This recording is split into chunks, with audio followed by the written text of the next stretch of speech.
everybody who helped organize this, and especially Minnie for her help. And I got here and looked at the program and saw that my talk was called Things of Kinds. And I thought, well, that's interesting. Is that what I told her in my email? I thought, went back to check, and no, I said kinds of things. Now, if I had said things of kinds in my email, then I would have felt, of course, honor bound to give a talk of that title. As it was, I thought long and hard about whether I could take advantage of Minnie's inversion to make a better title. I thought of several ways of doing it, but they were, I'm afraid, a little awkward, so I'm afraid I'm going to go back to things, which is what I meant in the first place. But maybe after you've heard it, you'll think, no, go back to the original title as printed in the book. It's better. But anyway, thank you, Minnie. Here's a nice little chess puzzle. Checkmate in 2 for white. Just give you a moment to think about that. See if you can get it.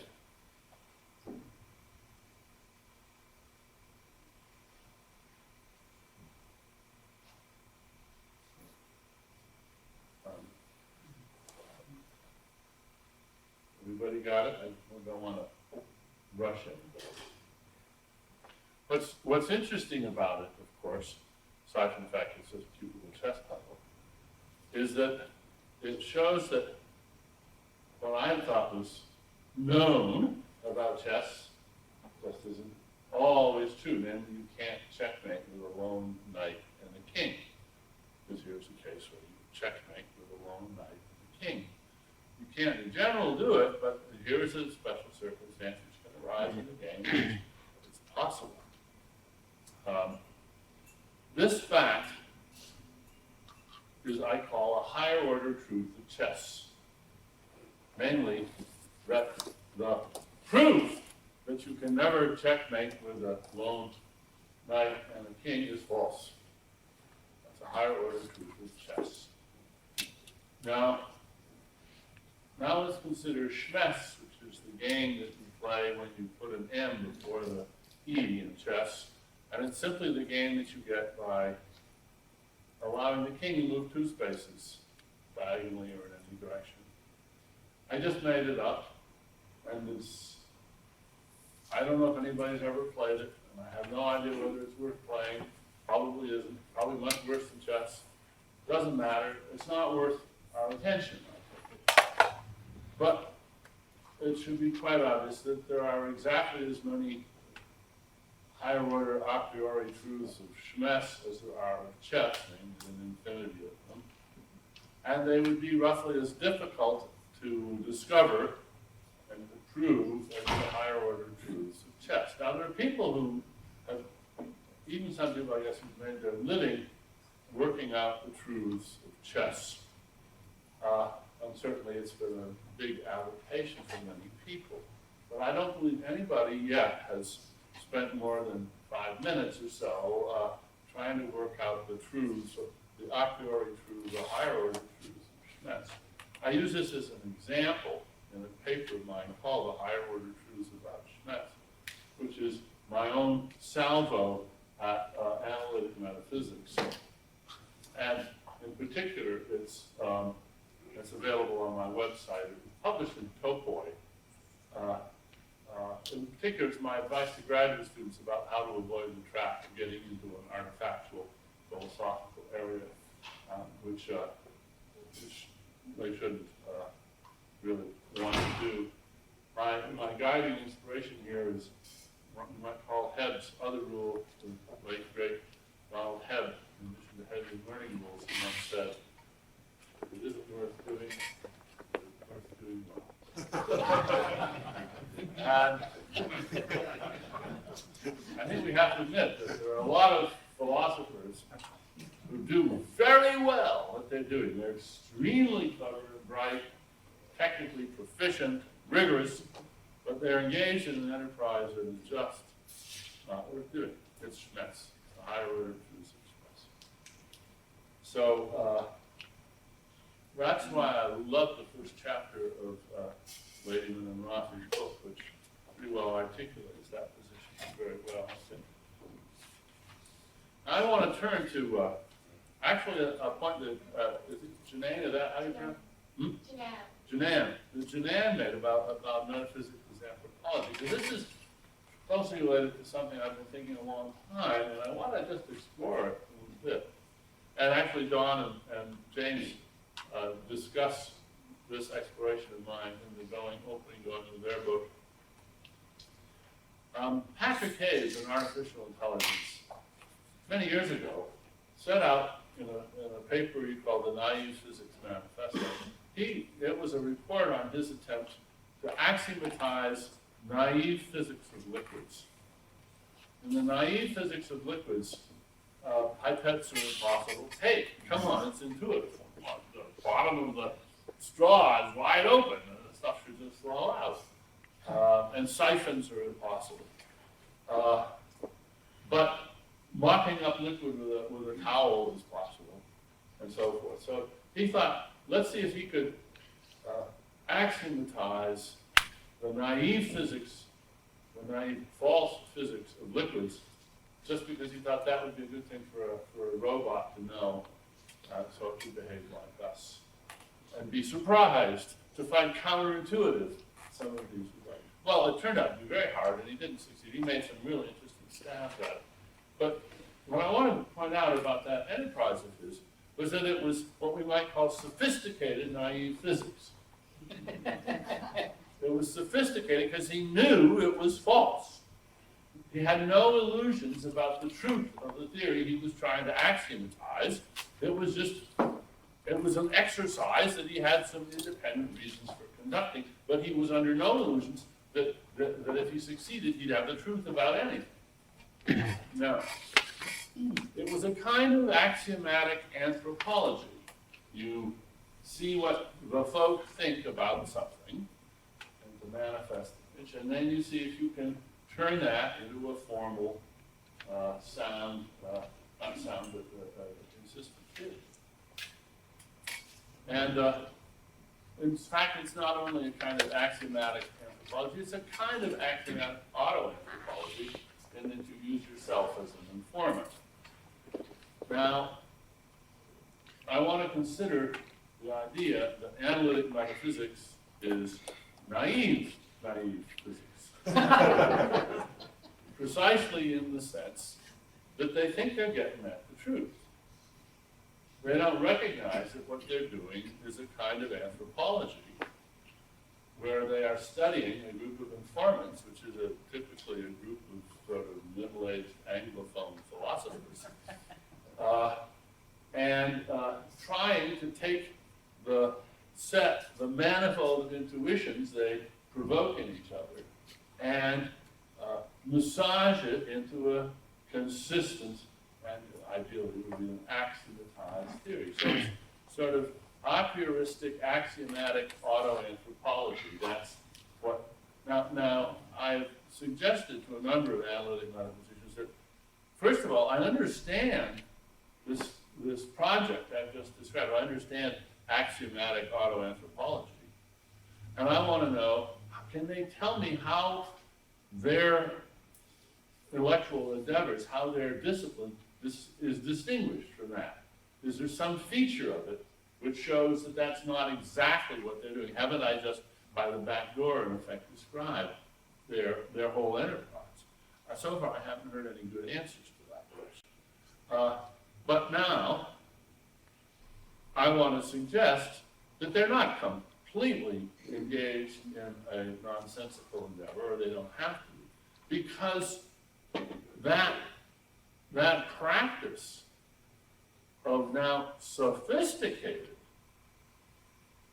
naive auto-anthropology is not only a legitimate, but a useful and interesting field. And it is a kind of anthropology. This is where you take yourself and others. Very important, not just to restrict yourself to a few linguists have known for a long time that they get so wrapped up in their theories that they're no longer reliable sources of linguistic intuition. Their raw, untutored intuitions have been sullied by too much theory, so they know enough to go out and ask non-linguists for their linguistic intuitions, and philosophers should certainly, philosophers engage, I should call them anthropologists, and this particular sort of sophisticated naive anthropologists should do the same thing. They should consult more widely. But what would they get? They would get something that I think is actually very important to philosophy. They would get a sort of catalog resume of the metaphysical attitudes, the starting place, the sort of metaphysics of the manifest image that is where we as philosophers have to start in our attempts to negotiate back and forth between the latest science and where everybody else is sort of residing. So I think this is some useful non-Schmess work, and in fact has been part of a lot of work that I think we all admire, particularly Wilfrid Sellars, is properly seen in this under this rubric, and also even risk losing all the sympathies of all of you. At its best, this is what ordinary language philosophy was all about. There was some value there. I want to engage in a little extremely informal, undisciplined, sophisticated, naive anthropology, using ourselves as the forms. What's in your ontology? Well, tables and chairs, right? No.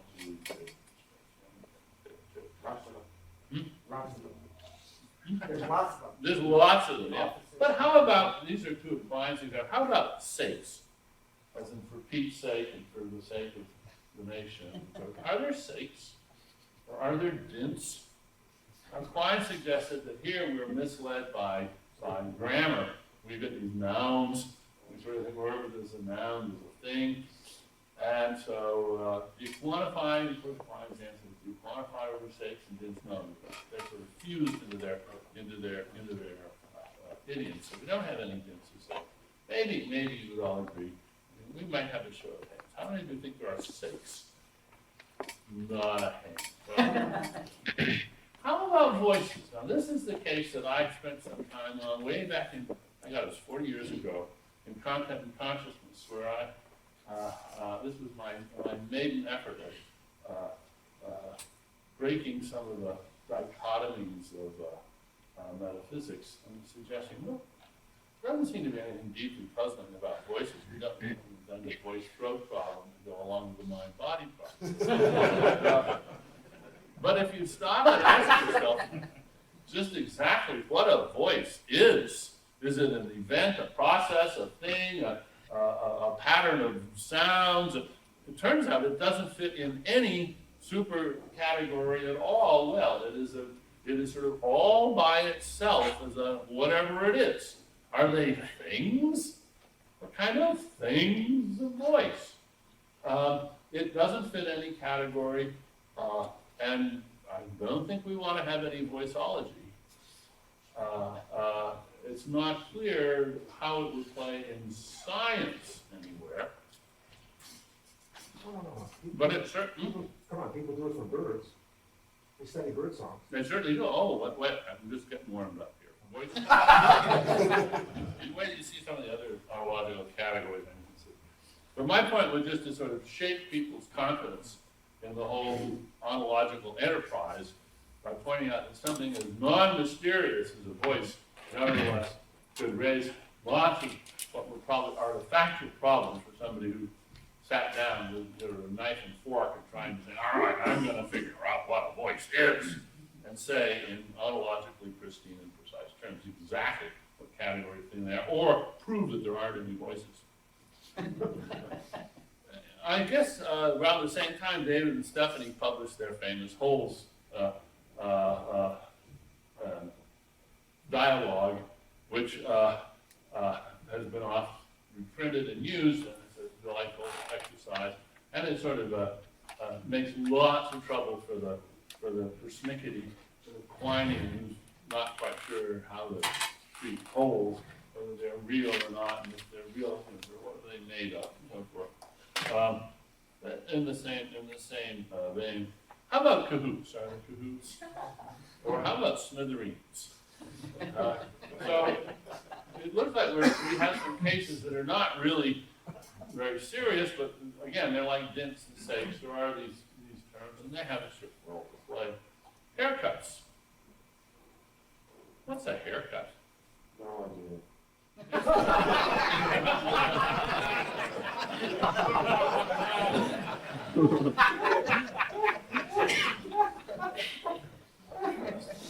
Now, the Quine famously said no entity without identity, and if you ask yourself what the identity, the temporal, spatio-temporal coordinates, and what a haircut is, it's not easy to say, which doesn't mean remember head. It's not easy to say, but that doesn't mean it would be worth sitting down and writing a doctoral dissertation on answering that question. Just worth remembering. It might not be worth doing. Especially for Don. I don't know whether dollars are real. Compare dollars to dimes. Dimes are real. They're little pieces of metal.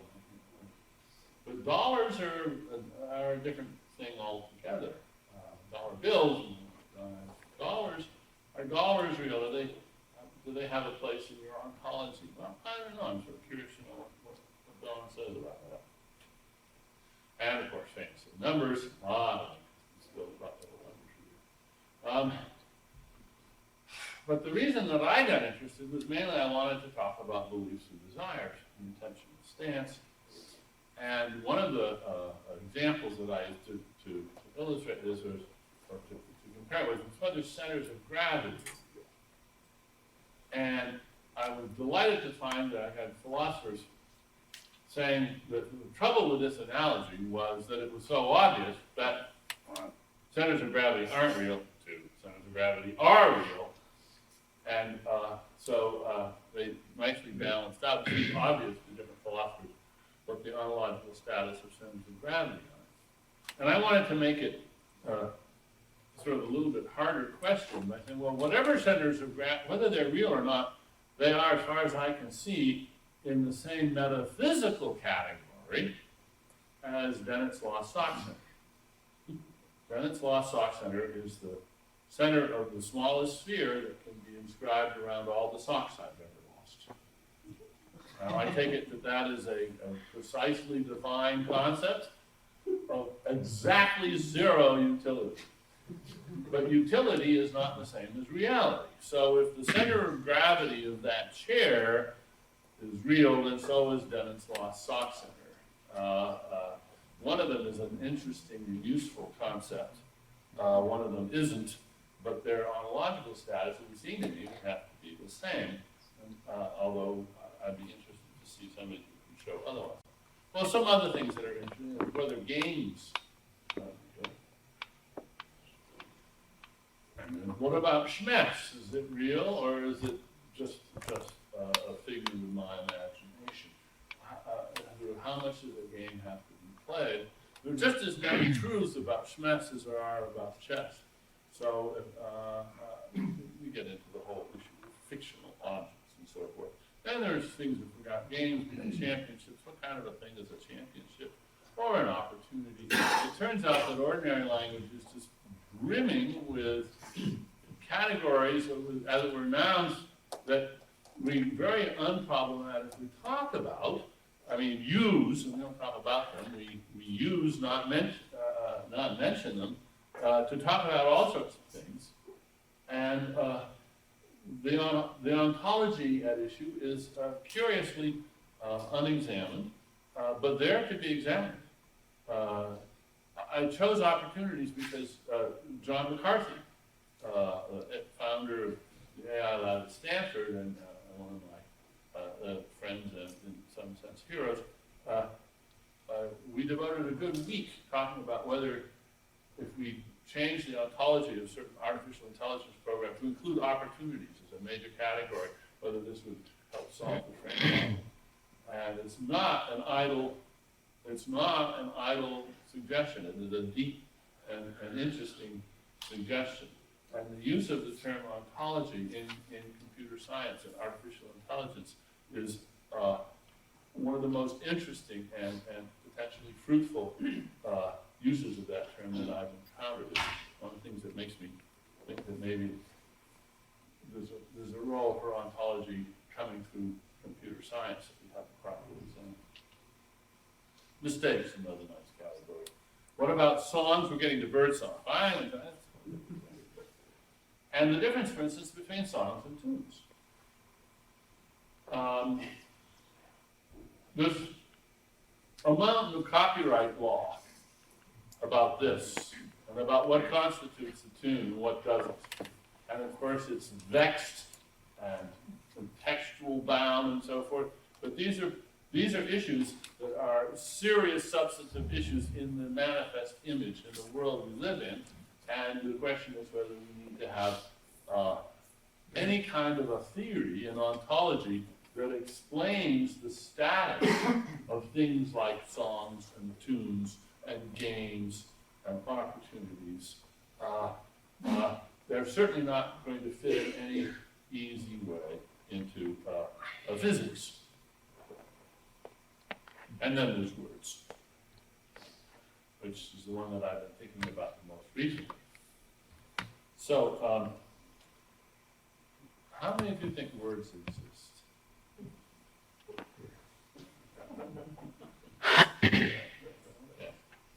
Now, there's something weird about this claim, and some people might think, well, the way you prove that words exist is, remember Hintik's lovely paper about Descartes and I do not exist being a pragmatic self-contradiction, and that this is the heart of the cogito. Somebody might say that there's a similar sort of argument can be used to show that words exist. The very attempt to deny it seems to belie the attempt. So but I do think that words exist, but I don't think that's the way to prove it. I don't think that is at all the appropriate way to prove it. The way to prove it is more the way James and Don want to handle these things, by looking at science and the role of science with and without words, and seeing that words are so, I would say, obligatory as a category if you want to do all the prediction that's available in the world, that the patterns, the real patterns that words are engaged in are just unignorable and necessary. Well, if words exist, do beliefs exist? Because I think actually words are in rather better shape than beliefs. Mainly because of a problem that I'm now going to say a bit about. These questions, like the question of whether beliefs exist, I have argued that these questions are they're sort of diplomatic questions. Now, what I mean by that is something that I discussed in a little story in Brainstorms back in '78, and I'm just going to remind you of it because I haven't changed my mind about that example, in spite of James and Don's book. And it involves anthropologists in a way. We go to some part of some isolated corner of the world, and we find people who speak a variety of English, except that where we speak of being tired, bushed, they talk about having fatigues. And they have lore about fatigues. They say, among the boxers, they say, a fatigue in the legs is worth 2 in the arms. And the kids wonder, you know, when you go to sleep, where do the fatigues go? You know, is this the same fatigue come back today as was here yesterday? So I just want you to imagine that they have this ontology that manifestly includes fatigues. And so we come and we sit down with them and tell them a little bit about all our wonderful science. And they want to know what fatigues are. Tell us what fatigues are.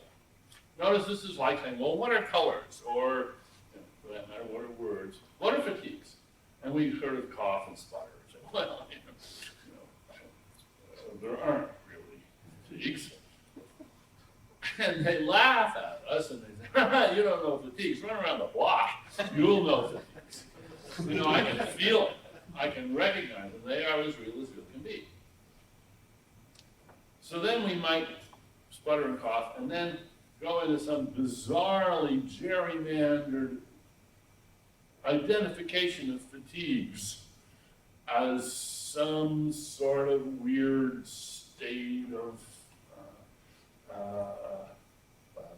oxygen deprivation and blah, blah, blah. And it would be of no scientific interest. It would be an attempt to sort of over-dutifully cast in their terms what we knew in much better terms in our own science. So I think that recognizing the sort of likely ineffectiveness of both of those policies, we might sigh and then say, well, all right, let's just have a good long chinwag here about the nature of science and the nature of conceptual schemes and the manifest image and the scientific image, and we would try to get them to see that there was a better way of looking at things. And that would be a diplomatic effort. This is an effort in sort of pedagogy, of negotiating between one conceptual scheme of sorts and another. And if that's right, then I think, as it were, there's no right answer. There's what works. It's a question of what is apt to be less misleading to the people, given where they start and given where we want them to end up, given where we start and where they start. That there isn't a provable best answer. There isn't a discovery to make about whether fatigues exist, and if so, what they are. That's not the way to conceive of this. Well, so of course, that's about where I was when I wrote the paper, Real Patterns, which James and Don have picked up. And I'm delighted that they have found the notion useful. They have gone running with it in ways that I didn't imagine. I don't know whether I'm going to come along with them on that ride. They're free, of course, to take it wherever they want. And I won't take any more credit than just having sparked the idea in them. But what I'm going to do now is dig in my heels a bit, because I don't think I'm ready to go on the really interesting journey that they want to take. At least I'm not ready yet. Which may show I just don't understand. So, what was that paper about? Well, one of the ideas, and the one they pick up that they like, is that a pattern in a data set is real whenever it has a description more compressed than the bitmap of that pattern. And the idea is just to distinguish a real pattern from utter randomness in the sense. And that's following very good shape, of course. Now, that is extremely lenient, as they point out. There's lots of things that are patterns. And that is, in any data set, there's lots of patterns. There's not just one. I mean, if there's any pattern, there's probably lots of patterns. And what particularly interested me is imperfect patterns, where we had a description of a data set which mapped only sort of well onto that data set, and where there was a lot of noise. So you just acknowledge, yeah, this is a pattern. My pattern is there, but with 10% noise, or with 5% noise, or with 20% noise. If it's there with 50% noise, then it isn't there. But sometimes it seems to me we want to tolerate cases where we have a very complicated phenomena. We have a pattern that fits sort of well, useful enough to make predictions, and we say, I want to say, that's a real pattern. That's a real pattern. And that's as real as reality gets. Some patterns, I don't know, I don't think I want to say some patterns are realer than others, but maybe, I don't think so. So if I find a more informative pattern in the data than you, your pattern is still a real pattern, and there are lots of them. That's the point that Don and James, as I understand, them want to they want to jettison that leniency of mine and go for. They want to make these questions not diplomatic questions, but questions of naturalized metaphysics that have answers that are systematically defensible, and not just as diplomacy. That, I take it, is the sort of main point of difference between us at this point. So in Everything Must Go, they take real patterns and they beef them up. I provided a nice necessary condition for reality, but I haven't provided a sufficient condition, see, which is what they want. And the pattern for them isn't really real unless it's not redundant, in the sense in which that pattern is redundant. When my friend's pattern, when I've got a better one, their pattern is, you can use it as a sort of cheap façon de parler, but it's not a real pattern in the data because of the errors that it tolerates. Now this, maybe I don't understand them, because I find it's a very stringent requirement, which just seems to me to be much too strong. I'm going to try to say why. So what they put forward what they call rainforest realism, which is, I like the term a lot. It suggests that there's a lot more in the ontology than you might have thought. This is not Klein's desert landscape. There's a way of sort of repopulating our ontology once we've gotten rid of the false dream of getting it all down to what they wonderfully call A-level chemistry. By the way, speaking of A-level chemistry, that's their term of abuse for actual David Lewis style imaginary science, where it's just a lot of little sort of Humean billiard balls, little ultimate particles bouncing off each other. Here's another term you can add to your vocabulary. Graham Cairn Smith, the chemist actually, who is famous for his genetic takeover argument about the possibility of the silicon-based life form being the structure on which the protein life came later, carbon-based life. And in a later book on the mind and consciousness, which has some virtues and also some vices, he talks about when he was a little kid at school in Scotland, and the teacher asked what electricity was made of. And one of the kids raised his hand, oh, I know. What? It's wee sandy stuff. Wee sandy stuff has been my private term for that view ever since. That's what the world is made of, is wee sandy stuff. So rainforest realism seems to me to abandon all the grades of the sort of non-stringency that I am, for the time being, at least holding out for, which means I probably just don't understand their position. That's why I'm looking forward to hearing how they will respond to this. One of the passages in this book uses my discussion of the intentional stances applied on the one hand to a thermostat, on the other hand to a chess-playing computer. I put these on a sliding scale and say that the use of the intentional stance to understand what's going on in the chess-playing computer is well nigh obligatory. It is such a stunningly more efficient and compact and projectable approach than using just tracing the electrons through the computer or using the design stance and looking at it, the program. And here's what they say. They say, well, the thermostat, that's really, well, if you treat the thermostat as a little agent with beliefs and desires, that's really optional. By contrast, where the artificial chess player is concerned, failure to reference its structured dispositions to the reasons furnished by its problem space, chess, will cause one to miss some true counterfactual generalizations about its behavioral tendencies. This, I take it, is an instance of why they say that the chess level is a non-redundant pattern in its behavior, and that's what makes it a real level. Well, except that I don't agree with their boss on the example.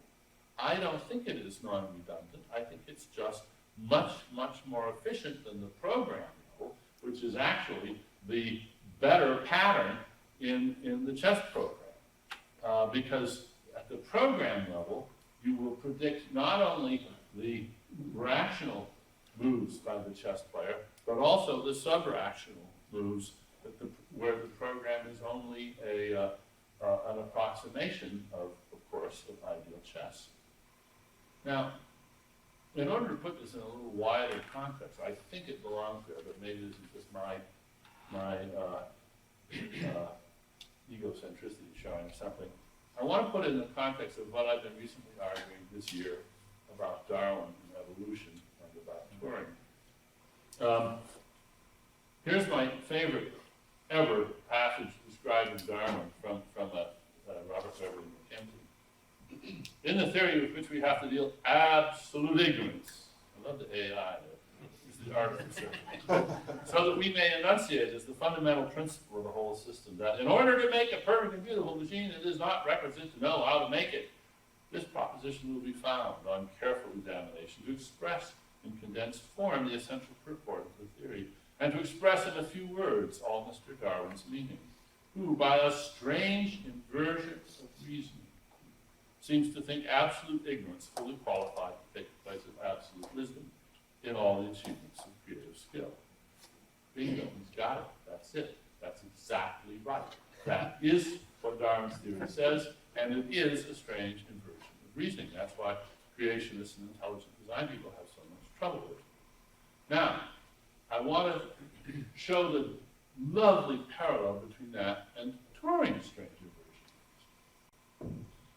Here's a picture of some pre-Turing computers. They're wearing dresses, some of them. They're people. To be a computer, that was a job description. There were a lot of people, thousands of people who worked as computers. And in the old days, computers had to understand arithmetic.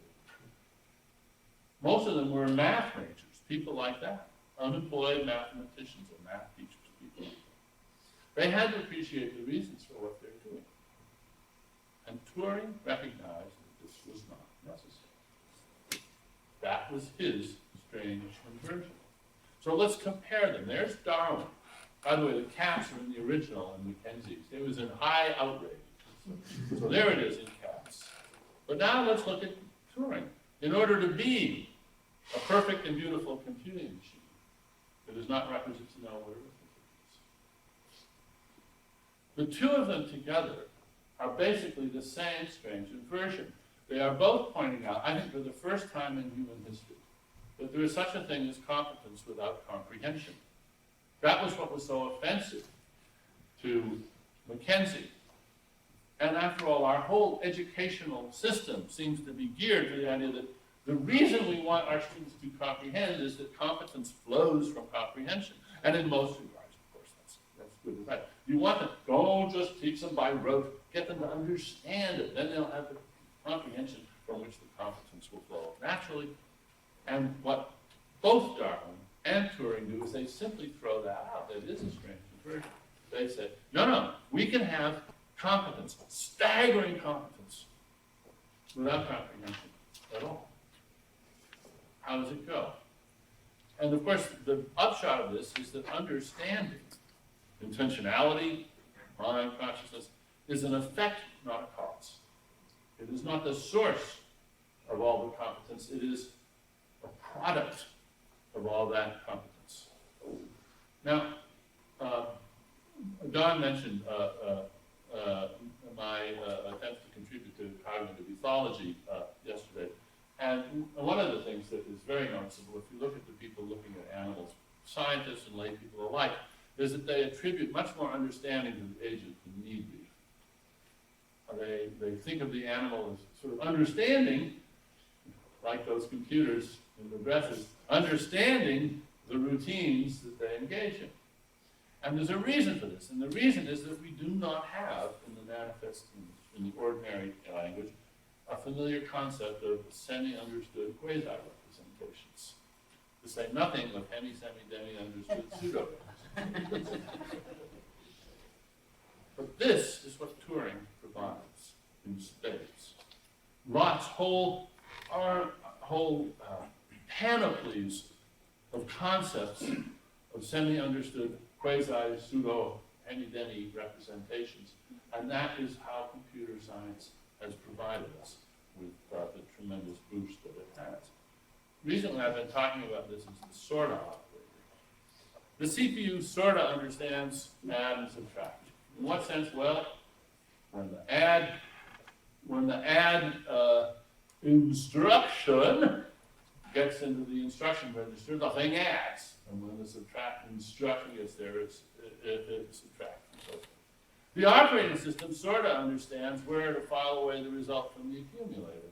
The search engine sort of knows not to bring back occurrences of cat when you ask for catamaran. The airline reservation system sort of understands when you say you want to fly to Chicago. The Deep Blue sort of understands the changing value of the night as the chess game progresses and so forth. So what we get here is a sort of gradualism in Turing, which echoes the gradualism of Darwin, where we go from the simplest possible cells up through multicellular life to fancier and fancier and more complex things. We get competence without comprehension, and then we use that to build competence with pseudo-comprehension, and then competence with quasi-comprehension. Then we finally get up to where we're willing to call it competence with comprehension. In fact, what we do is that we construct comprehension out of competences.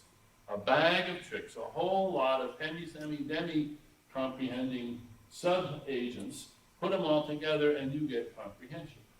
Now some people flat deny that the last step is genuine comprehension. They say, no matter how far you go, how much you pile on the competences, you never get to comprehension. John Searle is the obvious exemplar of that. He simply draws a line and says, no, you never can get to real semanticity, to real comprehension, no matter how hard you try, no matter how long you carry this on. It's a nice way of showing what is sort of profoundly, I think, unscientific in John Searle's position. He's a sort of vitalist about comprehension. We understand how life can be constructed out of non-living parts. And we have to understand how comprehension is constructed out of non-comprehending parts. Same sort of deal. Now, for this sort of reason, I think that the manifest image and the scientific image need non-stringency because they need the sort of operator. And the sort of operator gives you things which I want to call real, or at least real enough. Back to Don and dollars. Real? We'll find out. Now, I end real patterns by saying that I find my position clearer than either of the labels, instrumentalism or realism. And the thing is that I still do. I've tried to say why. So set me straight, please. Thank you.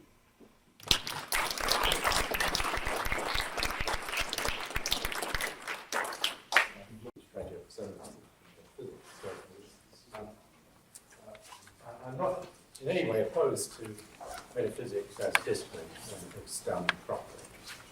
But I think, as with many of you, what I find deeply disturbing about some trends in contemporary metaphysics is this, that many of the things that are said are simply just false. And they're not even necessarily true, they're just contingently factually wrong. And in any academic discipline, that's an entirely bad thing, and so that's why I'm here. So to address the title of our conference, might be good just to make clear what I think metaphysics is and what the scientific aspect of it is, because listening to discussions yesterday, I suspect a number of us have different perceptions of what metaphysics is. So rather than talk about metaphysics, I want to focus primarily on ontology, that is, what it is that science can tell us about what exists. Now, for some of you, that may mean that this isn't metaphysics at all. For those of you who hold that view, that means right, science solves what there is, but there's no room left for metaphysics, part of my talk is going to be about metaphysical methods. And I do believe that, if one is interested in traditional metaphysical topics like causation, determinism, identity, direction of time, and so forth, that is a legitimate object of investigation, and that science cannot tell us everything that we need to know about those subjects. But here again, the issue is what methods you bring to bear on the subject matter in order to arrive at something that is approximate to the truth, and that's kind of direction I'm coming from. So, you should do metaphysics, but you should do it scientifically. So, of the themes pursued in my book, Extending Ourselves, the two most prominent are, first of all, the need for revision in traditional versus calculated evidence. And secondly, the effect that computational science is having on the way that the formally grounded sciences are practiced. I mentioned earlier in the book, but for strategic purposes I didn't pursue it to any extent, an interest that I have in the possibilities of a purely automated science, one that's conducted in such a way that humans are neither the deployers of the methods nor the consumers of the results. Now, this may strike you as being a sort of slightly weird, off-the-wall interest. I've encountered that reaction, especially from phenomenologists, but there you are. I find it useful to think about certain issues from that direction. Now, this theme is closely connected with the two that I just mentioned, but today I'm going to highlight it because I think it can help us see what's wrong with certain kinds of contemporary metaphysics, and also what an appropriate metaphysics for science might look like. So my answer to the question posed in the title of this workshop is, scientific naturalism does indeed exclude certain kinds of metaphysics, but it doesn't exclude every kind. Science alone is insufficient for a complete understanding of the natural world, but drawing on its results is necessary in order to work effectively. Now, I've got two projects that I'm going to pursue today. The primary project is this one. If we take scientific results seriously as a constraint on our metaphysics, then the kinds of science that I explored in Extending Ourselves, most notably instrumental and computational extensions of our natural abilities, are going to pose serious challenges to our existing conceptual frameworks. Challenges that will probably be more difficult than those involved in the great scientific revolutions of the past, all of which involve conceptual frameworks that ultimately were accessible to human scientists.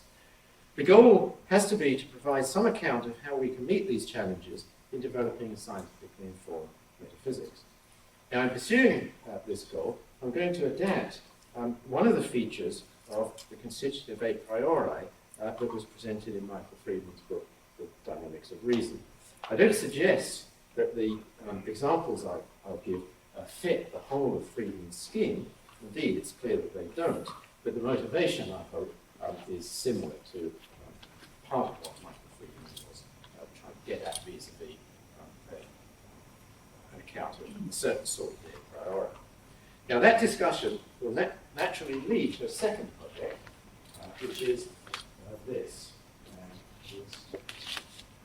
To identify which elements of contemporary metaphysics can be retained by scientific metaphysics and which must be abandoned. In pursuing the second project, I'm going to discuss also some of the themes that were targeted by James Ladyman and Don Ross in their book, Everything Must Go.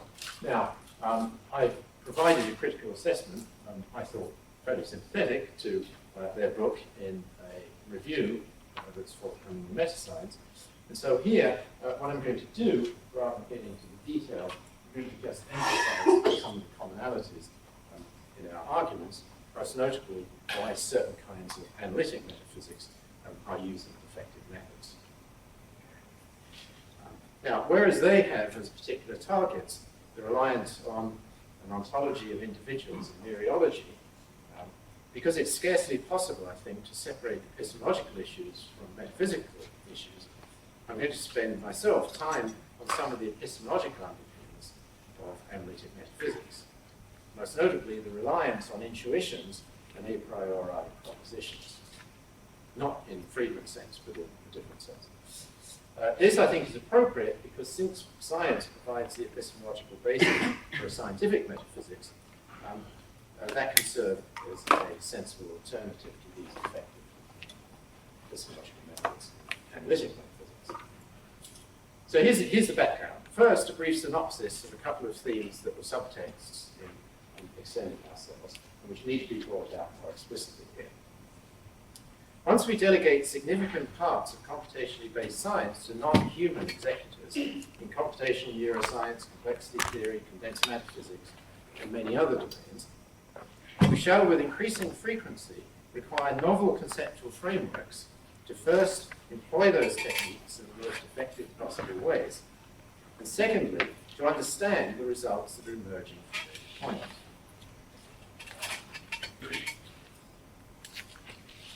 The grounds for this claim are that what makes for an effective representation for a computer is frequently different from what we humans find transparent in the conceptual realm.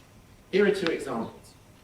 Program verification is one of the core tasks in many code-based activities, including both agent-based and numerical simulations. There now exist many effective verification tools, but the ways in which they execute the task is significantly different from the methods that a human code checker would use.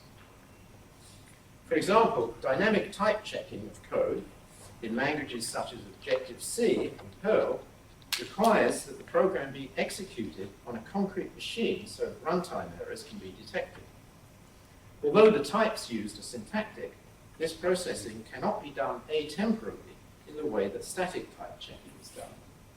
But more importantly for us, this essentially temporal process is different from the usual kinds of a priori processes that are involved in human checking, because it requires a specific type of empirical and specifically temporal process to be carried out, which here I'm assuming that real-time processes are a part of the empirical world. Now the second example are the pattern detection algorithms that are used in so-called causal states in computational mechanics. This is the work of Crutchfield and Shalizi, where a causal state is an equivalence class in which all of the causal histories of a state have the same conditional probability distribution for future observables. Now, those states almost certainly have no compact representation in human languages. And indeed, since the machines operate on purely extensional representations, directly raise the problem that intentional characterizations of properties are likely to be too sparse to capture these kinds of extensionally characterized properties that are used in that part of computational science. Now, this strongly suggests that philosophers of science will need to do one of three things. They'll either have to expand their repertoire of representations to include those used by computational devices, or they'll have to concede that certain current and future scientific activities lie beyond human understanding, assuming that understanding requires possessing the relevant representations. Or, thirdly, push their explorations of things like subconceptual, non-representational, and non-conceptual content beyond the realms that are currently being explored in artificial intelligence, such as the use of dynamical systems theory or neural net representations. Now, the second theme of extending ourselves is the need to move beyond the anthropocentric orientation that has dominated, albeit separately, philosophical accounts of, on one hand, empiricism, and on the other, the a priori. With rare exceptions, definitions of a priori knowledge, a priori justification, a priori propositions, and so on, have, for perfectly understandable reasons, been grounded in human psychological capacities.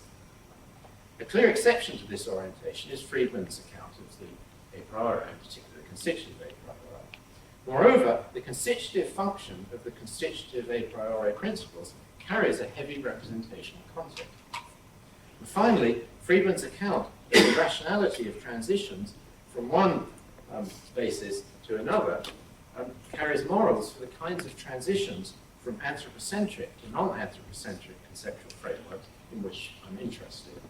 So that's the background. Now, let me now move on to talk about the a priori and the role of idealizations in philosophical methods. It's been recognized by most people since the failure of Descartes' and Leibniz's a priori systems of mechanics that a knowledge of scientific laws is unlikely to be arrived at through a priori reasoning. It's not impossible, but such a success would have to be an epistemic accident. The rated moral about ontology seems to have escaped many metaphysicians. For example, take the limit of zero resistance in a suitable conducting material, it's usually achieved by lowering the temperature, and you've moved into a distinctively different physical realm, one in which not just Ohm's law is false, but the ontology changes as the conductive carriers, which are originally electrons, are replaced by a Cooper-Bear superfluid. The fundamental problem here results from what one might call the anthropocentric predicament, which affects both the a priori and the empiricist's attitude towards the a posteriori. Both are focused on the centrality of humans, which are inescapably middle-sized objects with limited cognitive capacities. One of the great scientific shifts in perspective was the 20th century realization that physical phenomena were not universally scale invariant, that classical mechanics did not extend unchanged to the realms of the very small or the very large, nor, as a result, was it exactly correct in the realm of the middle-sized. Once we had that realization, the status of the human a priori and of human experiences as sources of knowledge should have changed dramatically. The traditional a priori should have had its scope severely constrained because our native conceptual apparatus is shaped by middle-sized experiences. Traditional empiricism should have been modified because our perceptual apparatus is constrained in parallel ways, at least for evolutionary reasons. Yet our modification has not been taken seriously in many areas of contemporary metaphysics. It's this issue of scale that lies behind many of the deficiencies of analytic metaphysics. Much of metaphysical argumentation has deep similarities with the arguments that accompany thought experiments. And when constructing a hypothetical scenario, we need to know the laws and specific facts that apply at the scale at which the scenario is described. The only source of that knowledge is science. Our intuitions and a priori imagination and reasoning are not equipped to provide it. At least some of the problematical examples of naive metaphysical reasoning arise from simply assuming scale invariance when the subject does not in any way exhibit such an invariance. For example, many of the original discussions of Maxwell's demon did not account for the fact that at the molecular level, thermal noise from the uncertainty principle undermine the ability to manipulate the trapdoor so that it emits molecules with a preferred direction of velocity, and that turned out to be crucial in the analysis of that particular scenario. Now, with regard to idealizations, as in science, philosophy resorts to certain kinds of idealizations in order to achieve its goals. And in order to arrive at a perceptible scientific metaphysics, the use of idealizations in the two fields should cohere with one another. Indeed, it's the inappropriate use of idealizations in some kinds of metaphysics that is a reason to not use them. I'll take as my target the use of a priori reasoning and intuitions in non-scientific metaphysics. And I'll begin with non-perceptual intuitions. The justification for a priori statements is often claimed to be, and unavoidably so, rational arguments that are grounded in premises that can be justified only by intuitions. Now, intuitions, of course, have an unsavory taint to many of us, but I just want to remind you that they're not intrinsically unacceptable. Here are two statements. The view is by no means restricted to metaphysics. A similar position was voiced by the logician J. Barclay Rosser when he wrote, "The average mathematician should not forget that intuition is the final authority." When I put up that quote, I started wondering what he meant by average. Good mathematicians. Yes, indeed. A view, Ross's view, is clearly opposed to that held by Frege. We quote here, Frege's begriff shift is to prevent anything intuitive from penetrating the realm of arithmetical reasoning unnoticed. I had to bend every effort in order to keep the chain of inferences free from gaps. So I put that up there just to show that intuitions are not clearly unacceptable in all areas, and there are serious issues involved in the appropriate use of them. Now, two of the most obvious problems with intuitions are that first, they tend to differ, often considerably, between philosophers. And secondly, they're often wrong when they're not about everyday experiences, because we have no prior knowledge base on which to draw.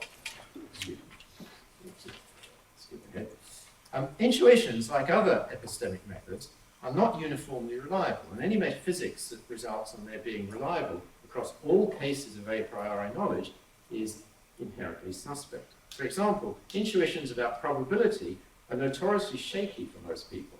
One famous example being the Monty Hall problem. If you don't know this, not to worry. There's a correct answer to the problem, and most people arrive at a wrong answer when they approach the problem intuitively, even reasonably sophisticated people, so that their intuitions have to be corrected either by arguments or by real or simulated frequency data. So one thing that needs to be done, just as we must in the case of instruments, is to specify a domain of reliability for intuitions of a particular type, such as geometrical intuitions, number-theoretic intuitions, probabilistic intuitions, moral intuitions, and so on. Now, what is an intuition in current metaphysical circles?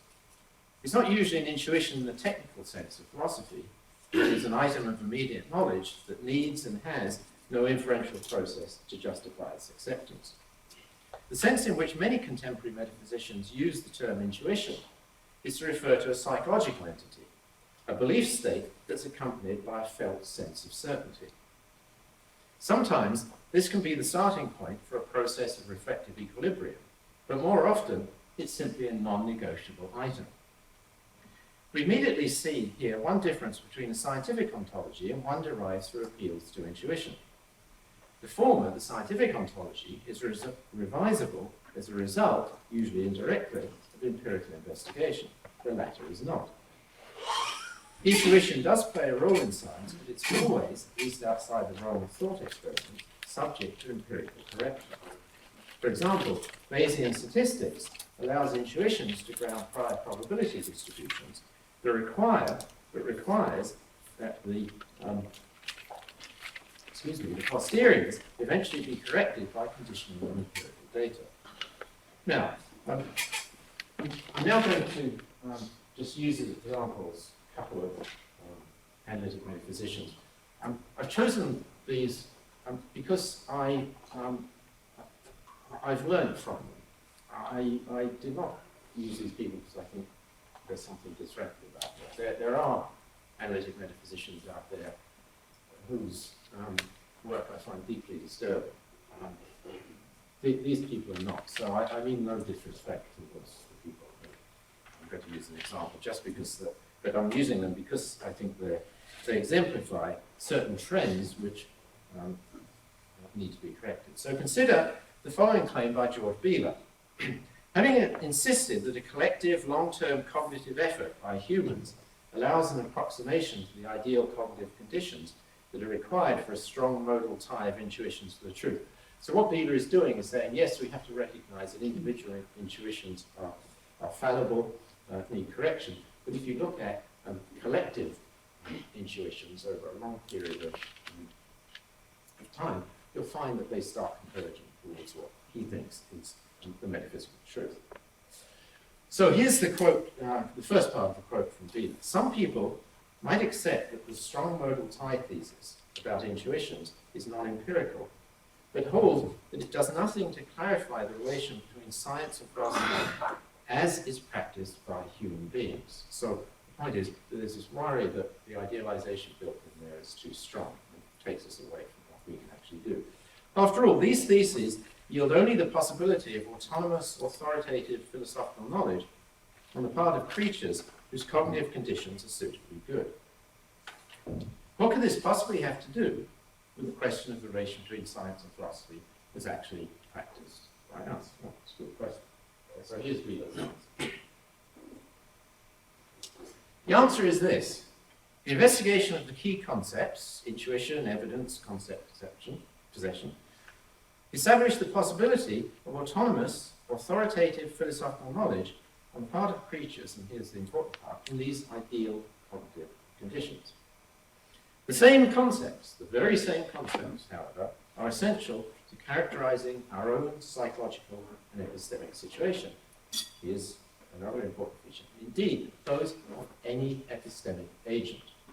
So, argument theme is that you introduce certain idealized epistemic situations, and then you justify these by claiming that those idealizations are appropriate not just for humans, but for any epistemic agents at all.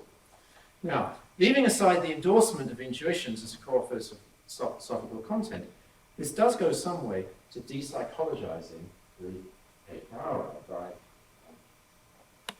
talking about idealized conditions. So what are these idealized epistemic conditions? A related view has been expressed by David Chalmers and Frank Jackson. This is drawn from their recent exchange in Philosophical Review about conception analysis, their views being opposed to Locke and Robert Solnecker. So here's a quote from Chalmers and Jackson. A priority concerns what's knowable in principle, not in practice.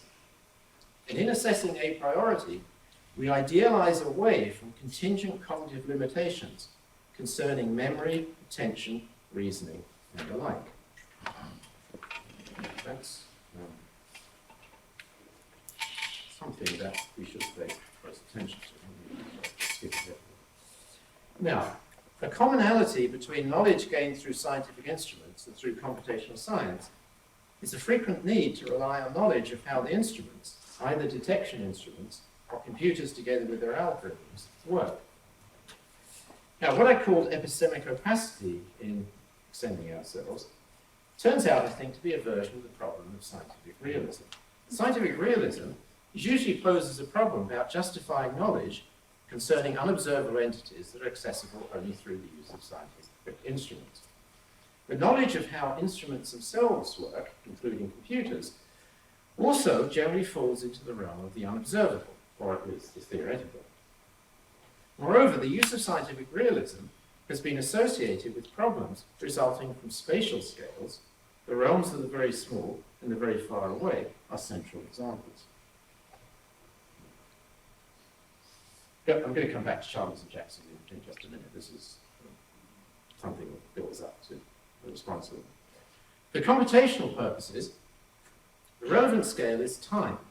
What a computer can do very fast is epistemically inaccessible to human reasoning abilities. Now here, I hope you can see where the connection is between these epistemic idealizations that Wheeler and Chalmers and Jackson want to engage in, and the realities of the inadequacies of human cognitive abilities. Now, that is, if it's inadmissible to counterfactually suppose that humans could be shrunk to the size of a virus and still satisfy the conditions of traditional empiricism, a view which I'm sure you remember, Ralph Ralston has defended, that that's inappropriate because science is done by humans that have the cognitive abilities that we do. If it's inadmissible to make that counterfactual supposition, it's inadmissible to counterfactually suppose that humans could solve a numerical integration problem, require millions of elementary calculations, or that they could follow the state space trajectory of a very large agent-based model over thousands of time steps. Now, that argument that I've just given you runs at odds with the abstract attitude that's taken by logicians and computer scientists towards computational complexity measures. in which the relevant measure is the number of computational steps needed that's abstracted from the practical considerations of computing speed. Now, that attitude by the logicians and computer scientists is of course reasonable for the purposes for which such measures were invented, which was to give measures of comparative difficulty for computational tasks. But the logicians' concerns are not the scientists' concerns, which are that real-time computations are the appropriate consideration for applying theoretical models. Now, return to Chalmers and Jackson's view. The Chalmers and Jackson view quickly leads to absurd consequences. The move that I've just mentioned in computer science from considering computability simpliciter, Turing or some other sense, to a concern with measures of computational complexity, such as P, NP-complete, and exponential classes of problems, is motivated in part by the limited computational resources of real machines.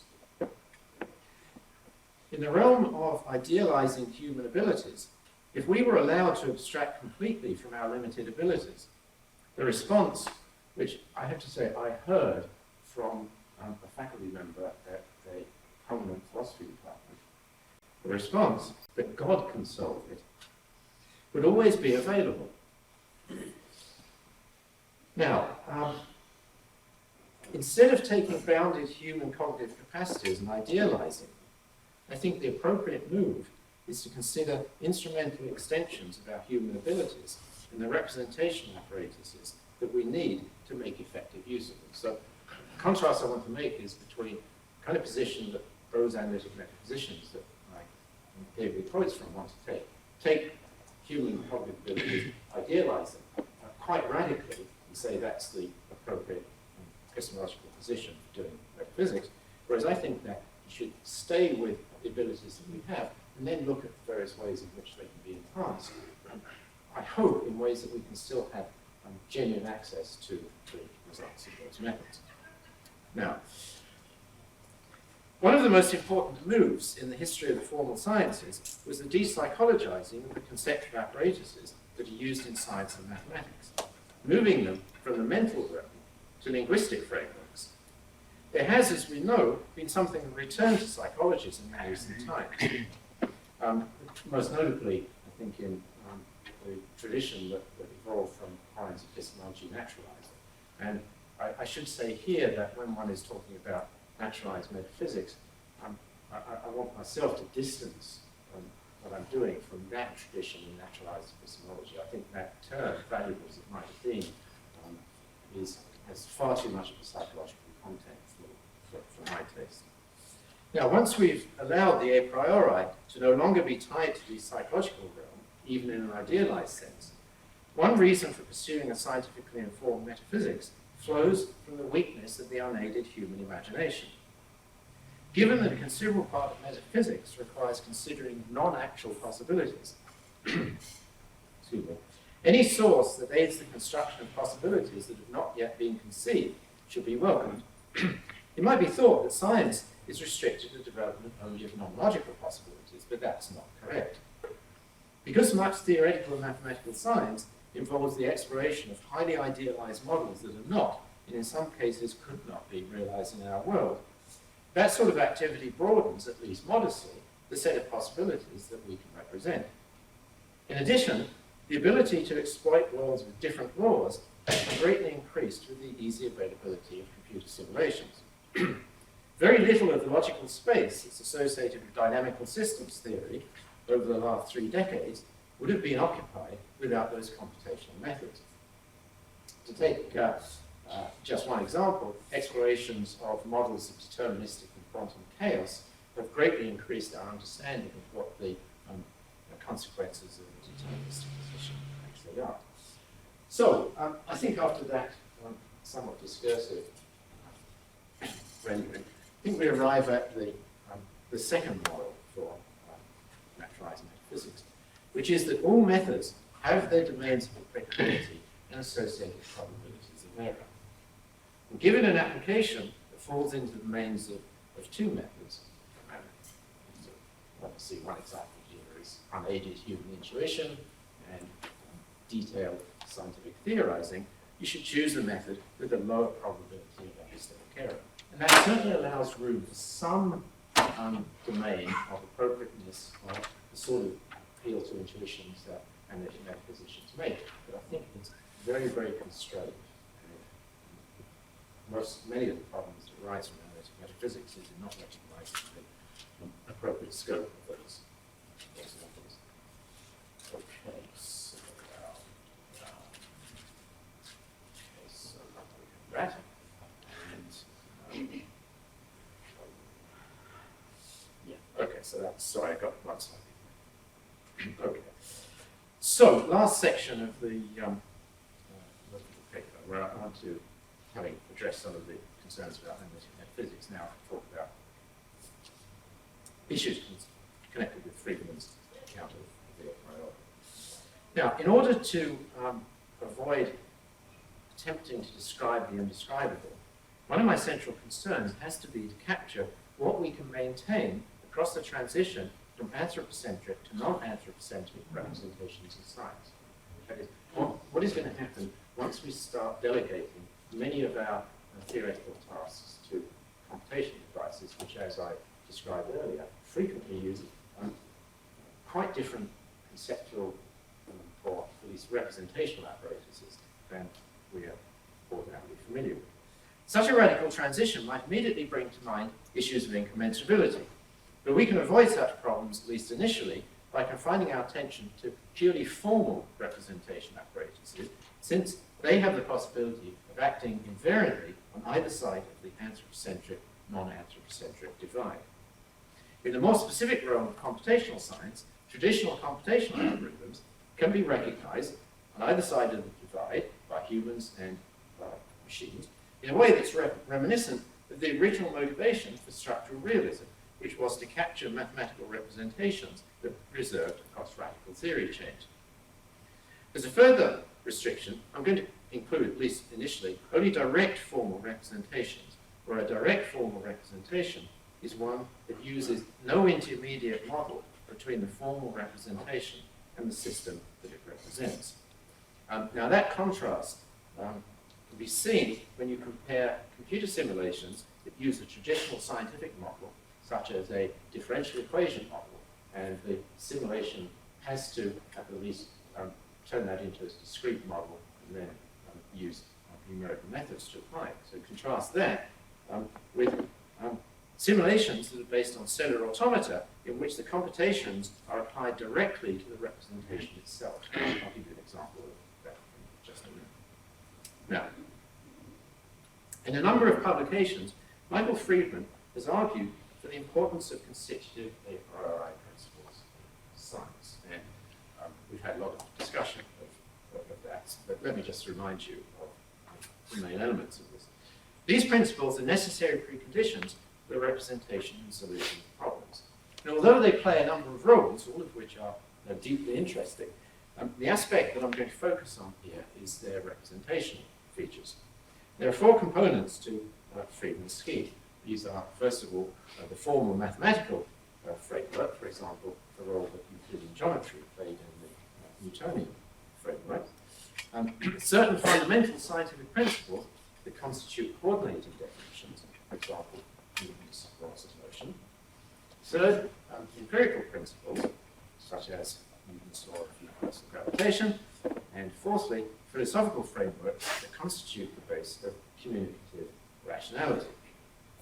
Now, in his 2002 book, Friedman discusses elements of the Newtonian synthesis and says the following, which I found very striking. Without the mathematics of the calculus, Newton's second law of motion could not even be formulated or written down, let alone function to describe empirical phenomena. The mathematical part of Newton's theory, rather, supplies elements of the language or conceptual framework, we might say, within which the rest of the theory is then formulated. And it goes on to make a similar point about the role that the tensor calculus played in the formulation of general relativity. Now, Friedman's locus of interest is understandably large-scale revolutions in science, and as he mentioned yesterday, he himself refers to restrict the application of these apparatus to space and time elements of the framework. And certainly we have to respect that. So I'm going to simply draw on this as a sort of inspiration for taking off in a slightly different direction. So because of his interest in large-scale revolutions in science, examples such as the Newtonian and Einsteinian revolutions are, of course, appropriate examples. And within them, the constitutive a priori apparatus is formulated linguistically, which is understandable given the historical context in which it's introduced. But the point holds at smaller scales as well, and although we have to retain the computational aspects for my interest in computer simulations, there are non-linguistic computations and non-linguistic ways that our brain represents the world. And so, for the direction I want to go in, we need to look at more general representational formats. Now, in an as yet unpublished paper, Anouk Barberousse and Cyril Lambert have noted that the representation of lattice gases and lattice fluids would not have been possible without the development of cellular automata as representational devices.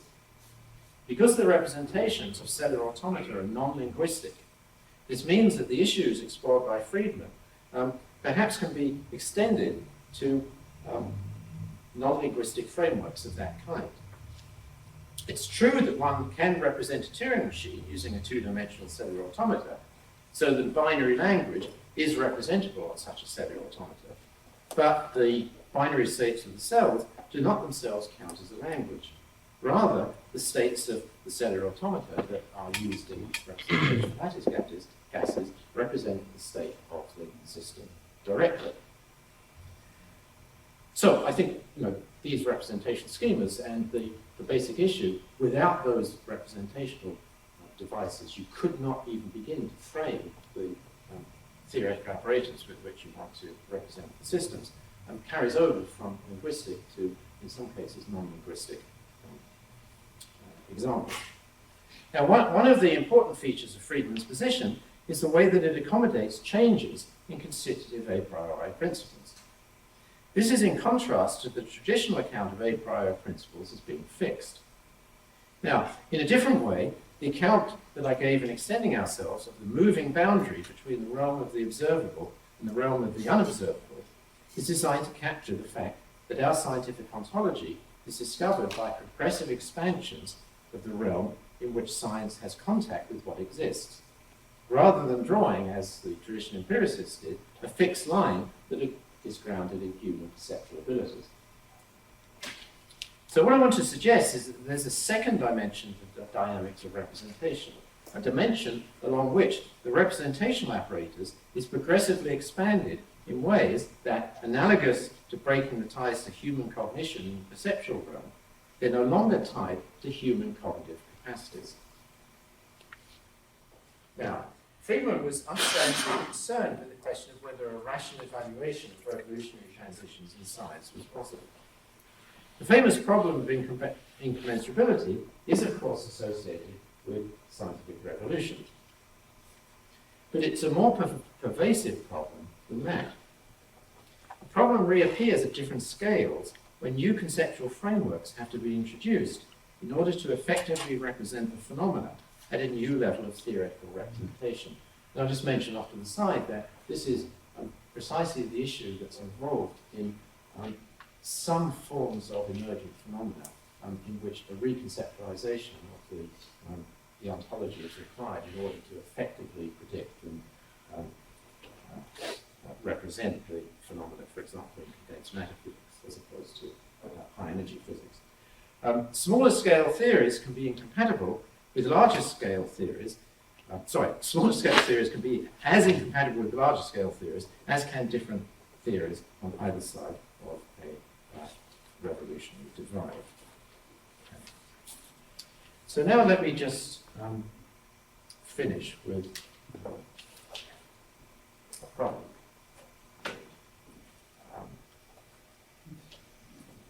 It's that. Now,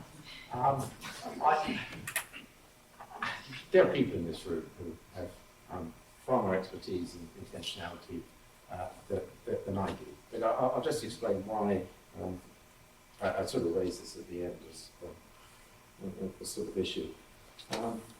I would like, as much as possible, to stay with the kind of formal representation that I mentioned. I think you can borrow ideas from Michael Friedman's account of the role that these plays as a necessary precondition for representing certain phenomena, and use those as a transition point to trying to understand what the conceptual frameworks that computational devices use.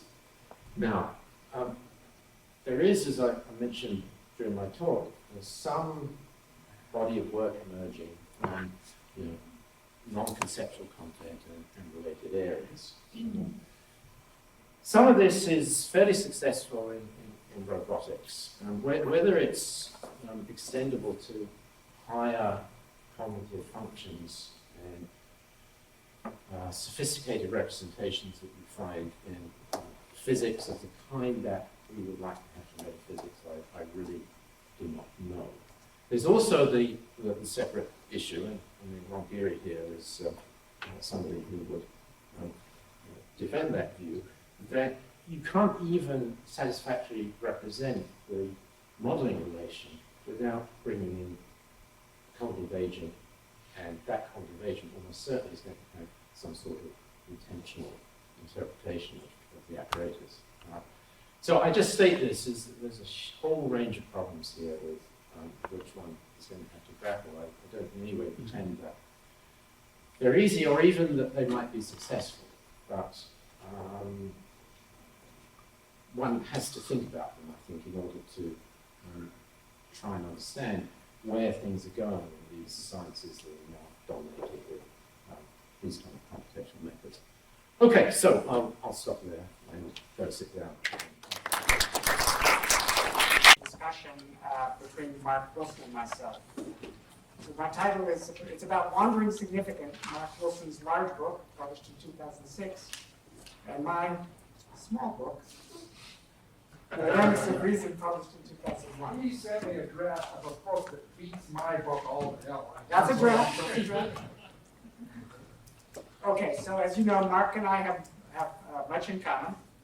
We both address problems of interest to contemporary philosophy of science and to contemporary. Oh, by the way,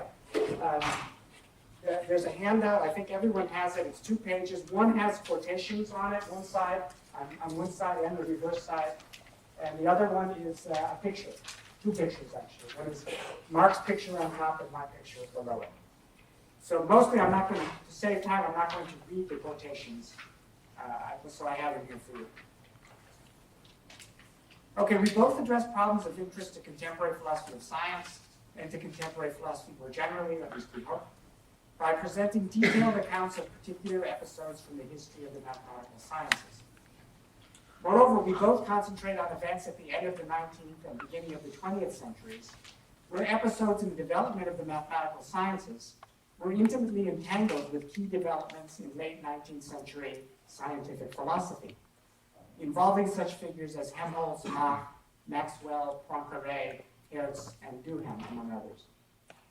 These developments had a defining impact in turn on the development of early 20th century scientific philosophy and philosophy of science in the work of Russell, Schlick, Carnap, and many others. Wilson and I emphatically agree that both contemporary philosophy of science and contemporary philosophy more generally have much to learn from revisiting these earlier episodes. But there are important differences between our 2 projects when it comes to evaluating the broader metaphysical and epistemological significance of the scientific developments on which we focus.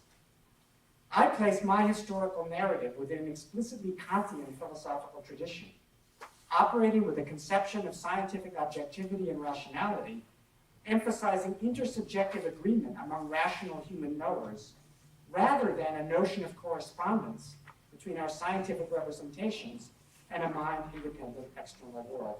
Now I just referred to quotation number 1. I'm not really even going to give you time to read it right now, where I basically make this kind of Kantian contrast and say that's what I'm doing. Wilson, by contrast, explicitly distancing himself from such a Kantian or neo-Kantian perspective in endorsing, as opposed to rejecting, scientific realism. That's quotation number 2, where he talks about regulative principles and refers to neo-Kantianism and refers to me, and says at the end, well, he would rather go with a realist point of view. Earlier, Wilson considers such contemporary philosophers as Gary X and Crispin Wright, a few pages before this, who supply us with Erzat's notions of objectivity derived from Kant. So here's one quote that's not on your handout. Wilson says on page 80, these surrogate proposals follow Kant in claiming that a defensible notion of conceptual objectivity should turn upon our abilities to reach a classificatory or truth-evaluative accord with our fellow men. Proper objectivity in classification represents a matter of interpersonal agreements rather than correspondence to unsullied data, end quote. As Wilson also rightly emphasizes, this rejection of correspondence on behalf of intersubjectivity is characteristic of early 20th century and neo-Kantian scientific philosophy, especially as developed by Hans Cassirer, a philosopher whom Wilson respects while also firmly rejecting Cassirer's fundamental approach to scientific objectivity. Here's quotation 3, which I will read because it's beautiful Wilsonian language here at the end. Cassirer's approach, he says, presumes a rejection of straightforward realism with respect to either the physical world or mathematics, following the usual neo-Kantian inclination to treat scientific objectivity as the sharing of investigative standards between different public parties rather than direct correspondence with empirical reality. Allied themes remain popular in philosophical circles today, although I will have no truck with them myself. Like the no truck. Those of you who are not native English speakers may want to. Okay, Wilson's friendly distancing himself from the project of my dynamics of reason above, in quotation number 2, goes hand in hand with his respectful yet firm rejection of Cassirer's neo-Kantian approach, or at least this notion of objectivity, which approach is viewed much more sympathetically within my own project, of course. A related sharp difference between our two projects concerns the central place I give to Kuhn's theory of scientific revolutions, which I take very seriously indeed as constituting the main threat to scientific rationality and objectivity I want to overcome. In particular, whereas I want to acknowledge the importance of Kuhn's notion of conceptual incommensurability, for Wilson, this notion represents the final degeneration of the approach to scientific concepts represented by Hilbert's conception of implicit definition within an axiomatic theory, according to which global axiomatic structuring within such a theory is all that scientific objectivity requires, and indeed all that the meaning of the concepts requires. For Wilson, this idea leads ultimately to Quine's Haley holism, that's his phrase, not Quine's, but Wilson's, and Kuhn's picture of an unresolvable clash between conceptually incommensurable scientific paradigms is its logical outcome. This is quotation number 4, which I will read. My discussion, Wilson says, will display a mesoscopic emphasis, this came up in discussion, that falls between the attention to individual word meaning, typical of the classical tradition, the doorknob, is that the example? Doorknob example. It falls between the attention to individual word meaning, typical of the classical tradition, and the sprawling webs of belief favored by Quine in his cohorts. In Wilson's diagnosis, it is the intimations of intentionality arising in the middle range that most commonly occasion the familiar puzzlements of philosophy, as well as inducing the scientific impasses that Kuhn mistakenly characterizes as the clash of paradigm-addled mindsets, end quote. Wilson later concretely illustrates what he has in mind in considering the turn-of-the-century clash between 19th and 20th centuries between Duhem and Kelvin concerning the role of classical mechanical molecular theory in accounting for the observable behavior of macroscopic matter. Quotation number 5, which I'll also read. As modern academic philosophers and historians, we can properly fault ourselves for having, and by historians he clearly means Kuhn and his followers, for having not profited better from classical physics travails by continuing to see such disputes between Duhem and Kelvin as battles of paradigms and webs of belief, rather than puzzle reactions that arise when unsuspecting practitioners confront the delicate filigree of patchwork arrangements typical of successful classes of reduced variables, end quote. I will return below to exactly what Wilson means by such a delicate filigree of patchwork arrangements, and why he takes this idea both to support scientific realism and to be incompatible with Hilbert's overriding emphasis on implicit definitions. But I first want to say something about the origin and motivations of my own version of neo-Kantianism, as well as its connection with what I take to be the importance of Freudian scientific revolutions. I will then turn to a parallel consideration of the origin and motivations of Wilson's project. I hope to show that the differences between our two projects concerning realism, neo-Kantianism, implicit definitions, and Kuhnian paradigms are not as irreconcilable as first appears, and in the end, that our two projects are complementary rather than incompatible, focusing on different aspects of the historical development of modern physics from Newton to the early 20th century, which two sets of developments are equally important, I think, from the philosophical point of view. So here, when I address this apparent metaphysical issue between Wilson and myself about realism versus a kind of Kantian anti-realism, I'm going to follow a Carnapian strategy of trying to dissolve this dispute by saying, really, there isn't a substantive disagreement. We're just focusing on different aspects of the important developments in late 19th and early 20th century physics that contributed to this great revolutionary change. And there's room for both of them. Kant, as I read him, so now I'm going to talk about my motivations and why I think what I do. Kant, as I read him, is reacting to the spectacular success of Newton's Principia. In particular, Kant's conception of the rationality and objectivity of human cognition as resting on our forms of intuition, space and time, and the pure concepts or categories of the understanding, such as substance, causality, and community. This account is modeled on Newtonian concepts of absolute space and time on the one hand, intuition, and Newtonian concepts of mass, force, and mutual interaction, categories, on the other. Newton's theory of universal gravitation, as applied to the observable motions of the bodies in the solar system, provides Kant with a model for his own conception of a system of phenomenal substances in space and time interacting in accordance with the categories. Space, time, and the categories as universal a priori structures of the human mind thereby provide a universal a priori framework, at least universal for all human beings, at all times and in all places, for our cognition of our human cognition of nature. And thus they secure the trans-historical rationality and objectivity of all possible human science henceforth, in Kant's view, so long as it is confined to phenomenal objects located in space and time and does not presume to go beyond these to things in themselves, numinal objects. It is perhaps clear and understandable why Kant took the Euclidean geometry of space to have such a transcendental, that is, knowledge-constituting status. But why did he accord essentially the same status to Newton's three laws of motion, which, from Kant's point of view, instantiate the fundamental a priori categories of substance, causality, and community? Here, on my telling, Kant is responding to the problem of absolute space, time, and motion as it arises in the context of Newton's original theory.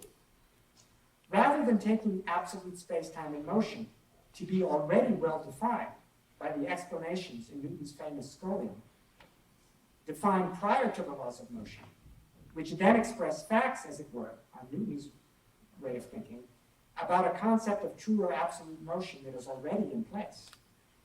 Kant views these laws, the laws of motion, as rather defining a privileged frame of reference based on the center of mass of the solar system, within which such motions are themselves first defined. Kant thereby views the Newtonian laws of motion as what we would now call an implicit definition of the privileged space, privileged time, and privileged state of ideal force-free motion, relative to which Newton's theory is true. Indeed, the modern concept of inertial reference frame, developed in the late 19th century as a solution to precisely the Newtonian problem of absolute space, time, and motion, this modern notion of inertial frame proceeds by just such an implicit definition. The inertial frames in this tradition are just those in which force-free bodies follow straight lines with constant velocity, law of inertia, and in which every true change of momentum, representing a deviation from this state, is precisely counterbalanced by an equal and opposite change of motion, momentum, in the source of the force producing the change. Think gravitationally interacting bodies. Moreover, I believe that Ernst Mach adopted a version of Kant's way of formulating this solution in the late 19th century, and thereby connected Kant's original solution with a modern concept of inertial frame, which Mach gradually became aware of through successive editions of the Principles of Mechanics. Also in the late 19th century, however, this classical concept of inertial frame came under increasing pressure due to developments from outside the provenance of classical Newtonian theory, namely the development of Maxwellian electrodynamics. For it now appeared that the classical principle of Galilean relativity, already well known to Newton as corollary 5 to the laws of motion in the Principia, this classical principle did not hold after all. In this context, it appeared all the inertial frames just defined from within the Newtonian tradition are not empirically equivalent, and there should be a privileged rest frame relative to which the velocity of light and all other electromagnetic disturbances is exactly c. And it can't be exactly c in the Newtonian Galilean perspective in any frame that's moving relative to the one in which it has velocity c. Of course, repeated attempts experimentally to distinguish different inertial frames from one another on this basis all failed. And the solution from a modern point of view was finally given by the creation of Einstein's special theory of relativity in 1905. Moreover, Hermann Minkowski in 1908-09 then gave a geometrical presentation of this theory within the Hilbertian axiomatic program, axiomatic physics, wherein the Einsteinian electrodynamic framework for space-time and motion appears as a four-dimensional geometrical alternative to the parallel space-time geometry for classical Newtonian theory, which, on this inertial frame point of view, is implicitly defined by the Newtonian laws of motion. In this new Minkowskian Einsteinian framework, however, the fundamental relation of distant absolute simultaneity between spatially separated events is now relativized to a choice of inertial reference frame, which frames are now implicitly defined by Einstein and Minkowski rather than Newton. But this relation of simultaneity, taken as absolute, was fundamental to Newtonian gravitational theory, since gravitational interaction on this theory takes place immediately, that is simultaneously, across arbitrarily large spatial distances. So you have to have absolute simultaneity in that theory. Einstein therefore needed radically to revise gravitation theory as well. And he did this by taking the truly revolutionary step of describing gravitational interaction by a version of four-dimensional Minkowski geometry in which space-time is curved rather than flat. A variably curved non-Euclidean four-dimensional geometry in which the curvature depends on the distribution of mass and energy, and freely falling bodies affected by no forces other than gravity follow four-dimensional geodesic, straightest possible lines in this geometry. Freely falling trajectories, in accordance with what Einstein called the principle of equivalence, thereby replace the inertial trajectories of Newtonian theory, of bodies entering by no forces. And inertia, as it were, becomes absorbed, gravitation and inertia are put together. And inertia itself becomes a geometrical phenomenon rather than simply a mechanical phenomenon, given that gravity is now described by a four-dimensional curved geometry. These developments involving both special and general relativity pose a deep challenge to Kant's original conception of scientific objectivity, and they were explicitly considered as such in works of both neo-Kantian and logical empiricist philosophers soon after the creation of the general theory, so around 1920, and before and after. Works by Moritz Schlick, Hans Reichenbach, Rolf Carnap, and my friend Ernst Cassirer. At issue was whether the original Kantian conception should simply be discarded, as argued by Schlick, in favor of empiricism, or rather it should be generalized and revised, which was argued in one form or another by the others at this time, including Reichenbach and Carnap. One alternative, suggested by Cassirer and explicitly developed by Reichenbach, was to relativize the Kantian conception of a priori constitution and a priori constitutive principles, so that such notions and principles vary from theory to theory as science changes and develops. That's why it's relativized. But they still play, the principles, even though they're not fixed for all time, they still play the characteristically Kantian role of defining the space of real mathematical and physical possibilities within which properly empirical laws can then be formulated. That's why they're still constitutive, although not necessarily fixed. My dynamics of reason picks up and develops this latter Reichenbachian alternative. The idea is that, just as Newton's three laws of motion made the theory of universal gravitation, that is, the law of universal gravitation, possible as a properly empirical statement by implicitly characterizing the spatio-temporal structure relative to which gravitational changes of momentum, accelerations, are first well defined. You have to have a privileged frame to do that. Something similar happens in the theory of relativity. There's a similar implicit definition of motion here. Einstein's kinematical definition of simultaneity, appealing to the constancy and invariance of the velocity of light, implicitly characterizes the relativistic, so-called Lorentzian inertial frames within which Maxwell's equations are now true. And Einstein's principle of equivalence characterizes the privileged state of freely falling motion, in terms of which the mathematical geodesics of the variably curved space-time geometry of the general theory first acquire an empirical or physical, not just mathematical significance. The result is a relativized neo-Kantian conception of scientific rationality or objectivity that develops and changes with the progress of empirical science.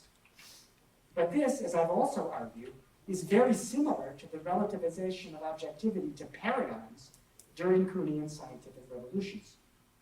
Indeed, it is not only the case that the transition from Newton to Einstein is Kuhn's main example in chapter 9 of his book, Structure of Scientific Revolutions, of what he takes to be conceptual incommensurability, but Kuhn's historiographical approach more generally has clear roots in the neo-Kantian tradition, in the work of such thinkers as Emile Meyerson, Alexandre Poiret, and once again, Ernst Cassirer.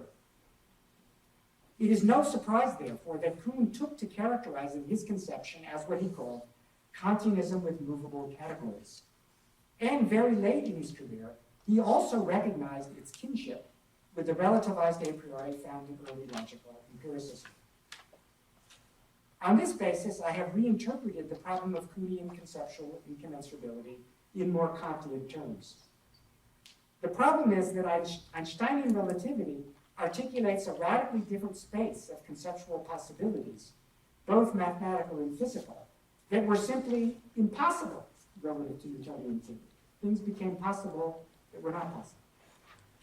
In particular, whereas one can indeed represent the structure of Newtonian gravitation theory as an approximate special case of Einstein's theories, by, for example, letting the speed of light go to infinity and considering the solar system as an isolated system not affected by anything outside it, the so-called island universe, we can then get the center of mass of that little island to be a Newtonian inertial trajectory, and there will be a gravitational potential there, uniquely defined in that frame, which is a Newtonian potential.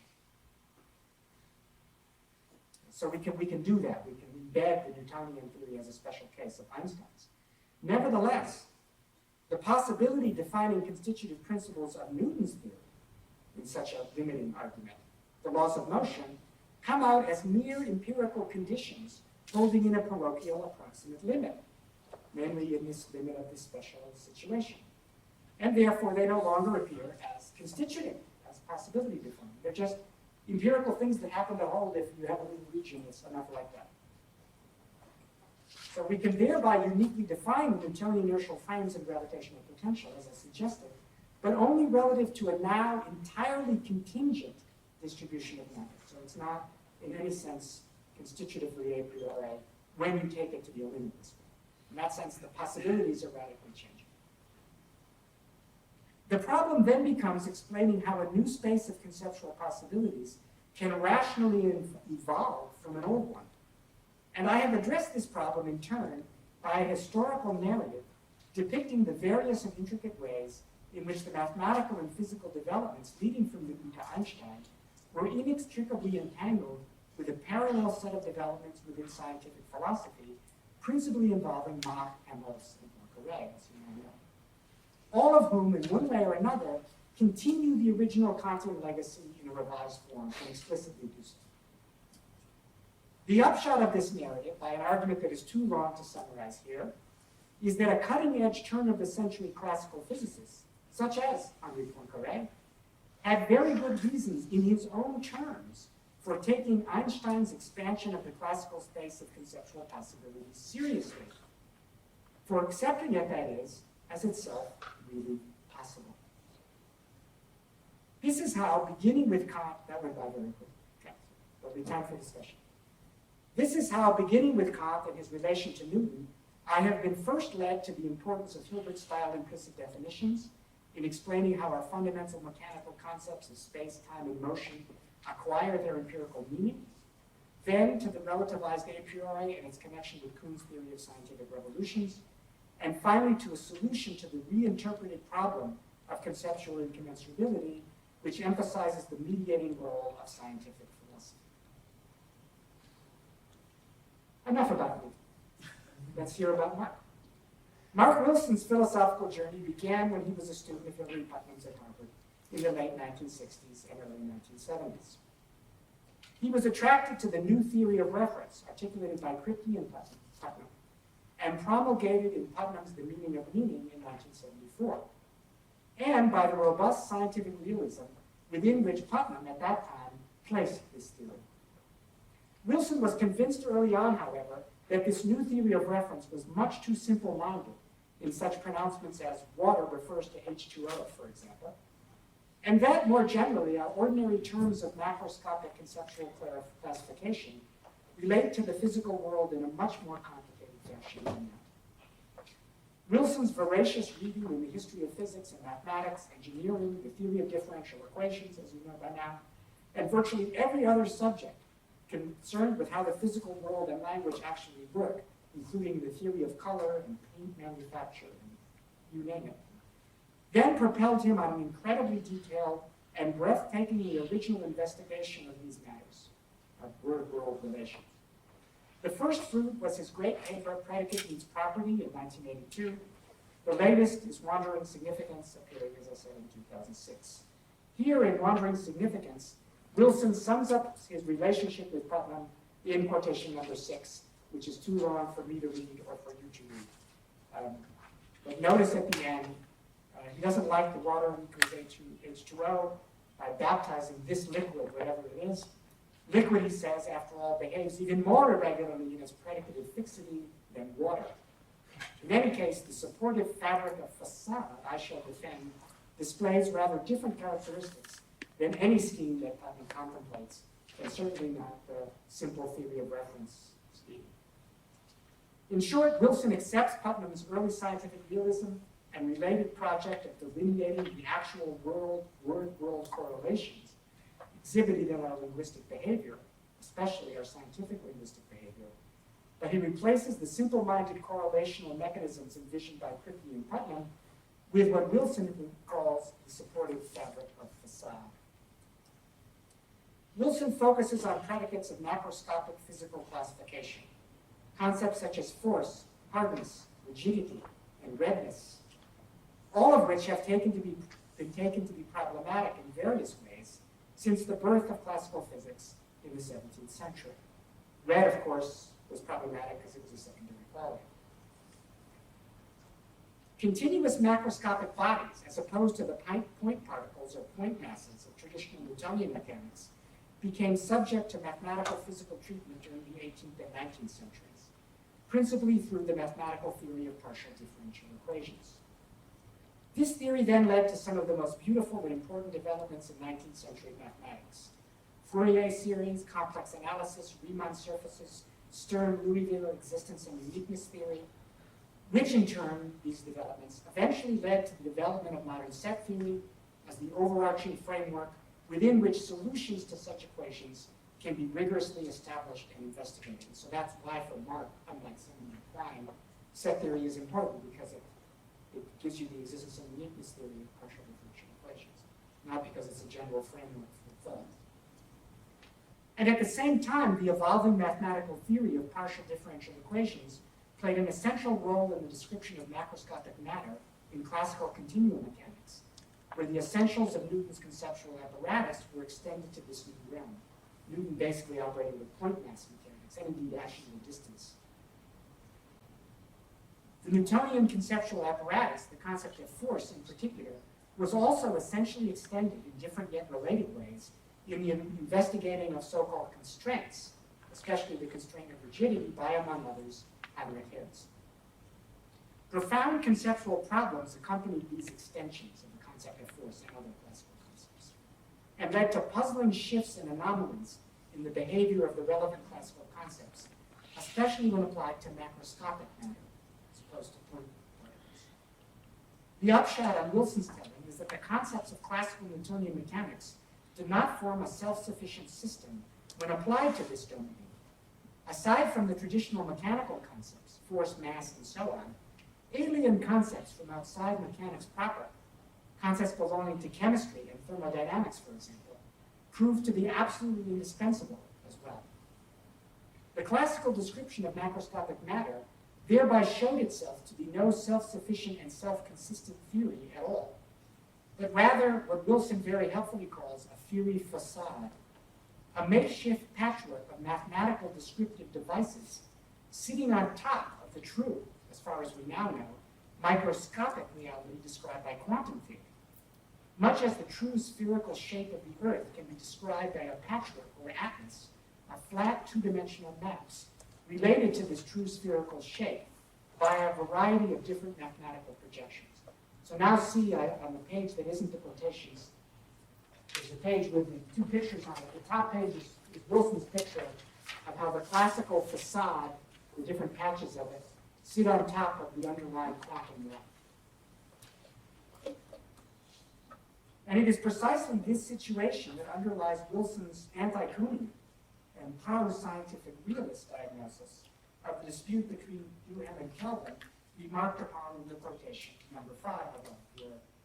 That's what they were struggling with. Neither Duhem nor Kelvin had any idea that classical mechanics was a theory facade sitting on top of quantum mechanics, and their different responses, one a kind of realistic mechanism at the hands of Kelvin, or a seemingly instrumentalistic, anti-mechanistic view of Duhem, are two different responses, neither of which quite understands the situation. That's how Wilson uses it. Both of which are understandable, and neither is a paradigm out of mindset. We are now in a position to understand more precisely why Wilson has difficulties with a Hilbertian notion of implicit definition, particularly when taken as a complete explanation of the meanings of the fundamental concepts of mathematical physics. Indeed, as Wilson points out, Hilbert included a successful axiomatization of classical mechanics as a desideratum in his list of famous problems. And what we now see on Wilson's account is that no such self-sufficient axiomatization is possible for classical mechanics. There is no such thing. Classical mechanics is simply a collection of local patches of mathematical representation constituting an atlas-like theory facade. It is not something that could possibly be organized as an axiomatic theory at all. In this case, the whole idea of a complete system of implicit definitions delineating a Kuhnian paradigm or conceptual framework called classical mechanics makes no sense. And there is nothing that characterizes what we might call the full space of possibilities allowed by classical mechanics, the set of classical mechanical possible worlds. It might appear, therefore, that if we truly want to understand the conceptual pressures leading to the breakdown of classical physics at the turn of the 20th century, from the 19th to the 20th, we should abandon Kuhn, along with all other neo-Kantian projects, and embrace the robust scientific realism underlying Wilson's detailed and delicately filigreed accounts of actual word-world correlations, as in this case.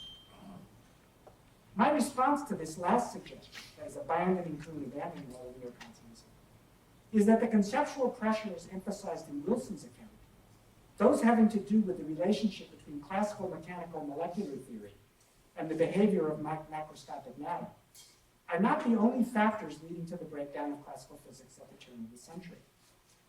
My Dynamics of Reason project focuses on a rather different and orthogonal set of developments concerning the relationship between our fundamental mechanical concepts of space, time, and motion and the empirical phenomena they aim to describe. Namely, first and foremost, the observable, purely relative motions we actually experience in the world around us. The problem engendered by the Newtonian concepts of absolute space-time and motion in particular did not concern the relationship between macroscopic matter and its microscopic constitution. The problem was rather that absolute space-time and motion, as Newton characterizes them in the Scholium, appear not to be part of the empirical or phenomenal world at all. They have no possible causal relation to our senses. As Newton himself states the problem at the end of the Scholium, absolute space, he says this is a difficult notion. How do we deal with it since absolute space, as he puts it, does not strike our senses? Nevertheless, he says the situation is not hopeless, and that's why I wrote the book, to tell you how to figure out what the true notions are. So how can these concepts, absolute space-time and motion, especially as employed in the theory of universal gravitation, developed in Book 3 of the Principia, well after the Scholium, be as empirically successful as they in fact are, since they just don't have any relation to us, it seems. The Kantian answer, as later elaborated by Mach in the late 19th century concept of inertial reference frame, is that the Newtonian laws of motion implicitly characterize a privileged initial frame of reference, fixed, for example, at the center of mass of the solar system, within which the true or absolute motions described by universal gravitation are first well defined. Before that, we don't have absolute motion. We don't know what we mean. In this particular context, therefore, the notion of implicit definition leads to a genuine advance in conceptual clarification. And it is important to note that this is not simply a Hilbertian implicit definition of an abstract mathematical structure, as in Hilbert's axiomatization of Euclidean geometry, for example. Rather, it shows how an abstract mathematical structure, what we now call the structure of Newtonian space-time, actually corresponds to something in the empirical or phenomenal world. It does this by including not only abstract mathematical concepts, such as Hilbert's points, lines, and planes in his geometry, in the implicit definition in question, it also includes fundamental mechanical quantities as well, such as mass, momentum, and force. Newton's argument for universal gravitation in Book 3 then shows us how to measure these quantities empirically. Especially, it shows us how to measure the masses of the primary bodies in the solar system, so as actually to determine the relevant center of motion. We empirically compare the masses of the primary bodies in the solar system, as I just said, so as empirically determine its center of mass. This argument presupposes that both Euclidean geometry and the laws of motion are already in place. And it is in precisely this sense, in my view, that both Euclidean geometry and the laws of motion are constitutively a priori in Newton's theory. Kant was right about that. It was just wrong that that was the way it would always be. This kind of correspondence between mechanical concepts and empirical phenomena is quite different from the word-word correlations described by Wilson's atlas-like facade structures. It is not a matter of establishing local correlations between different patches of a theory facade and aspects of microscopic or physical reality, but of implicitly characterizing a global coordination between abstract spatiotemporal representations and concrete observable phenomena via what Reichenbach and others call coordinating principles.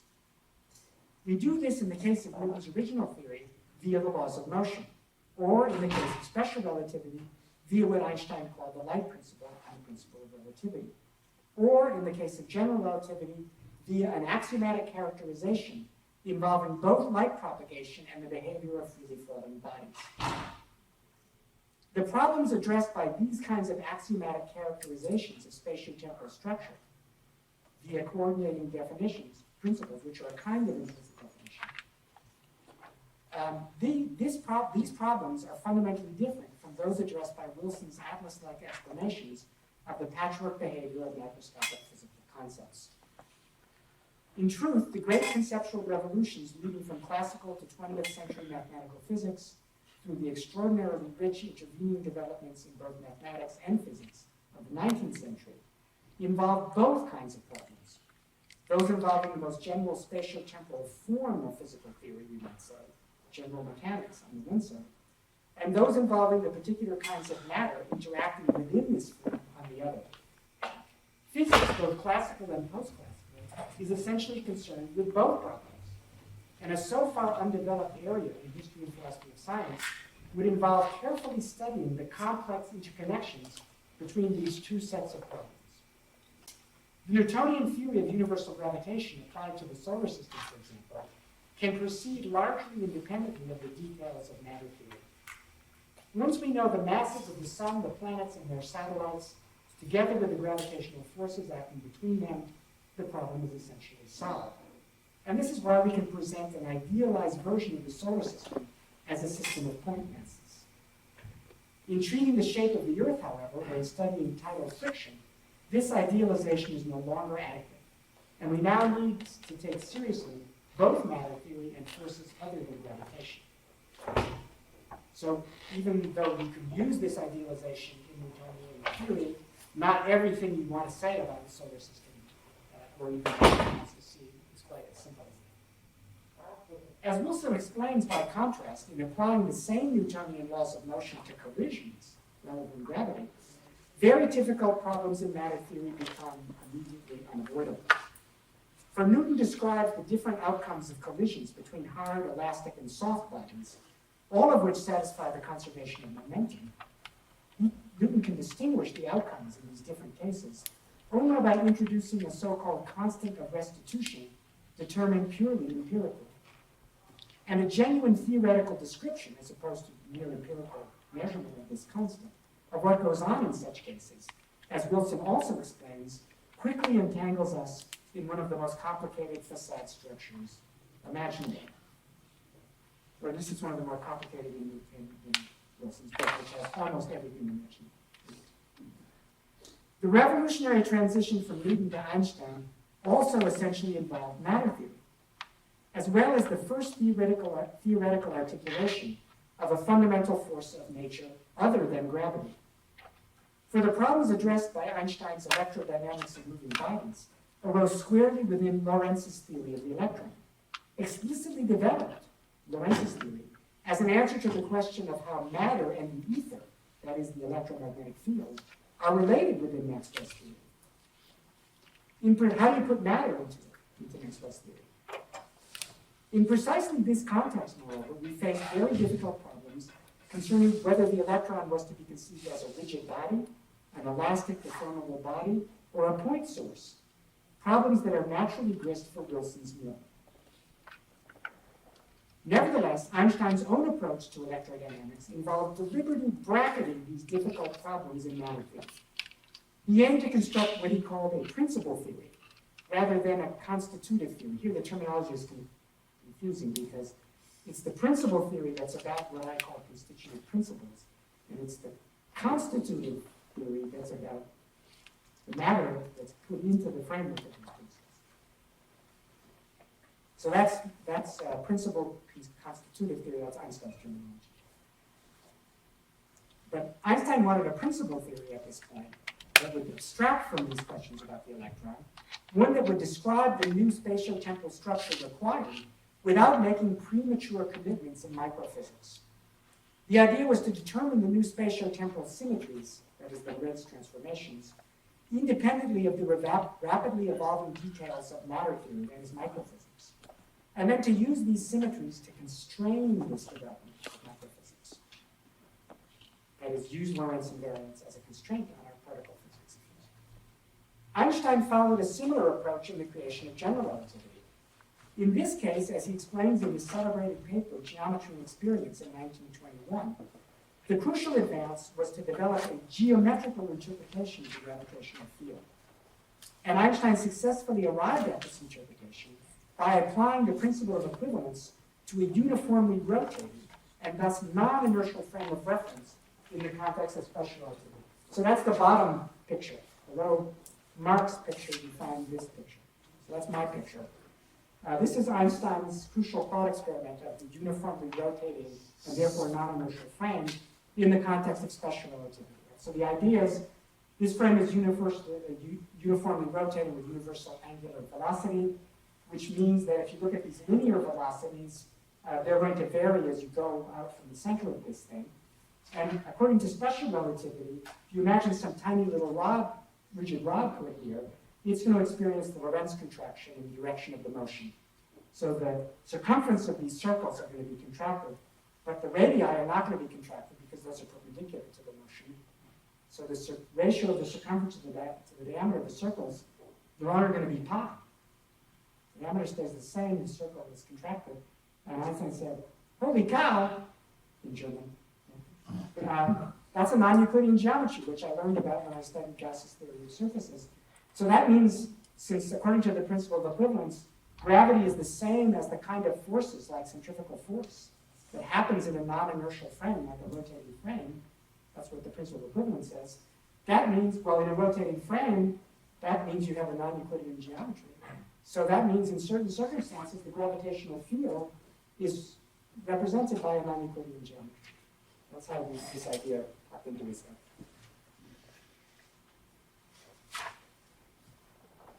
Einstein therefore needed in particular to follow Helmholtz rather than Poincaré in taking the geometry of physical space to be directly reflected in the behavior of practically rigid bodies, as he put it. Practically rigid, that is for all practical purposes. Entirely independently of any theoretical consideration of their actual microscopic constitution. So there, the last quotation, number 7 on the handout, is from that paper of Einstein's Geometry of Experience. And there, it's very interesting. He's saying, look, Poincaré is really right. In his objections to Helmholtz, and his argument that you cannot read off geometry from the behavior of rigid bodies. Because after all, the bodies aren't really rigid. There's all kinds of complicated things going on there. And so we actually have to develop all the physics to figure that out before we can say anything about how geometry and physics are related. But to develop the physics, we already have to have a geometry. And so we're not going to be able to derive the geometry empirically. It has to be conventionally stipulated. So Einstein says here, interestingly, well, Poincaré is right about that. Nevertheless, it is my conviction, he says at the end, that we must take these concepts, practically rigid body, and practically, as it were, chronologically rigid clock, timekeeper. They must still be called upon as primitive independent elements at the present stage of theoretical physics. For we are still far from such a secure knowledge of the theoretical foundations that would enable us to give exact theoretical constructions of such structures.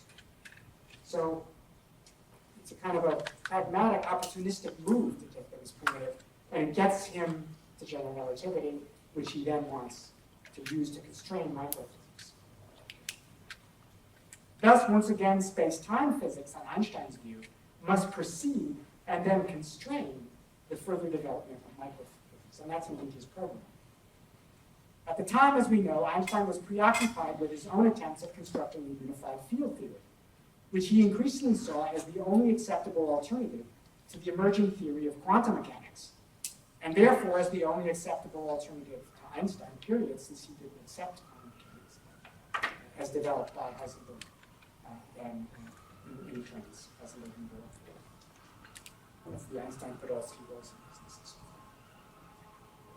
So for him, the unified field theory, which begins with general relativity and tries to fit all the other forces and particles as fields and singularities in fields within a general relativistic space-time, was his alternative.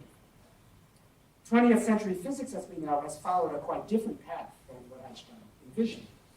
But the conceptual relationships between relativity, both special and general, and quantum theory, including quantum field theory, also known as particle physics, these relationships between relativity and these quantum theories are still very much in flux.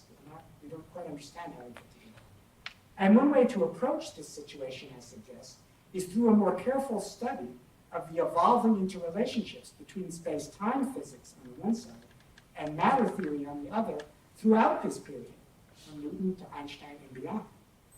And here I believe there is plenty of room for both the Kantian themes developed in My Dynamics of Reason and the extremely sophisticated elaboration of an early Putnam-style scientific realism found in Wandering Significance. Thank you.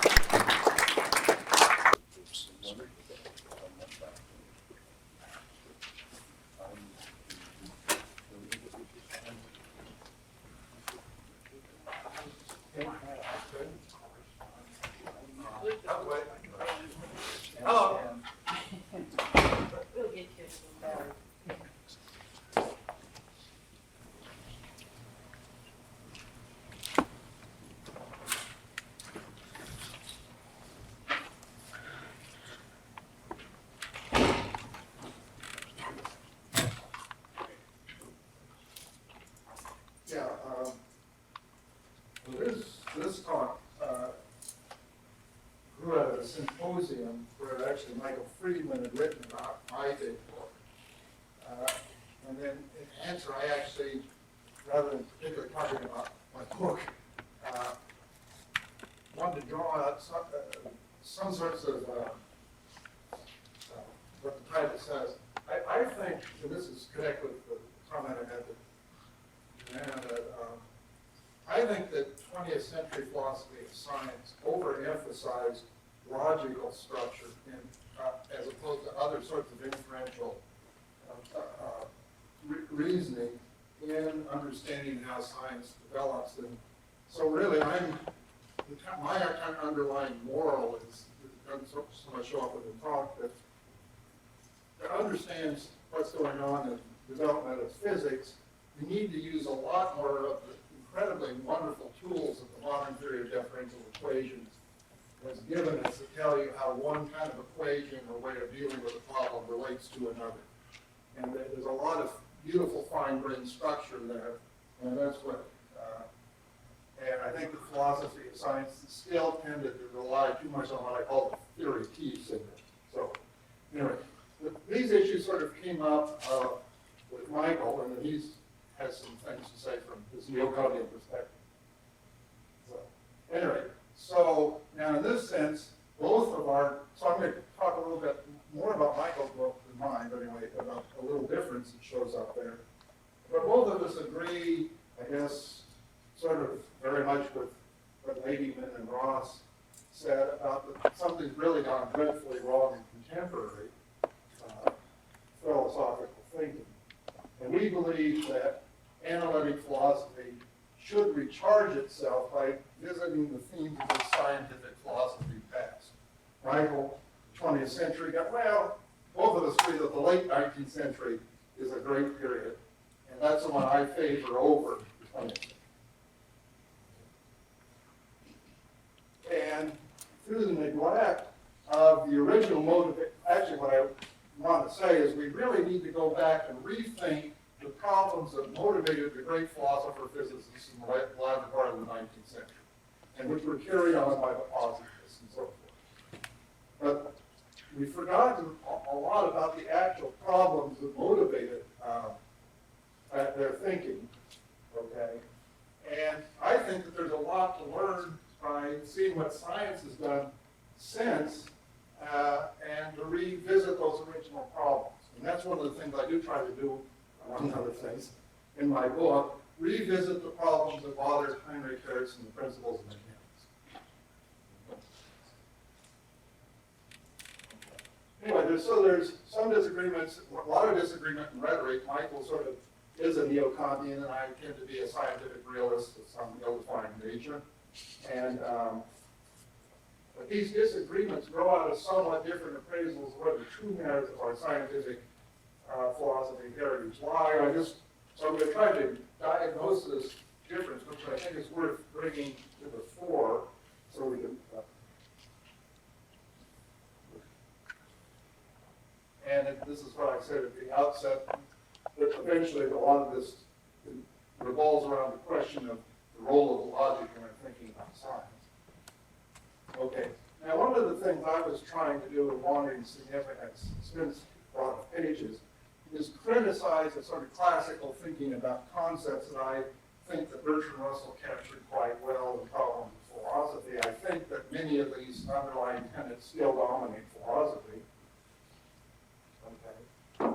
Now, one thing I didn't somehow make clear because of the way I wrote the book, I mean, is the whole scientific philosophy movement, even going back to Kant or before, has always been in some way or another recognized that this sort of naive classical conception of conceptual content is a hindrance to the free creativity of the science. And one of the major things that Michael did in his review of my book is just highlight the degree to which this is true among the positivists. And somehow I didn't register, I understood that in my book well enough. Okay. And in particular, the scientific, what Michael does in his nice little book is that he is criticizing present-day philosophy for its conceptual timidity. And he observed that nowadays it rarely serves as a fierce enemy of ideological complacency as it did in the glory days of scientific philosophy. Okay? this idea that somehow there's a conceptual realm or various conceptual realms, and the philosopher is some sort of botanist that tries to put this in tidy order. Ross and Ladyman wrote critically about this sort of conception of things. But originally, the motivations for needing a different view of concepts is a search for greater conceptual liberty within science. Okay, and as what we well know, and Michael's historical work is great at laying this out, is the pressures within geometry. Something had to change, and in particular, the rise of non-Euclidean geometry, so that's Humphreys tessellation. Okay, and a lot of Michael's book is concerned with it, and I agree with very much with the emphasis he places on this topic of the importance in moving science along conceptually. The role of the great thought experiments, Helmholtz, Poincaré, and all of those played in allowing science to change.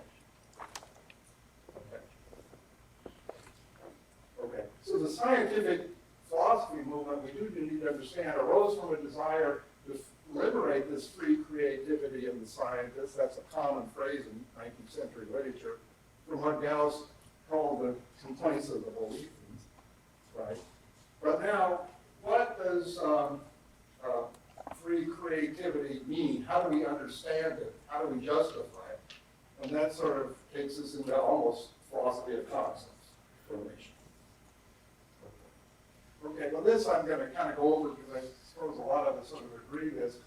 Most contemporary students of concepts now seem totally oblivious to the real life problems of conceptual development that inspired the scientific philosophy movement. And that's what one of the things that Michael in his book is trying to get us to stop doing. Okay, but contemporary scholars don't see anything semantic in any of Michael's examples, just a bunch of guys shifting means of distance and time.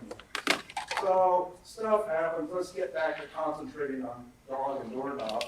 And when I put those pictures up, there is a resemblance. Okay, here's how Michael formulates this. I can't remember whether this is from the book itself or from his review of my book. The modern analytic philosophy clings to the idea of a specially characteristic philosophical enterprise of mere conceptual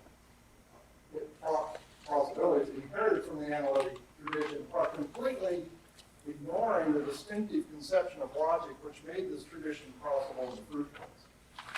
Okay. And then he actually blames Klein for a lot of this and put justice to it. Okay. Anyway. Now, the first thing I'm going to do is quickly outline how the positivists wanted to deal with this issue of how can we look at concepts in such a way to encourage greater conceptual liberty in the prosecution of science. And the basic idea is he thought that scientific concepts could be supplied with adequate meaning simply through inclusion within a properly articulated theoretical frame that would implicitly define the terminology. Familiar idea. And at root, now this is just to kind of mood, is that it's really kind of a pragmatic point of view. All that's vital for a conceptual system is that lay down reasoning pathways able to convey us from correct input measurements to correct output numbers. And here's Feynman saying it in very crude form. The whole purpose of physics is to find a number with decimal points, etc. Otherwise, you haven't done anything. Now that's crude, but it, heck, we're in the crude here, right? Okay, but anyway, that's what Mach was trying to do. And Mach was trying to oppose various, actually quite sensible factors that he thought were inhibiting the development of mechanics. I mean, they're very reasonable at the time when he was actually I used to always hate Mach, but when you embed him in these scientific concepts, you become more sympathetic to what he's doing. Anyway, anyway, the spirit is, hell, we don't need to understand nature in the manner that you other guys expect. We merely need to predict its course as active. Okay, and I already said this. I'm particularly interested in what were the actual physical problems that were bothering Hertz, causing the right to principles in mathematics. And he tried to unravel these through supplying a replacement axiomatics that made no attempt to capture the prior meanings of words like force. By the way, he did not think that force was a metaphysically problematic term or anything like that. He just thought there was mathematical difficulties associated with it, and he was right about that. Anyway, so very few steps are required from Hertz's point of view to the logic-centered view of concepts favored by the positivist movements. Again, as implicit definability, and Hilbert was a sort of a great inspirational figure in this, and in fact, Hilbert did set the axiomatization of classical mechanics, meaning the problems that Hertz was worried about, as one of his 20 problems that mathematics was part of his sixth problem.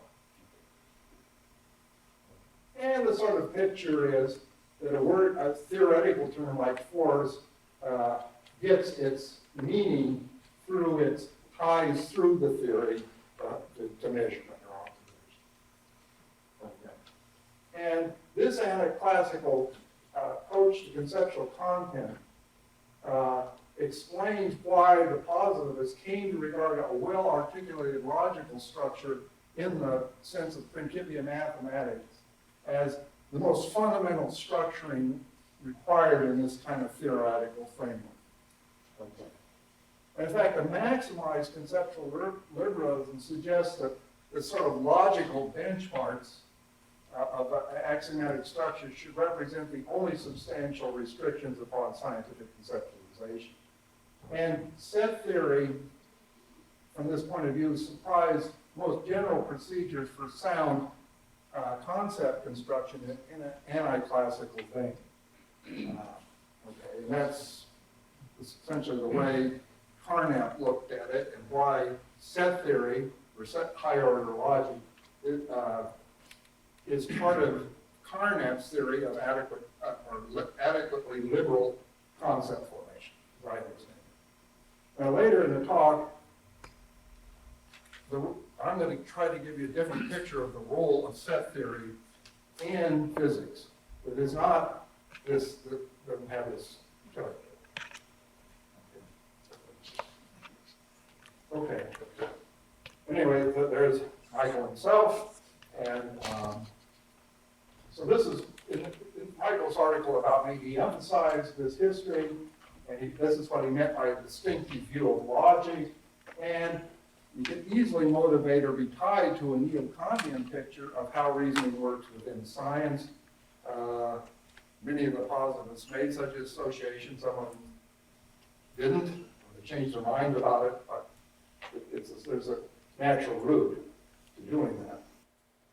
And in particular, if you believe, and it's very natural from this axiomatic perspective, that some range of structural provisos must be put in place before it even makes sense to talk of the empirical predictions within a framework, right? So you have to put, well, Carnap's framework principles have to be laid down to give a kind of hump of empirical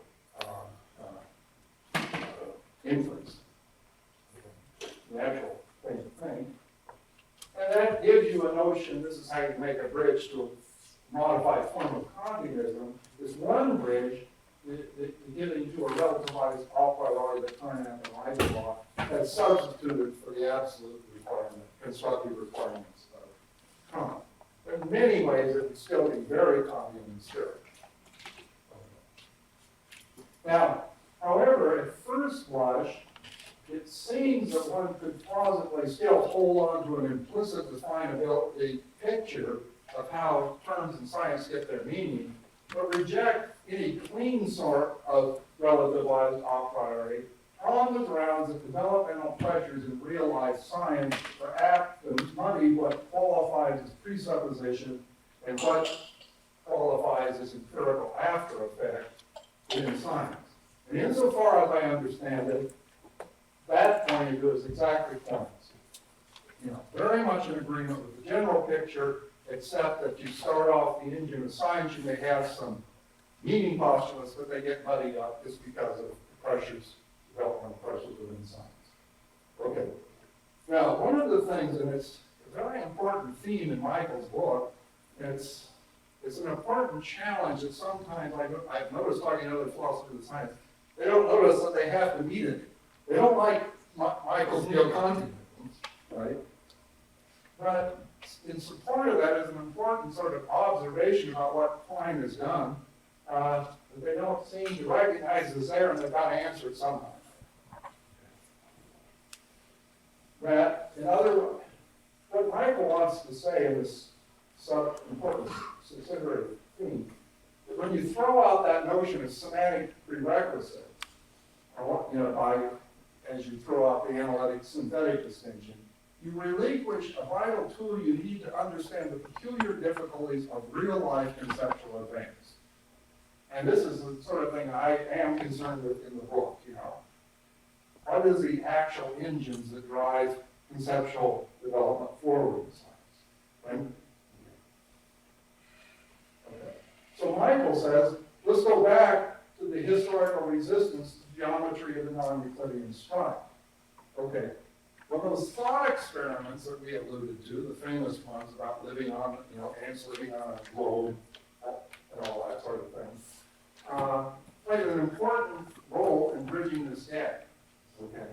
And what Michael wants to emphasize is those thought experiments, which are of some sort of philosophical stripe, finally were necessary to make the classical physics to relativity transition become rationally adjudicated. Okay. Rather than merely representing the crude triumph of one doctrine over another because of politics and funding agencies and all that sort of thing. Okay. And so it's that rational adjudication. We've got to have a view of conceptual content that it can explain why those thought experiments were a necessary bridge to making that transition. Okay. But how can it be that patent fictions prove essential prerequisites to proper intellectual grasp?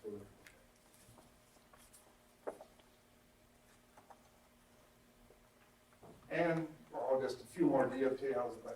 So Michael emphasized now merely understanding the mathematical structure of a set of notions does not show how you can live in such a world physically. Okay, I know what the complexified projecting plane is, but I don't know how you can live in such a thing. You need a story to take a mathematical structure that you can understand on its own rights and understand how it could be a possible physical world. Okay. Well, that's what the great thought experiments do. They give you enough sense of coordination, or, well, to use the term I think Helmholtz used, it shows you how you could, what it would be like to live in a non-Euclidean world. Now, I didn't do it in the way it's the actual non-Euclidean world we live in, but it was enough to tell you a story so you could see this kind of conceptual possibility as a physical possibility. Okay. And if you don't have a thought experiment like that, without that kind of bridge, well, then it becomes impossible to see these conceptual possibilities as physical possibilities. So that's a very important contention that Michael's making, and we have to have some sort of approach to conceptual content that does justice to those observations. Okay. Anyway, now Michael's resolution of this is that the relativized a priori the positivist, this is the formalized treatment of those sorts of ties required to pull non-Euclidean skeptics into richer pastures. And he thinks that we can't understand the typical character of conceptual advance in science without recognizing the semantic importance of those synthetic a priori prerequisites. And so Michael, this is a quote from one of your books, someplace you wrote, our current historiography of science requires us to draw a fundamental distinction between constituent principles on the one hand and properly empirical laws formulated against the background of such principles on the other. Okay. Now, anyway, that's the way Michael wants to go, very much in line with, I mean, he's right to say that this was implicit in what the Klein particularly, how they were thinking. Okay. Okay, well, Klein and his followers, okay, don't have any tools to deal with this sort of question, despite the fact that these are ubiquitous, these sorts of episodes that need of conceptual enlargement need to be explained and why they have the character that they do. Okay. But when you, under Klein's influence in recent philosophy, has abandoned these diagnostic tools required to operate as effective critics of conceptual complacency. And if you only think about door and doorknob, you don't understand that philosophy is supposed to help us do something real in science, which is enlarge the realm of conceptual possibilities in some sort of plausible sort of way. And we've just abandoned that whole task. And I agree with Michael, we need to return ourselves to a better, to that original scientific philosophy goal. Okay. So we've deluded ourselves that the noble calling of conceptual critic no longer represents philosophies as fair. It's as if we were only willing to study metaethics and had left all normative concerns to those guys. However, it is unfortunately hard to make concrete sense out of the relativized off-record, okay? And these are common objections that I know lots of philosophers of science that study space-time worry about. Given the way the issues were presented in Michael's little book, which is very, only actually 3 lectures. But for these kinds of reasons, few of the philosophical remarks that are attached to the sundry thought experiments that inspired Einstein's advances are actually implemented within the finalized theory. In particular, it's not clear, actually hard to make total sense of the idea that any matter follows geodesics within general relativity. Okay. Nor are the philosophical virtues often consigned to philosophical Einstein's events. Clearly, despite within these completed theories, at least so. Now, to me, the generic root of such difficulties traces to the root fact that science rarely advances as a complete and coherent framework in any reasonable sense of the term. At present, there's no happy method for, well, this is actually wedding Maxwell's electromagnetism to any known classical theory of matter, right? They handle matter and the interaction between the electromagnetic field in a vacuum and its interaction with matter are handled in part in all sorts of ways that can't have any claim to conceptual completeness. So they get, you squeeze your matter onto a boundary condition, you use the macroscopic Maxwell's equation, whose derivation is pretty dodgy and obviously not breaks down, and a whole bunch of other methods. When you actually, as well known, you try to have laws of interaction between matter and the electromagnetic field, you get into the problems Lorentz faced, which is the back action of the field upon the matter, and the only developed theory of that sort is Dirac's, and it really got screwy problems. Okay. So one of the things I was saying to Jenann, we should not pretend that we have some, in fact, I'm working on an article, people blithely talk about models of Maxwell's equations, as if it's some complete and self-contained things. we've got to watch where the boundary conditions are. That's only a small part of the universe. It's got to interact. You don't have an interesting optics unless you get some interactions with matter, right? Where does that appear? How is it handled? What are the rationale for handling it in the way we do? We've got to pay a lot more attention to that kind of stuff. And that's where I think the sort of distinctions you get in theory of differential equations help a heck of a lot to clarifying those sorts of things. But so the whole thing about having these global or cosmological theories, I mean, they're cosmological models in special relativity, but they only treat the matter as a dust. It's as a continuously spread out dust, and that is not how you expect matter to be. But that's what those kind of equations demand. Anyway. Well, this kind of says what I just said. Practitioners tiptoe around these alignment problems by treating matter's influence opportunistically by various, how do you handle the side conditions to your differential equations. So what Einstein actually contributed to science can only be viewed as a motley collection of equations and inferential techniques that have some truth to them, but do not cohere with one another perfectly, and leave large swatches of physical behavior quite unspecified. And it's the fact that classical mechanics had developed its doctrines in this haphazard and opportunistic manner was the source of conceptual difficulties that bothered Harris. Okay. But now, this is a problem with the sort of form of the positivist answer to this Michael's problem of rational conceptual development in science. The positivist translations of the famous thought experiment discussions into these axiomatic terms require that the behavior of rigid rods become more settled within this axiomatic framework than is plausible. Right? In other words, they were forced to freeze assumptions about ordinary matter into artificial fixity because those prerequisites have served as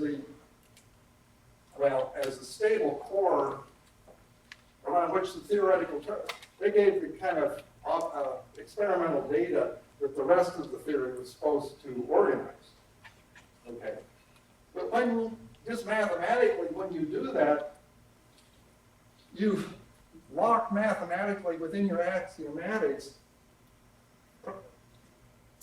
matters of conceptual advance in celestial mechanics to presumptions about ordinary matter on a localized scale. Okay. And you don't want to do that. Okay. In physics, the matter and how it interacts with the field is modeled opportunistically. We do not want to turn opportunistic forms of handling matter where you do not yet have a fuller story to tell. You don't want to be forced to turn it something that's a kind of a makeshift approximation and build it in and required to be actually a meaning postulate, part of a meaning postulate in a theory trying to justify non-Euclidean, the use of non-Euclidean geometry in physics. Anyway, that's just one way of staying sort of familiar complaints about the positivist program that you see in the space-time literature. Okay. But they make us, just the way Michael presented things, what does Friedman want us to do? Does he want philosophers to dream up wrong-headed demands on physical theory, a la Mach or Poincaré, who both stated things that are not workable, in the hopes that someday a proper physicist will be inspired to just make something good from our blunders, right? You know. Or are we expected to somehow work out theories of a perfection that is able to give a global theory of the sort that Jenann was alluding to, where you can handle matter at a local scale along with cosmology all in one sweep? Right. Well, there's never been a theory developed like Now, these are just prima facie worries, and actually some of what Michael will talk about. There are many prospects in neo-Kantianism that do not fall into this particular trap, and I think that Michael's been thinking in that sort of vein. So I'm just sort of laying out, in the way things are presented in dynamics of reason, just because of history, you worry about this. Okay? That doesn't mean that there aren't other ways out. Okay. Now, what I'm going to do for the rest of the talk is kind of state how I want to look at these sorts of matter. And I'm focusing on getting rid of that view of axiomatic organization as the central thing that you want to be looking at. And so that's actually why I said, even though the positivists naturally were led to the idea of making logical structure be the most important instrument of conceptual construction, that's exactly one of the issues I most wanted to target in my book. Okay.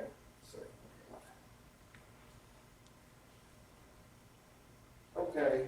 So much of my thinking in the book and some of the cases I report on are gentle forms of conceptual revolution, altering the definition of some term in a textbook or whatever. And usually this sort of detailed, nitty-gritty mathematical stuff is kind of beneath, kind of viewed with contempt by a lot of historians of science concerned with big social movements and who funded you. But I want to know how, what happened with the notion of vector, stuff like that.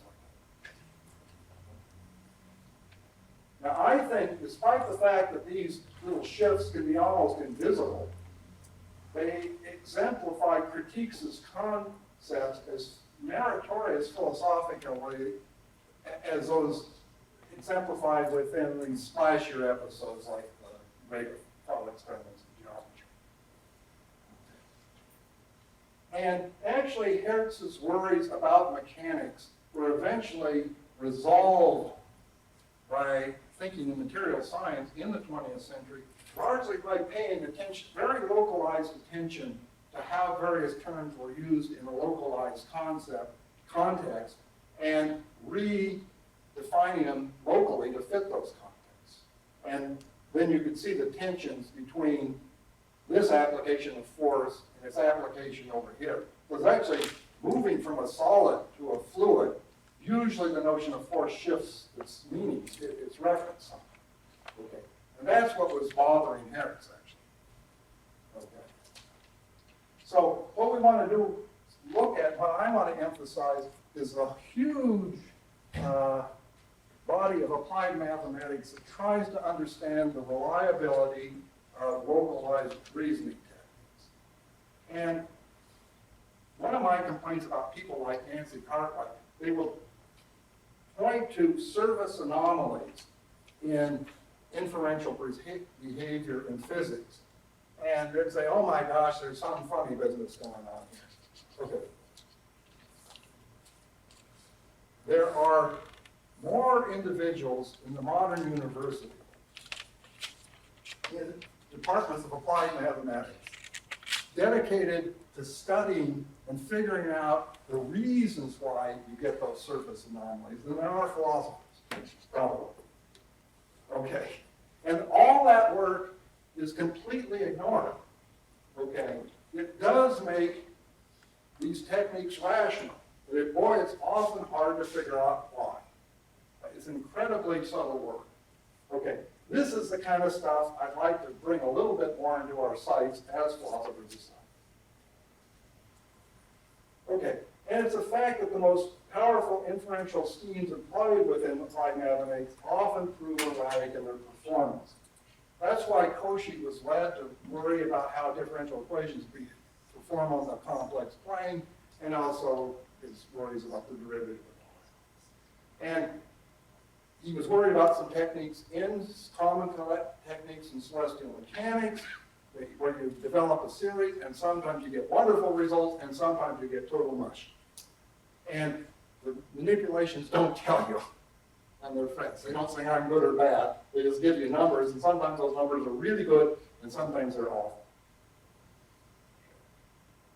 So this is the real nature of inferential, the problematic of inferential technique in science. You do not want to think about a logical model, a first order model, where things don't go wrong like this. Okay. To understand these issues requires the applied mathematicians, they develop what we need to call a picture of our computational place in nature. So there we are computing on a slab or a tablet, and there's nature doing whatever it's doing out there. We want to know when and why do those calculations give us good numbers about what's happening out there. What is the correspondence? What makes it good when it's good, and what makes it fail when it fails? That's the kind of question that Cauchy began. Okay. I just want to make an observation here, which is pertinent to what I'm thinking about. Most contemporary philosophical naturalism, insofar as I'm aware, is almost completely oblivious to the fact that a reasonable naturalism has to underwrite the answers that mathematicians have developed to these questions. Applied mathematicians can give us quite good reasons why those series computations break down when they succeed. Now, there's actually many continuing mysteries. They've given us a lot of good answers, and there are a lot of mysteries remaining. True. Okay. And I wanted to say, as opposed to Hartree, who's, I know from talking to him, completely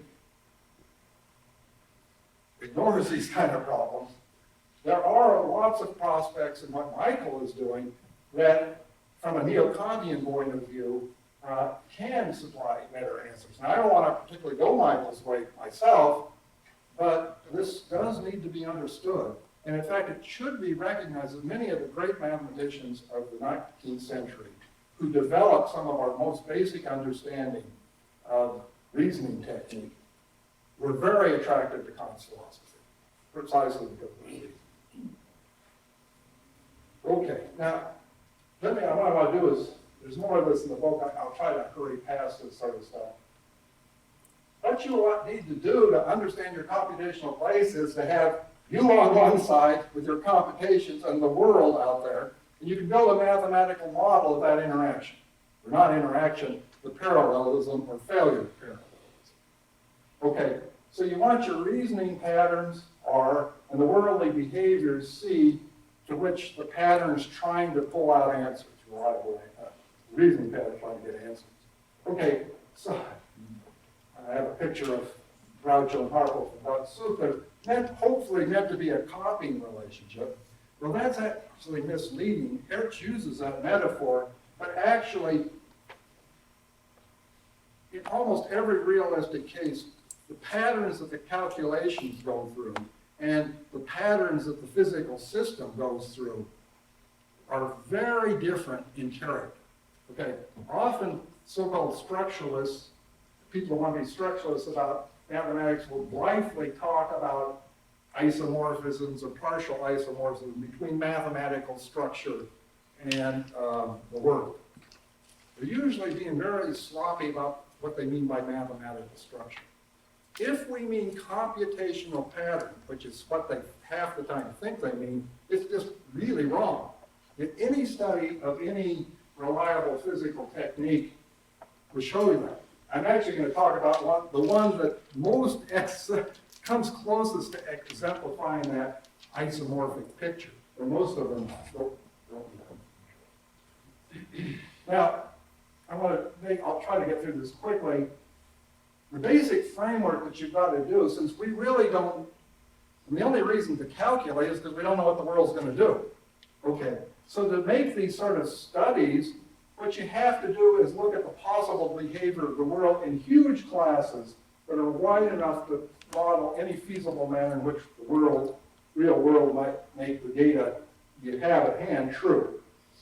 Okay. Well, it's easier to explain this for example. Okay, we're going to look at differential equations. They exemplify the problem nicely. So we could have a very simple model of a bead sliding along a wire where its velocity is dependent upon its position. Okay. Now we don't know if you start that off with a particular velocity, you don't know in what pattern it's going to form, and if the function that of position that gives you the velocity were complicated, you'd be foolish to think that you know how it was actually going to wiggle.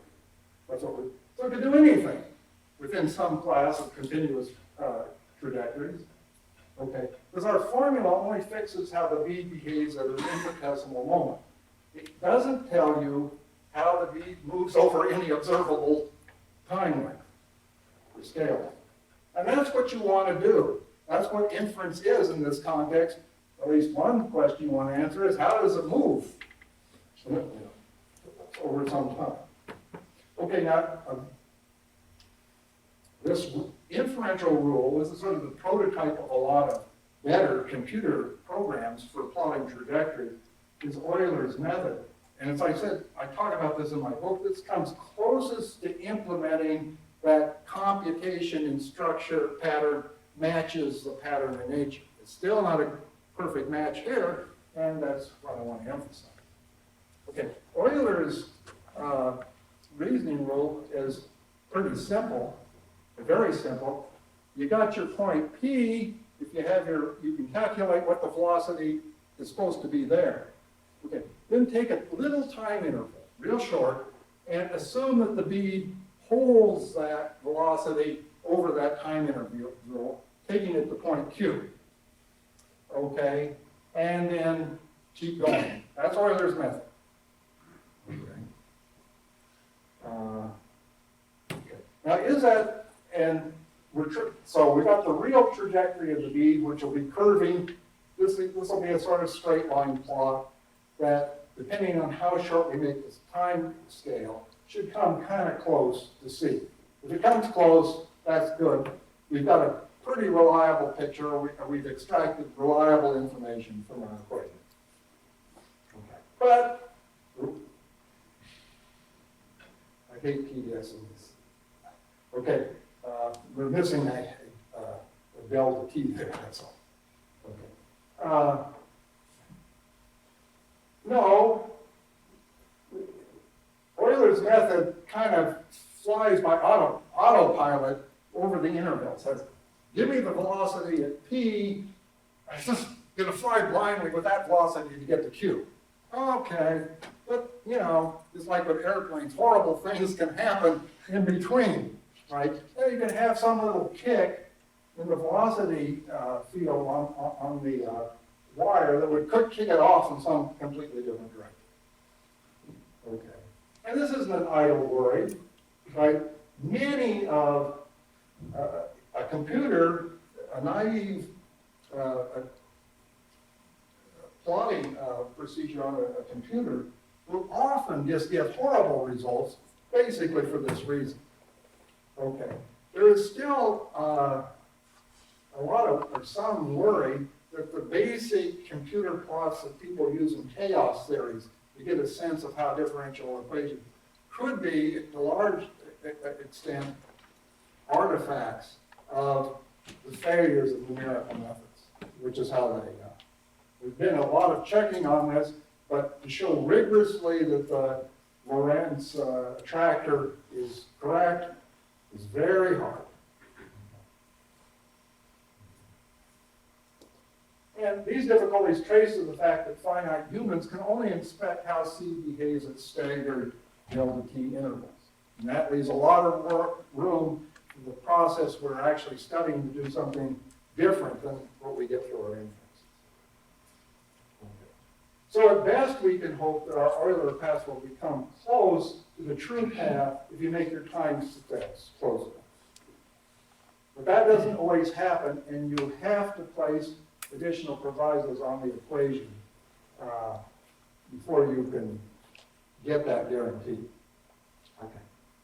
Now, showing that all of this happens for a specific class of equations called the correctness proof by the mathematicians is Euler's method. They've been studied since Cauchy and this particular method since Picard in the century. Now, getting these correctness results is usually really hard. And the results we have usually fall way short of the assurances that practicing physicists would like to see, say in the example of chaos theory. Okay. So a substantial amount of scientific reasoning advances in the hazy twilight where you're using inference rules that are neither known to be sound or unsound. And in fact, the very calculations that Cauchy originally worried about in celestial mechanics have still not been completely answered whether they're sound or not in exactly the region he was worried about. Despite 200 years of the work by the greatest mathematicians in the intervening years. Okay, anyway, the thing is, when I'm going all this stuff, notice that we're investigating how closely our calculations correspond to the curves through which they're supposed to match through the generic consideration of a broad family of curves. Okay, that's how we have to settle it up. Now, this is just a simple observation. Right? I wish philosophers would take it more to heart. Okay, when you look at a reasoning rule like this, you're just doing the non-logical equivalent of what a logician calls a soundness question. Okay, in the sense of Tarski. Okay. And a rule is semantically justified as it proves to be sound or correct under such a correlational study. Okay. Anyway, so I'm just saying we're looking kind of at the supporting semantics of non-logical reasoning rules. And there's nothing any different in what we're doing than what logicians want to do, except I believe that these inferential techniques are more important shapers of scientific techniques than the logical structure.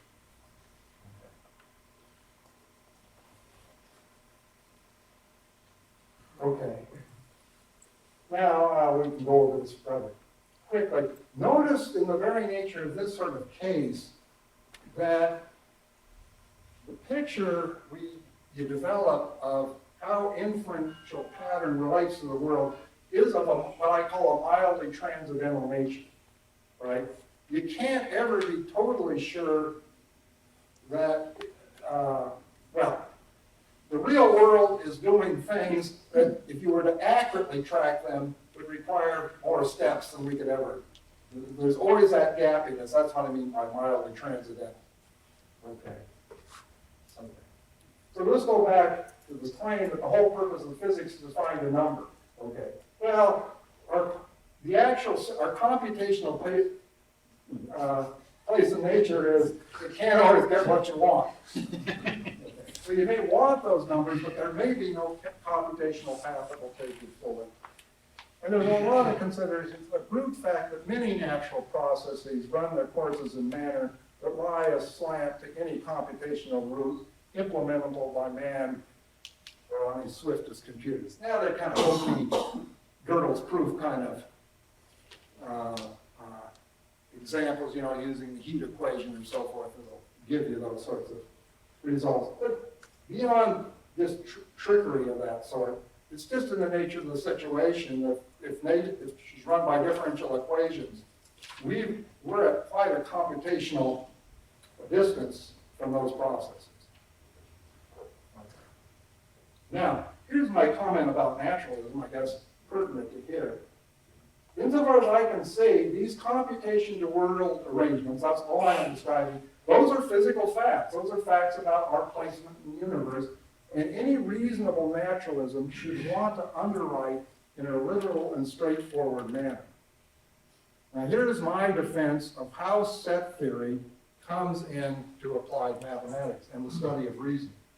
It's not particularly as a sort of positive sort of thought as part of the basic machinery of good concept building. I don't have that point of view.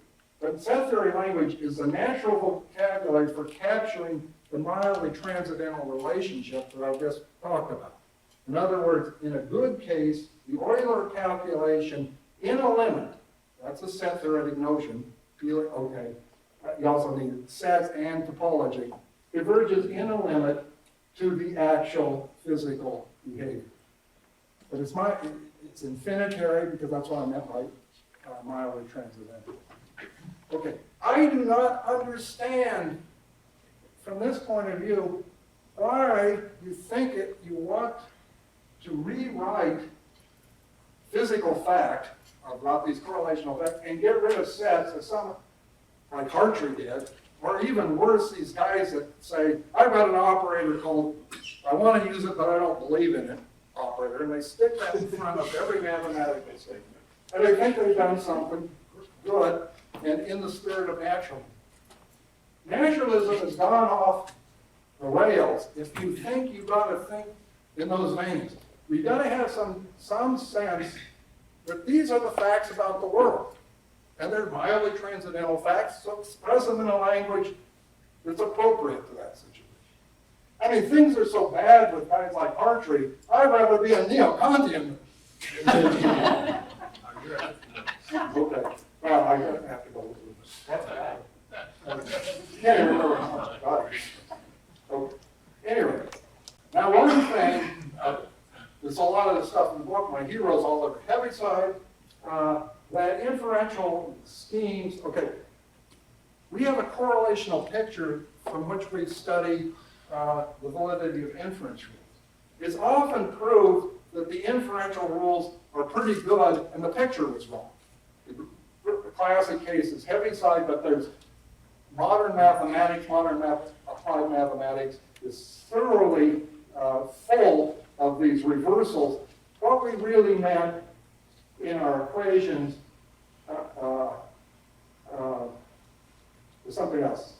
And basically the philosophy is that there's an obscure English mathematician said, a method which leads to true results must have its logic.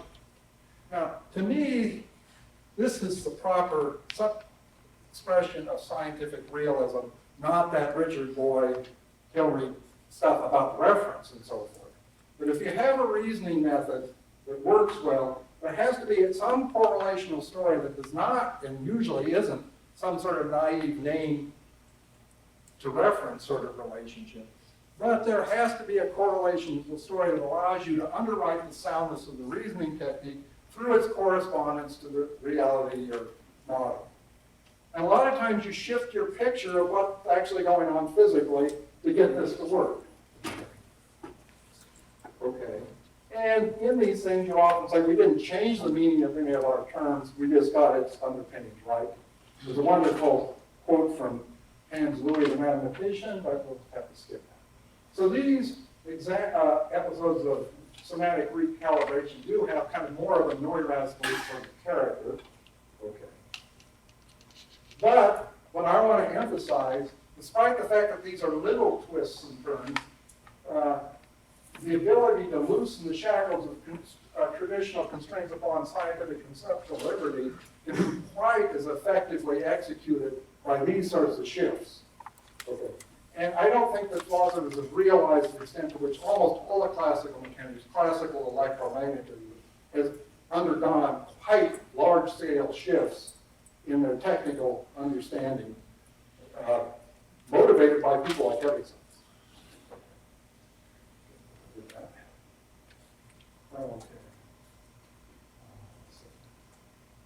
Okay, so this is why I go back to the late 19th century and the guys like Picard and so forth. You can implement the spirit of scientific philosophy and its approach to concepts, particularly liberty, without needing to embed everything in axiomatics. In fact, quite the contrary. Under these kinds of shifts, and this, I believe, happened in classical mechanics, what you actually wind up is a field of improved doctrines that are manifestly not able to be axiomatized. Okay. Because these little shifts optimize local adjustment and utility of the equations, so they don't need to fit together in a pattern of axiomatization. Okay, I more or less said that. Going back to Hertz's problem, we now have a very good understanding of why there were tensions in classical mechanics, And the way of resolving them is to localize and pay attention to the localized significance of force and be careful about shifting conclusions about the word force from one context to another without paying attention to the information that they bear, which we have arrived at by these correlational studies. Okay, now, this would be my approach to Michael's problem. I don't have time to go through it. But there's a lot of these things about the semantics, how people handle the reliability of inferential rules that would give you a kind of a justification of the value of Helmholtz thought experiment type stories, more in this vein, and thus avoiding the need to make anything be a meaning proposition. So that, okay. This is a kind of view, I was trying to be nice to jail, we do that here. Yeah, so the proposal I'm making and kind of suggesting that the way we do it is paying more attention to these delicate tools about studying correlations between effective reasoning and the world in the spirit of applied mathematics. It seems to be, strikes me as a form of scientific realism, but not of that crude Putnam-Boyd type. By working in this way, we can tell a story in which philosophy, just as Michael wants, can again serve as a non-trivial critic of established concepts. But mainly by borrowing from case studies drawn from applied mathematics of how words can look like they're working under one sort of inferential pattern, but there can actually be alternative stories that back up the words in a better way. That's the moral of the Heaviside episode. People thought the derivative worked this way by studying what was actually giving Heaviside his great results.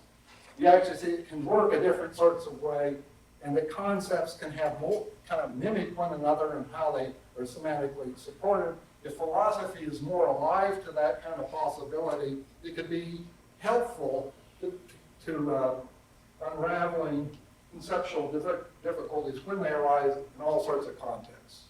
Okay, and I'm advocating that we return to that mission, which is part of the scientific philosophy heritage. I think I can stop. Okay.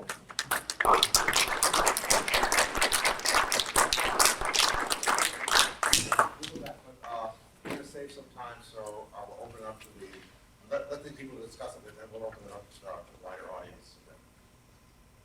Can everyone hear if I speak at this level? Should be a little bit louder. Is this okay? Okay, let me Is know. there a microphone any place that we We're not mic'd out. It's on the podium. Is it? Yeah.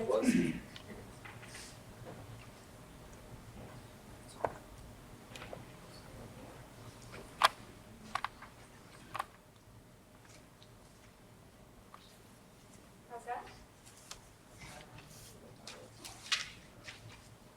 Can you hear me now? Yeah, good. Perfect. Easy. First, let me thank you so much for having me. I feel a little bit like a young buck among this distinguished crowd, which actually makes me quite happy at this age. But, and at first, actually, before I start, I want to disavow the aspiration that Don attributed to me in my book, which was to solve the single most important problem for naturalism. In my own book, I didn't actually purport to do anything that strong, but I won't be talking so much about that today. There are two conversations. Actually,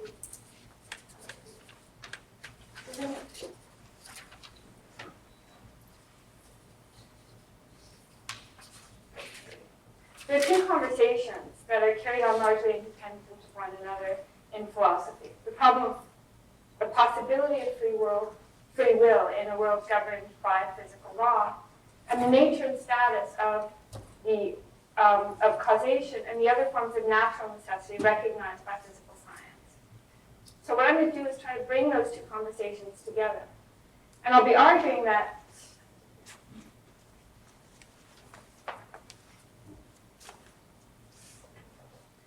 I'll be arguing that developments in our understanding of causal notions in recent years can be used to motivate a Copernican shift in our thinking about natural necessity that diffuses any scientific threat to personal freedom. So the problem of free will is not just a single problem, it's a complex, multi-pronged problem. People tend to jump from prong to prong.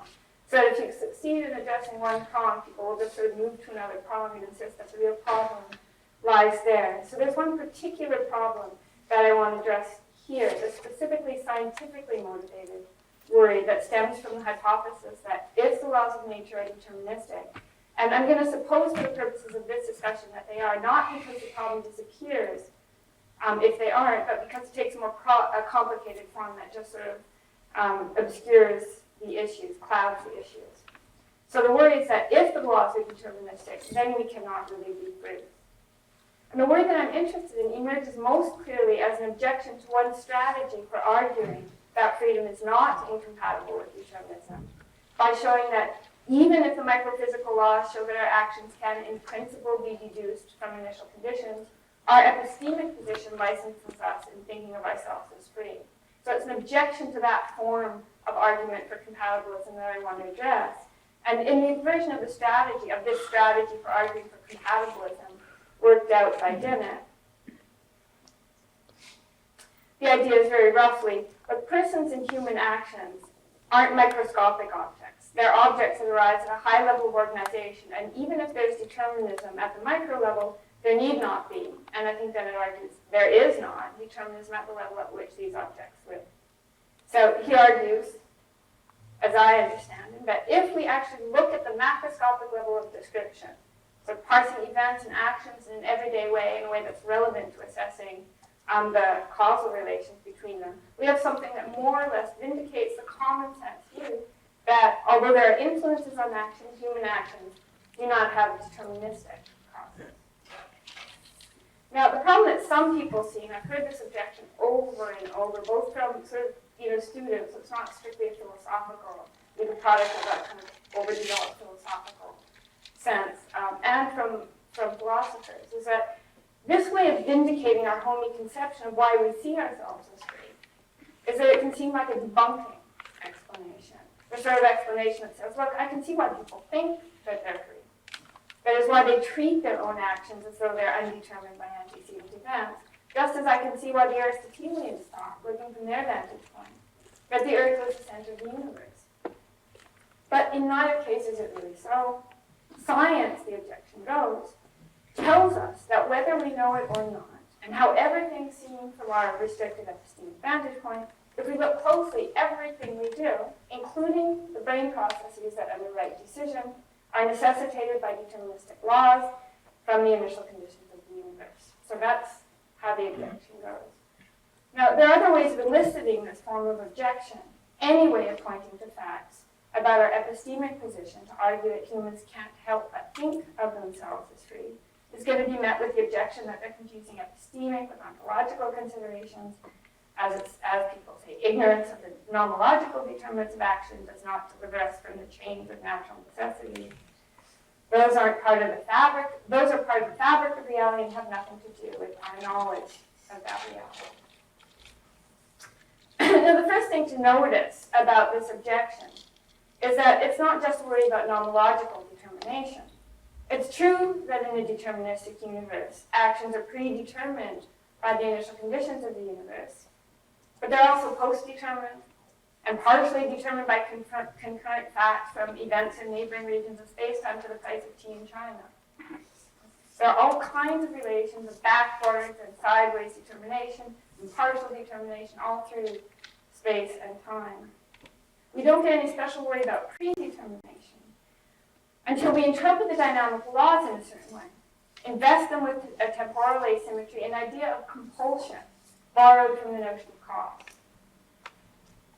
In many presentations of the problem of free will, and I think in some parts of Dennett's own exposition, people will simply use causal law and dynamical law interchangeably.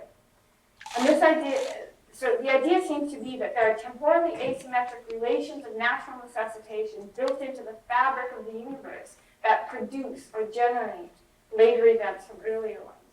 So that whether we know it or not, our own actions are part of a generative process stemming ultimately from the initial conditions of the universe. So if we want to find the origin, the root cause, we have to look all the way back to the beginning of time. So what I'm going to argue is that scientific, even if you're not, I think, tempted by this, it's good to see exactly what's wrong with it. What I'm going to argue is that the scientific credentials of this idea, the scientific credentials of this idea, so I'm not arguing about specifically philosophical arguments for conceptual causation that supports this view, but I'm going to argue that the scientific credentials of this idea are undermined by our by developments in our understanding of causal motion, and in particular by insights emerging from the interventionist account of cause. The interventionist analysis came out of attempts to characterize causal modeling in science. Independent work by Gleamore's group at Carnegie Mellon and Judea Pearl at UCLA. Pearl's work culminated in this beautiful book, Causality, came out from Oxford in 2000. It was followed up philosophically by James Woodward's Making Things Happen, 2003. In the notes on sources and further reading in a chapter on causation and freedom evolves, Dennett remarks that he discovered Pearl's book only while preparing the final draft, saying, Judea Pearl's causality raises questions about my way of putting things. While opening up tempting alternative accounts, it will be no small labor to digest these and, if need be, reformulate conclusions. This is for the future, so I'm probably taking up that invitation.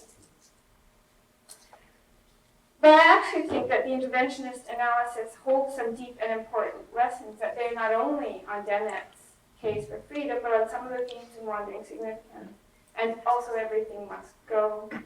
And the general question of how metaphysics should look to a naturalist. I'm not going to develop all of these. I mean, I'm hoping that people will see some of the connections and actually pick them up in the discussion. So I'm really going to focus for the moment on the questions about freedom, but I'll make some remarks in the end about what naturalistic metaphysics should look like. So I'll start with a brief introduction, a very brief introduction to the interventionist notion of cause. Then I'll argue that we should stop trying to reduce causal structure to anything else and take causal facts as a basic form of scientific modality. Then I'll use that to motivate a Copernican shift in our understanding of scientific modality that will get behind this objection to Dennett-style compatibilism and show what is wrong with it, what's wrong with the objection. And then finally, I'll close with some remarks, and those will be very brief, and I sort of apologize for that, but about what this shift means for the problem of free will and for how a naturalistic metaphysics should look for at least one broad class of traditional metaphysical questions. So there's a long history of philosophical discussion of causation, and especially reviewing discussion that has been carried on within the philosophy of science in the wake of Russell's 1913 paper. In that paper, Russell argued that causation is a folk notion that has no place in science. In a very famous quote, the law of causality, I believe, like much that passes muster among philosophers, is a relic of a bygone age, surviving, like the monarchy, only because it is erroneously supposed to do no harm. Now, Russell argued that the closest thing in physics, and he had in mind, the Newtonian worldview, to causal relations are dynamical laws. But dynamical laws are differential equations that relate global states of the universe at one time to its global state at another. They don't describe local relations between particular events. They have no intrinsic temporal direction, and they have no exception. Causes, by contrast, are asymmetric relations between localizable events. For example, the striking of a match and the appearance of a flame, the baseball hitting a window and the shattering of the glass.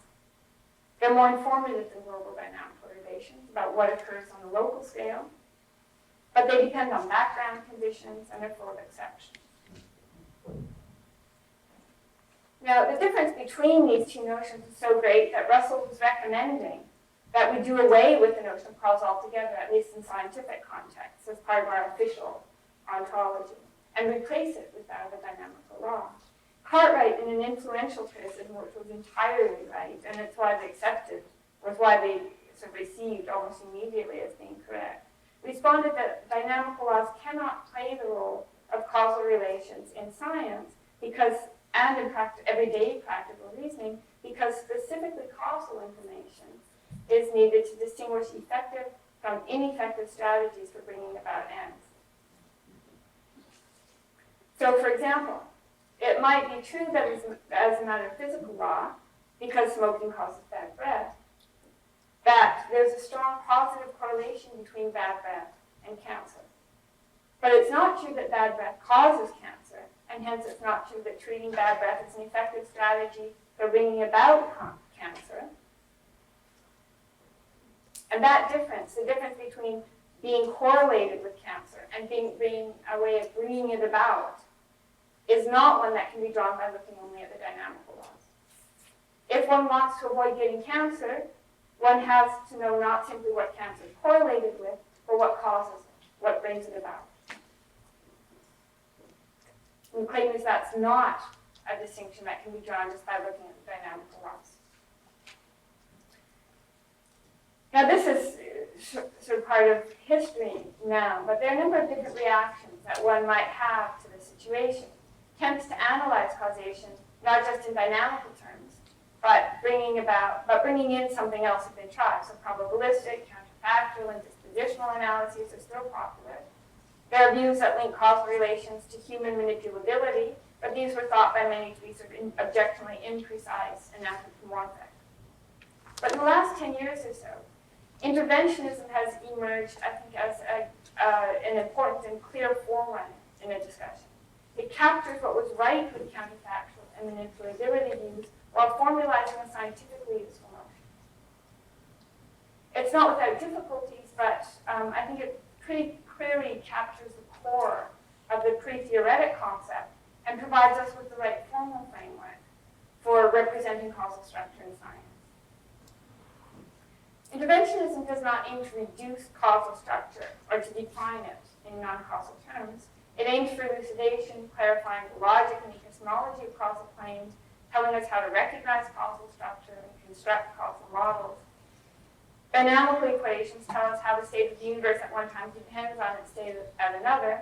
And this means that if we start with information about the past in the form of a probability distribution over global time slices, over past events, we can derive probabilities for events to come from the dynamical equation. The only strict relations of covariation, however, are relations among global time slices. But when we look at how the laws transform probability distribution, we find a rich pattern of correlations among local occurrences. What causal information adds to this information that we can get just from the dynamical laws and probability distribution, what it adds to information about the pattern of correlations, intuitively, is a separation of information a parameter carries in virtue of being correlated with past events from information it carries, in virtue of being correlated with past events from its own effects. So it separates the effects of a parameter from the information that a parameter happens to carry in virtue of having the same past causes as future events. So according to interventionists, the additional information tells us what would happen. What would happen if we could interrupt the orderly dynamical flow and twiddle or tweak or change the value of the variable. It tells us what the effects of variation in A, where A is some parameter, would have if it could be, as it were, lifted out of the dynamical flow, severed from its own past causes, and allowed to vary freely. This lifting of a parameter out of the dynamical flow and treating it as a free variable is what is meant by an intervention. Information about the causal effects of A, according to interventionists, is information about the results of hypothetical interventions.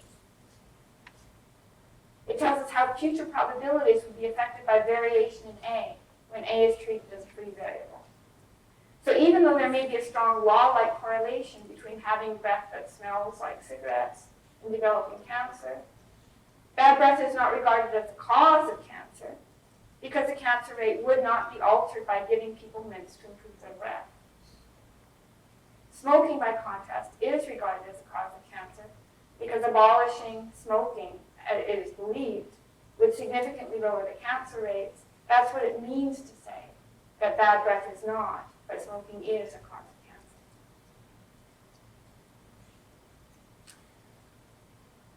For any set of dynamical equations of sufficient complexity, we know that there will be multiple conflicting causal models that satisfy the equations. These models will preserve the network of probabilistic correlations entailed by the laws, but disagree over the results of hypothetical interventions. Causal structure separates what a parameter does, again, the effects that it brings about, from the information it happens to carry about the future in virtue of common causes in the past. Since that's a difference that only shows up when its own links to other variables are severed, and since no variable is ever actually severed from its own causes, this extra content can be captured only in counterfactual or subjunctive terms. Think of a newscast in which Obama announcing new measures in Afghanistan follows a weatherman forecasting the rain. Now, firing the weatherman won't ward off rain, but firing at Obama would ward off the announced measures in Afghanistan. But that difference, the difference between Obama's connection to the events he announces and the weatherman's connections to the weather, is not one that can be made just in terms of correlations between the reports and the events reported. And that's what it means to say that Obama's announcement actually causes or brings about the events that he's reporting. Now, there are various ways of effectively severing the links to the environment when attention is focused on a prescribed system in the laboratory or in real life, so that we can treat changes in the values of some variables as interventions. Any variable that can be manipulated and whose own causes are uncorrelated with variables of interest can be regarded for such purposes as external to the system or exogenous, and changes in the value of such variables as interventions. This is the essence of scientific experimentation. As Pearl writes, the scientist carves a piece from the universe and proclaims that piece in. The rest of the universe is then considered out. The choice of ins and outs creates an asymmetry in the way that we look at things, and it's this asymmetry that permits us to talk about outside intervention, and hence about causality. But look, the separation is always only an effective separation. We can always widen our view and attain a more encompassing perspective, and if we widen our view to take in the universe as a whole, it is sometimes said that there are no exogenous variables. And if there are no exogenous variables, then there are no interventions. I'm going to qualify this slightly a little bit later. But as Pearl writes in a continuation of the passage above, if you include the entire universe in the model, causality disappears because the interventions disappear. The manipular and the manipulated lose their distinction. Now, from an external perspective, outside space and time, what's sometimes referred to as a God's eye view, that's a misleading metaphor in all sorts of ways. And I'm going to speak what I mean to sort of refer to this really external view as a transcendent point of view. The variables that are treated in an experimental setting as exogenous, including the actions of human agents who manipulate them, are just parts of the pattern of correlation. We can see now why local causal information goes missing when we widen our view to include the universe as a whole. It's sometimes said that physics provides us with what I'm calling a transcendent view of the world, but that's not strictly correct. Physics retains a distinction between exogenous and endogenous variables and the distinction between laws and initial conditions. The dynamical laws will tell us what would happen under variations in initial conditions, and to that extent, they provide us with some causal information. Information about what would happen under variations in initial conditions, or indeed what would happen if the final conditions take different values. The problem is that the dynamical laws are defined only for the universe as a whole, and the causal information about local subsystems goes missing when we embed them. So causal information about local subsystems goes missing when we embed them in this sort of more encompassing model. variables that were previously treated as exogenous and hence treated as free variables in this wider context are endogenous. And to the extent that they are constrained by the values of the new exogenous variables, we lose information about what would happen if they are allowed to vary freely. So the real problem, as I see it, the real reason that we can't derive information about the causal structure of local subsystems of the world from dynamical laws is that the counterfactuals that we need to assess and capture local causal structure are counter-legal. Given the values of newly included variables and ultimately the initial conditions of the universe, their antecedents involve violations of law. Knowing what would happen if we were to lift a variable out of the dynamical order and allow it to vary freely, that's a counter-legal counterfactual. Now, when I introduced the difference between dynamical laws and causal relations, following Russell and taking Newtonian relations as the Newtonian laws as paradigmatic, there are worries about the transferability of these conclusions to neuroscience, but this goes through. I noted that dynamical laws provide us with differential equations relating global time slices of the world at one time to global time slices at other. They're temporally symmetric, strict, and precise. Causal relationships, by contrast, are asymmetric, imprecise, and defeasible. On the one hand, they come with long, ill-defined ceteris paribus clauses, and that makes them less reliable than the dynamical laws. On the other hand, they're local, and they're much more informative than dynamical laws. So, for example, it's not a law that a match lights when it is struck, but there's a causal relationship between the striking and the lighting of the match, and in the right setting, we can exploit that relation to get the match to light. So the practical significance of causal models, understood in this way, is pretty clear. We have a practical need for models that assess the temporally downstream effect of variation in parameters that correspond to human action, parameters over which we have direct or indirect willful control. Because that's where we live. The native epistemic position of the human agent is to possess a body of relatively detailed, specific information about the past, and to be faced with the task of putting that information to use in determination of action. Causal models are tailored for use in that context, characterized by the epistemic and practical needs of human agents. In constructing these models, we don't just assume the truth of the laws. We hold fixed frozen accidents and historical contingencies, all of the known and unknown, represented and unrepresented infrastructure that supports local, reliable connections between events in our surroundings. And we rely on that background information in our reasoning, often without knowing what it is, when we exploit a causal connection to bring about a downstream effect. In everyday contexts, when we are thinking about causes, for example, whether taking such and such a combination of drugs causes cardiac arrest, whether suntanning causes cancer, whether striking the match will cause it to light. We're not looking for exceptionless regularities that hold across any situation under any conditions. We're looking for robust, feasible, counterfactual supporting regularities that obtain more or less in our surroundings, or surroundings like these, where like these is very often left unspecified.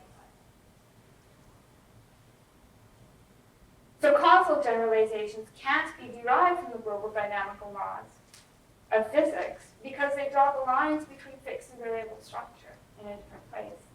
They allow less to vary than physics in one sense, and they allow more to vary in physics than physics in another. So right now, this is just trying to diagnose exactly what the difference between causal models is and the global dynamical models of physics. They allow less to vary than physics in that they hold fixed environmental infrastructure that physics regards as contingent. And they allow more to vary than physics because they allow free variation of variables that physics regards as constrained by the values of antecedent variables. This latter fact explains why we can't reconstruct causal models by simply making explicit the matters of fact that support causal relations, exposing the scaffolding, so to speak. It's because causal models have counterfactual implications that outrun those of globally defined dynamical laws. The basic problem is that the more that gets included in your model, the less that is allowed to vary. One way of putting this is that as our models tell us more about actuality, they tell us less about counterfactuality. And the counterfactual information is important, it's practically important.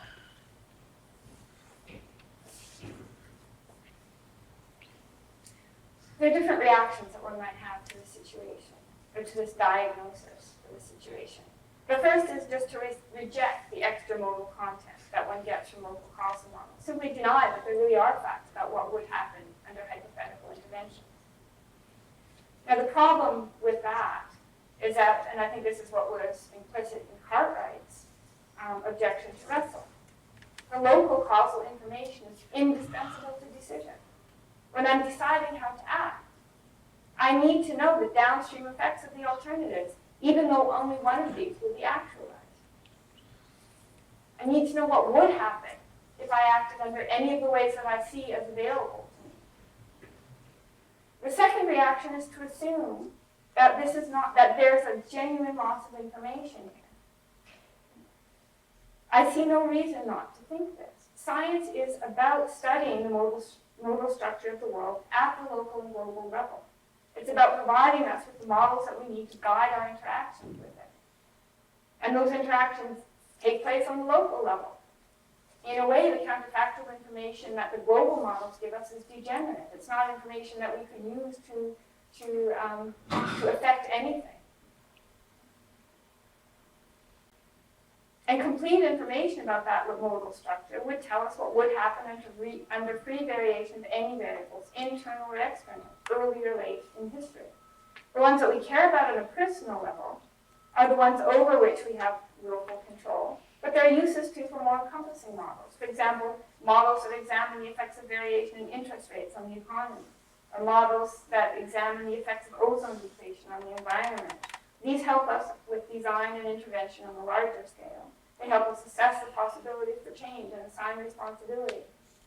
By understanding how this loss of information occurs when one embeds a local model, local causal model, in a more encompassing one, and understands the practical significance of the counterfactual information that's lost when one does this embedding, I think it's easy to come around, and I actually, this wasn't something I started out believing, but I think that it's easy to come around to Pearl's view, announced in the preface to Causality, of seeing the local causal relation as the basic building blocks from which the global models of physics are built. So the idea is, when you go global, you genuinely lose information.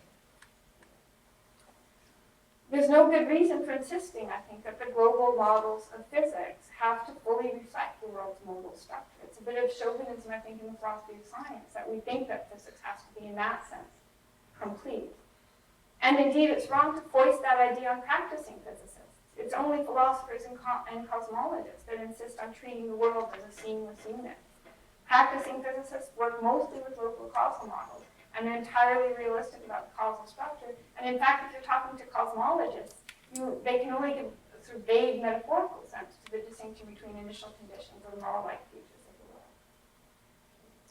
So I agree with Pearl now when he writes, I used to think that causality simply provides useful ways of radiating and organizing intricate patterns of probabilistic relationships, the kinds of probabilistic relationships I said that you can derive from the global laws together with the probability distribution.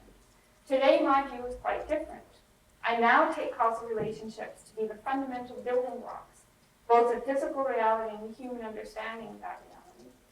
And I regard probabilistic relationships as but the surface phenomena of the causal machinery that underlies and propels our understanding of the world. So, first conclusion, recommend that we should stop trying to derive causal facts from something more basic, for example, dynamical laws, probabilities, pattern of actual fact. These are but the surface phenomena. The real heart of the theory lies in what it says about what would happen under arbitrary, hypothetical interventions, early or late in history. Now, once you've seen, first, how the distinction distinction between endogenous and exogenous variables introduces the idea of a way things might have been, but aren't, by introducing a dimension along which the world can vary with the idea of an exogenous variable. And come to see that how that distinction is something that's introduced by a model rather than something that's inherent in the world. And that the distinction has practical significance from a human-centered perspective in the context of choice. It's a small step to the Copernican move. I'm not attributing this to Pearl or other interventions, but I think it's a small step to the Copernican move of seeing that the modal substructure that we discern behind the pattern of actual fact is actually a shadow cast by models constructed to guide action.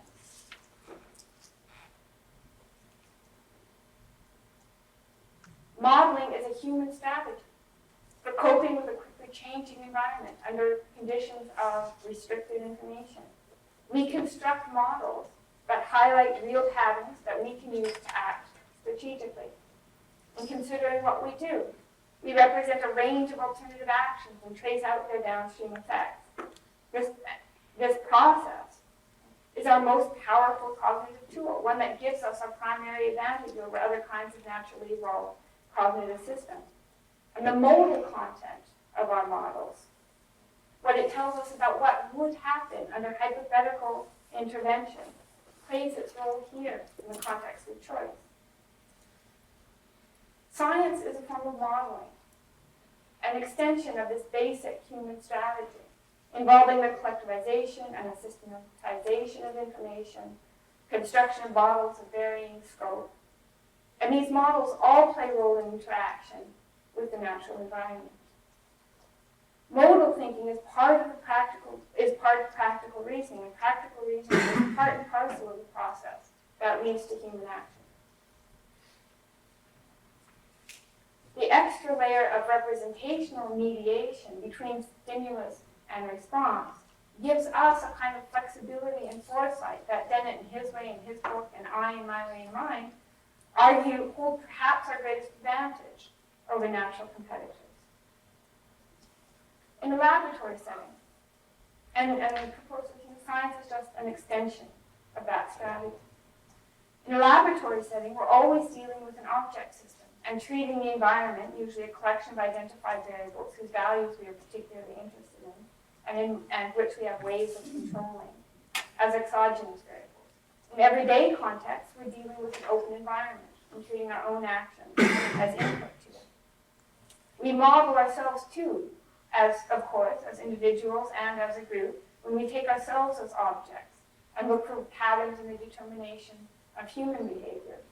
Recognizing these kinds of patterns in psychological contexts and social scientific contexts, recognizing these kinds of patterns can help us understand the cultural, environmental, and subpersonal forces that affect our own behavior. So the idea is, look in personal contexts, when you're deciding what to do, you treat your own action as a free variable and assess the downstream effects of hypothetical interventions on the open environment. But of course, we can step back and we can take humans as part of human behavior as part of the endogenous variable and look at look at the effects of variation in various cultural parameters or social parameters. One of the things that we find in all of this modeling is that the search for not just for relatively robust regularities with limited scope, but precise regularities without exception, pushes us in the direction both of looking at the very fine structure of reality and of modeling the world as a whole, as a single dynamical unit. So if we're really looking for very strict and precise regularities, we have to go deeper and we have to go wider. The all-encompassing models for which we can formulate these kinds of precise, strict laws are the models of fundamental physics. They don't unseat the more local models with limited scope, but they unify them, they prescribe their range of applicability, they make the environmental infrastructure and frozen accidents that support the local models explicit. Practical considerations define the scope of the model. We construct models for purposes at hand, choosing endogenous and exogenous variables and holding fixed environmental scaffolding in a manner dictated by the problem context. The idea of a non-actual possibility arises with the introduction of the distinction between endogenous and exogenous variables, and the idea of a range of values of that exogenous variables can take. Once we have that idea, the idea of a non-actual possibility, the idea of a way things could have been other than the way they actually are, we can raise all kinds of questions about hypothetical possibilities. But the whole moral superstructure is erected on top of what actually happens. That is erected on top of what actually happens. Depends on a choice, and this is where I see the insight, the kernel of insight at the heart of the interventionist analysis. Depends on a choice of endogenous and exogenous variables that's introduced by an agent, and that's given content by the possibility of intervention. It's something that has practical significance for an agent choosing between potential interventions. What this suggests is that the right way to interpret this modal superstructure is to see models as part of a practical interface between an embedded agent and her environment, and to look at the role that models play in guiding action.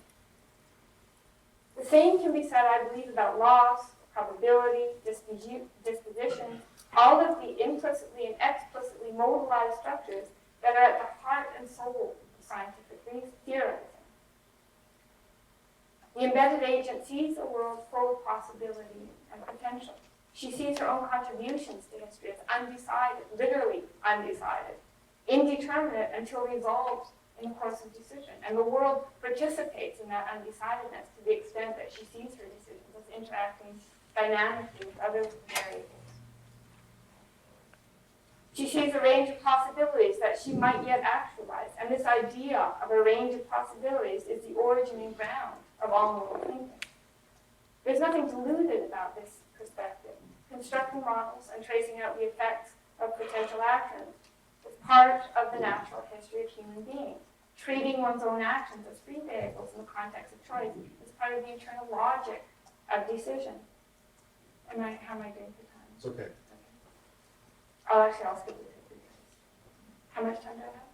It's okay. Okay. We got the beginning was a little bit messed up. Okay, so one positive philosophical development coming out of metaphysics in recent years is recognition of the possibility of deflationary realism.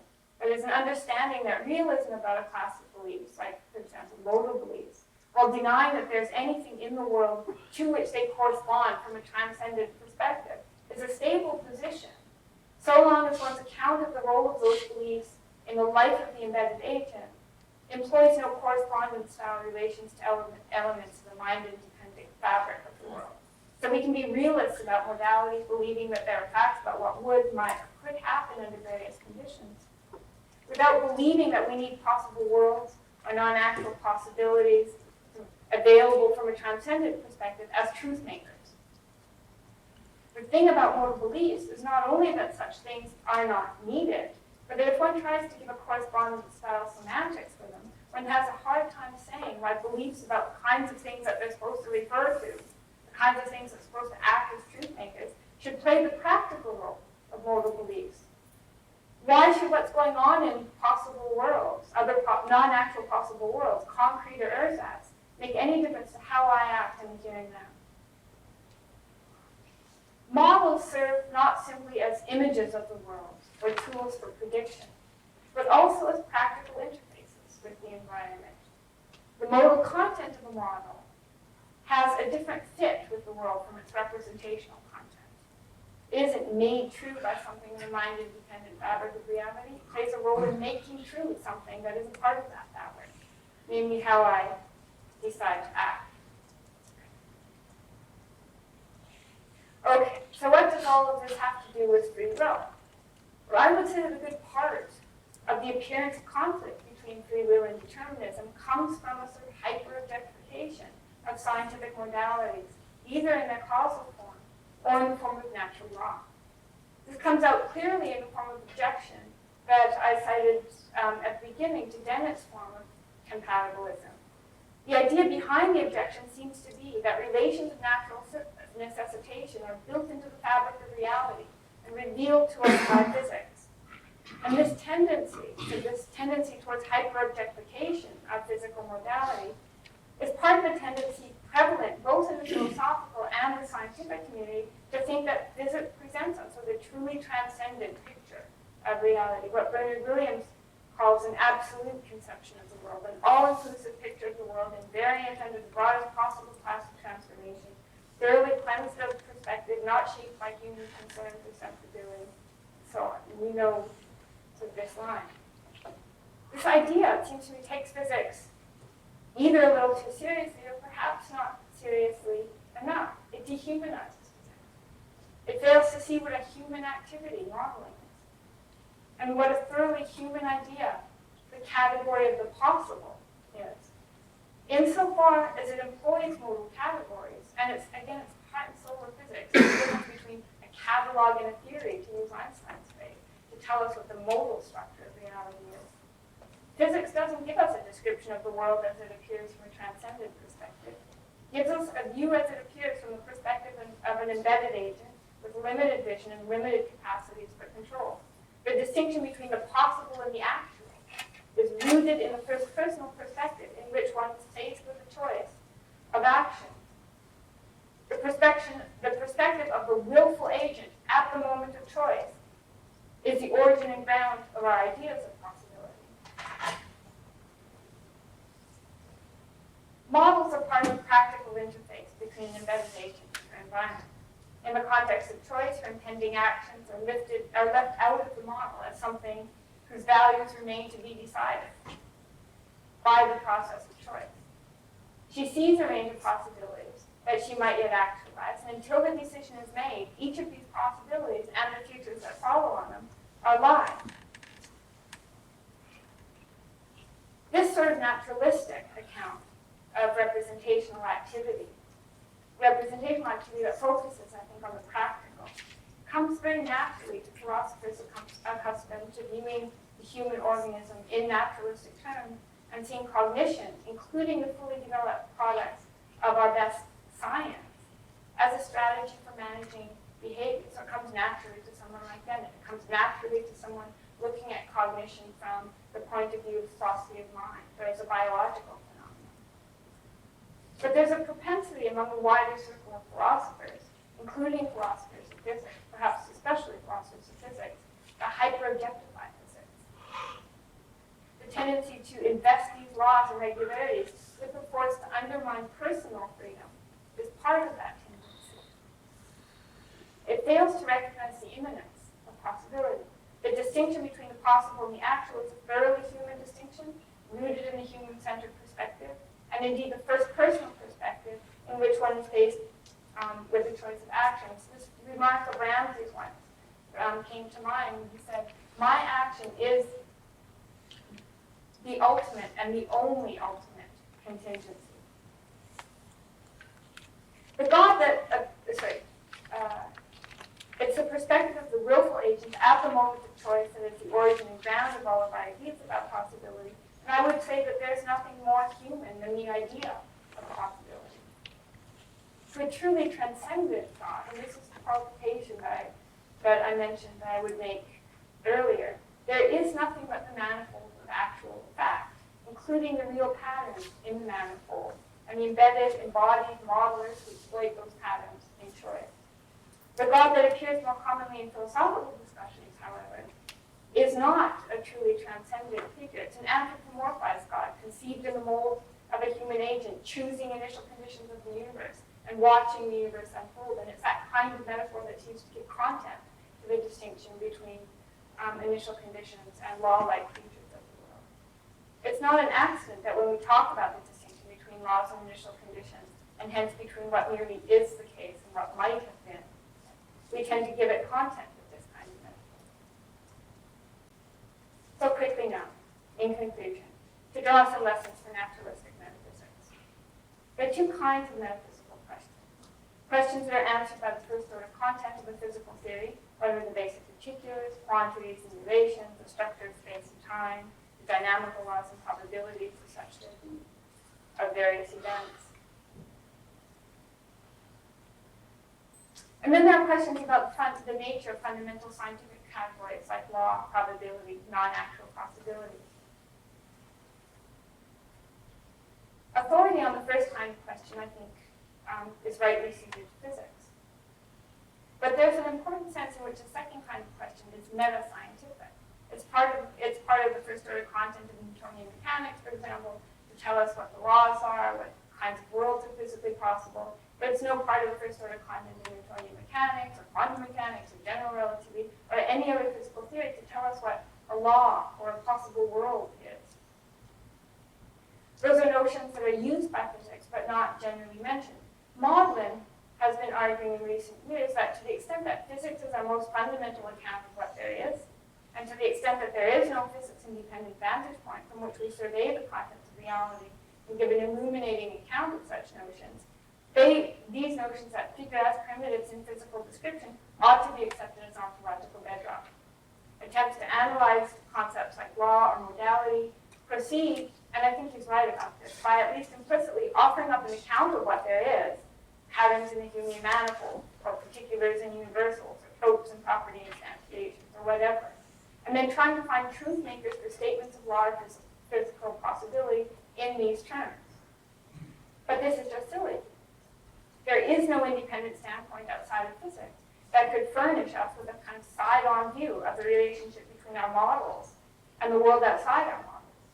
And to the extent that modality is a fundamental and irreducible part of the content of a physical theory, modality ought to be recognized as a fundamental and irreducible feature of the world. I bought this hook, line, and sinker, but I think that there's more to say. I think that Maudlin's right about the sort of traditional in his criticism of the traditional practices, but he doesn't quite have the last word.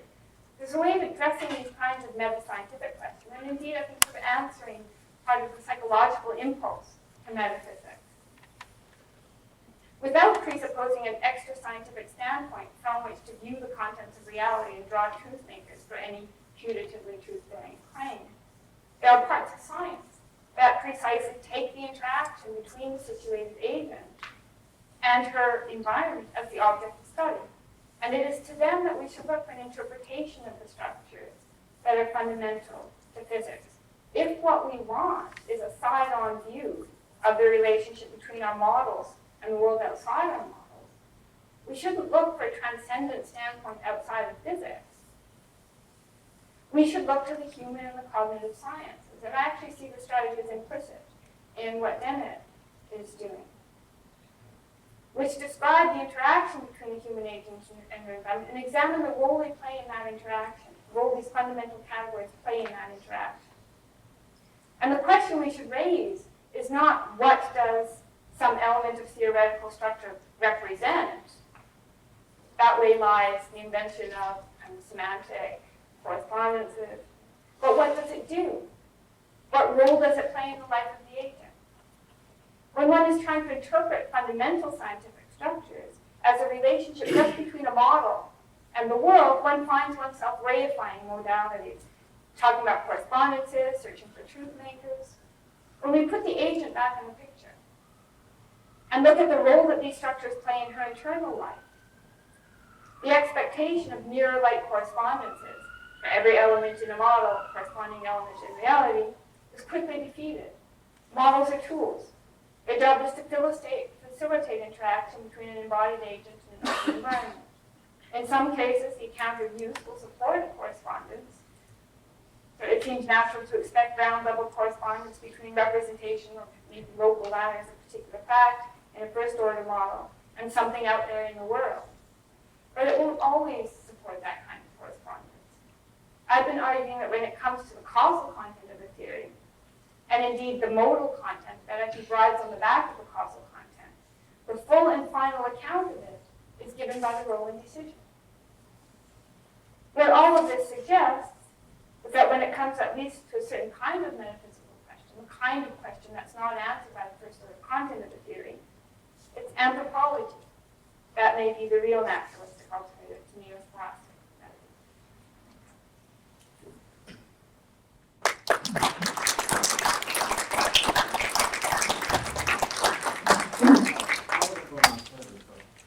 Jenann, keep going.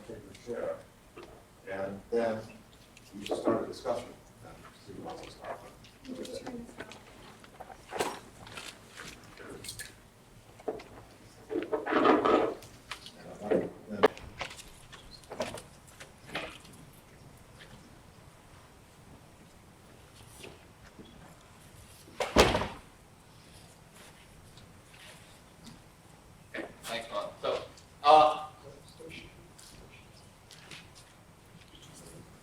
I'll hope that there's no precedent in the fact that our title here is the same as the title of the last album Brian Eno made before an entire career of elevator music.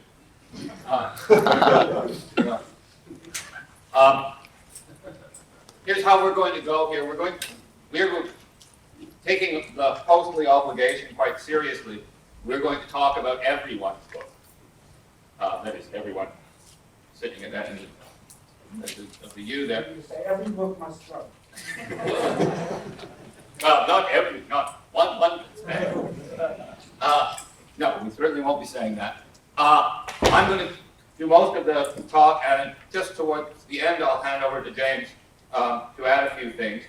We're going to set this up mainly as in the first place, bit of a dialectic with Michael's book, but then I'm going to digress and seek help in the other books to make some progress on that dialectic, and the dialectic is going to be quite complicated. So I'm going to first ask to what extent there is a disagreement between us and the view and Michael's version of neo-Kantianism. I'm going to suggest there is indeed probably a disagreement, a real disagreement. But it's pretty qualified, and especially when we bring all these other perspectives in, it might become so qualified that it disappears or becomes semantic. And we're then going to shift the dialectic at the end, and James is going to say, well, suppose we minimize that disagreement. How could we recast some of the positive metaphysical themes coming out of our book in Michael's terms? So that dialectic has sort of two parts to it. So I won't do any more framing, I'll just go into it. So the title of our conference, as you know, is Does Scientific Naturalism Exclude Metaphysics? And I want to contrast our answer to that question with one interpretation of what would be Michael's answer to that question. I'm using naturalism here in a broader sense than Quinian naturalistic epistemology. By the contrast class with scientific naturalism, as we'll be understanding it here, is analytic metaphysics, a priori metaphysics. So any metaphysics that is inspired by science and indeed thinks it must stay strictly tethered to the actual contents of science, that's what we mean by naturalism. So then if we ask the question, does that kind of naturalism exclude all metaphysics as opposed to just the kind of analytic metaphysics that doesn't have any fans among the speakers here? Then, as was made nicely clear in Michael's answer just now to Paul's question, Michael's answer is yes, it does. And you shouldn't do metaphysics if you are a scientist, if you're doing scientific philosophy. Though, of course, Michael thinks that there's lots of scientifically significant, indeed, crucial work for philosophy to do. Philosophy is bigger than metaphysics, of course. The project in Everything Must Go, of course, is to defend the idea that a naturalistic metaphysics, something that deserves the name metaphysics, is possible, and we try to make a first stab at doing it in our book. So on the surface, there certainly seems to be a disagreement on that question, but of course it's all going to hinge on what exactly one means by metaphysics. I mean, the boundary between metaphysics and epistemology is subtle and complex. So it's open to still wonder whether there is a substantive disagreement or just a kind of semantic one that we want to draw, that we understand the distinction between metaphysics and epistemology in a slightly different way. Again, what I'm going to do first is present some reasons for thinking there is a substantive difference. But then again, as I already said towards the end, we'll also offer some remarks in the event that people are unpersuaded by that and think that in fact the substantive disagreement is minor or semantic. So let me start with a shared assumption, and here this is a shared assumption then between James and I on the one hand and Michael on the others. Indeed, this is, I think, a assumption widely shared in the room. Has something to do with who we invited here today. So, first of all, that philosophy or metaphysics are valuable just insofar as they're motivated by the same objectives as science. It's part of their goal to elucidate the world for us. You can distinguish, of course, between first-order descriptions of the world and second-order aspects, second-order elucidation of what we're doing when we describe the world. But the objective is ultimately the same: to understand the world, to achieve objective understanding. Given that this is, if one holds this assumption, if this is the shared assumption, one should expect then that generalizations to which one assents, I mean, of course, generalizations are false, but endorsed generalizations about the value of philosophy / metaphysics should depend on some general beliefs about the nature of science. If you believe the first thing, you should believe the second thing. Now, in trying to reflect, so now try to ask ourselves, what is this basis that we share for evaluating proposals about what kind of philosophical activity is useful to the achievement of that shared objective? We need to decide what we mean by science.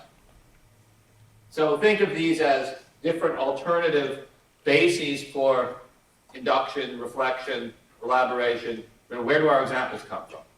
What are our examples of this scientific activity that we use as with which philosophical activity should be consistent, continuous, part of the same project? And one could identify many ways, of course, in which this could be thought about, but we just make three distinctions here, three sets of basis, all of which could be thought of as science. So, for example, one basis, you could look for dynamics of reasoning that are just characteristic of activities that go all the way back, at least as far as the ancient Greeks. In Mark Wilson's book, he suggests that that's a very liberal conception of science. Science is continuous with objective inquiry. Objective inquiry has been going on for a very long time, at least in the Western tradition. So one could then draw examples from pre-Newtonian science, for example. Alternatively, one could think that something very special happened at the scientific revolution, that the templates, post-Newtonian templates, Newtonian and subsequent templates are relevant in a special way that pre-Newtonian templates are not. So one could look for then, one could think that the basis on which one thinks about the relevance and mission of philosophy in dynamics of reasoning are characteristic activities that go back to the moment, as it were. And of course, a very, very smeared moment, a moment which will start before Newton's birth and finish after Newton's death. But that moment when Newton gave us what I'll say is our first complete scientific product, the little asterisk there indicates a footnote, which will be on the next slide. Right? Well, what do I mean by that? Alternative, and then finally, right, one might think, no, there's something special about contemporary science. So history of science is very, very interesting, very important for understanding science, but the real basis for a scientific philosophy should be science as with the content of science as we now find it, opposed to science which is of largely historical interest. So on that, then the basis would be, well, go look at when you're now evaluating the sort of philosophy that is relevant and well motivated. Look to the dynamics of reasoning that are characteristic of successful science, and another footnote is coming, what we mean by successful. Successful science as it's done now. So the footnote from the previous slide, I'm not going to do this again. There's not always going to be two slides. So what we mean by first complete scientific product, when we say that of Newton, this is not supposed to be a piece of analysis. This is just supposed to be an indication of approximately what we're getting at, right? That we've got in the Principia, the first mathematically structured theoretical edifice that was of unexpectedly general applicability, right, what turned out to be applied to ranges of phenomena that Newton could not have imagined, or did not imagine. Unexpectedly general applicability that licensed a busy and widely distributed range of further investigations and products. Right? There's something about that Newtonian moment, that's why we call it the scientific revolution.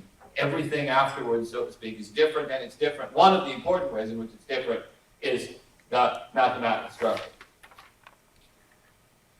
What we mean by successful, we appeal to Mark Wilson here to understand successful in a particularly narrow way. Again, the suggestion is not this is the only thing that counts as success. It's not, this is, again, of course not an analysis of success.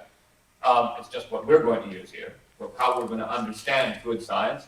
That it successfully steers between the pathologies that Mark identifies in his book, between a sort of ur-philosophically motivated conservatism, so a refusal to allow the conceptual flux and the conceptual flexibility that is important to scientific development, which is what allows it to encourage the generation of the kind of unexpected applications from the mathematics. One must steer between that pathology and the alternative pathology that Mark also discusses and that Michael agrees is a pathology that's an overly formalistic, hazy holism, right? The kind of formulation of theory that leaves it overly detached from testing, because it allows one to escape from close engagement, clear engagement between empirical phenomena and conceptual and theoretical commitments.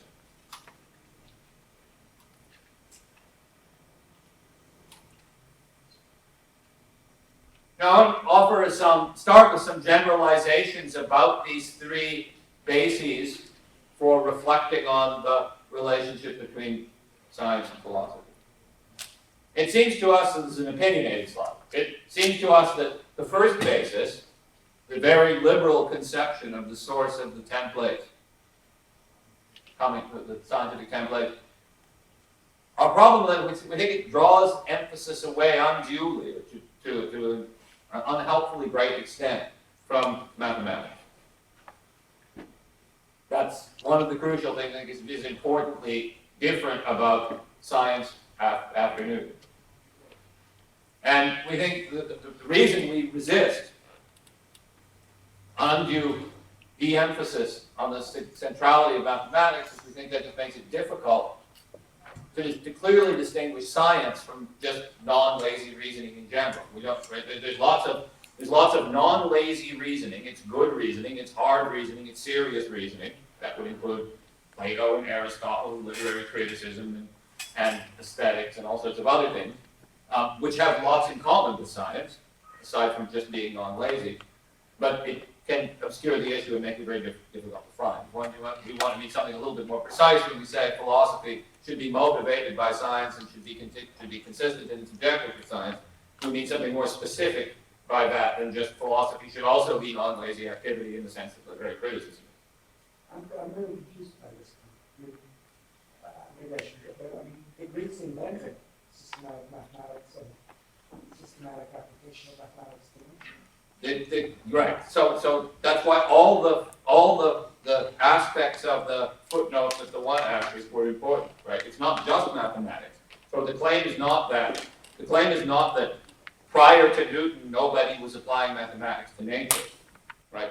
The claim is right that if you draw the source of templates too liberally, you're going to find a lot of other elements that are driving that are at least as central to the pre-Newtonian activity, right, along with mathematics. So yes, the Greeks applied mathematics to phenomena, and yes, the Greeks invented mathematics, at least Western mathematics.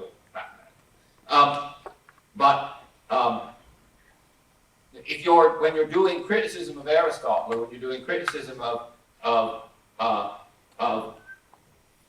pre-Newtonian philosophy in general, the reflections on what they're up to are going to make mathematics less central, it seems to us, than is the case if you're now analyzing post-Newtonian science.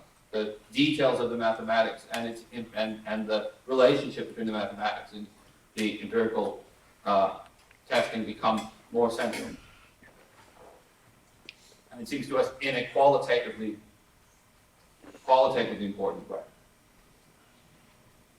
Now, basis 2 is Michael's. That's just, by which I mean it's only the basis that is in fact central in Michael's work. And that basis invites us to concentrate quite heavily on the things Michael concentrates on. The dialectic between Hume and Kant, right? The understanding of Kant's motivations as a reaction to Hume, on the broadly Kuhnian themes about transitions across putatively incommensurable barriers over the history of science, on the dynamics of reason. And also on that wonderful period we've been talking about extensively today, that in the nexus of mathematics, physics, and philosophy during the period across the turn of the previous century. I mean, that's, as a matter of fact, it seems to me, been the principal source of the examples to which we appeal and the details on which we have been reflecting for most of the history of the modern philosophy of science. And finally, the third basis is really what James and I rely on in our book. We discussed some aspects of basis 2, to be sure, but that's mostly in the context of dialectical engagement with other philosophers of science. And most of our historical discussion is finished after chapter 2 of our book. We engage with those examples because those are the examples that the philosophers we're arguing with in chapter 2. So we have to engage them there. The ontic structural realism we defend is in part an answer to Kuhnians. So we do engage those themes, but once we have planted our philosophical flags in chapter 3, all of our examples thereafter are drawn from contemporary.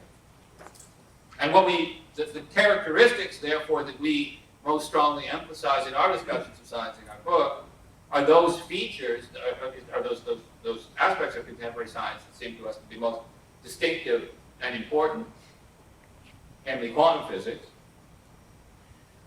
It's the state of the art of fundamental physics now. And we focus very heavily, as Paul Humphreys does, on special science activity that is centered on statistics crunching. Right?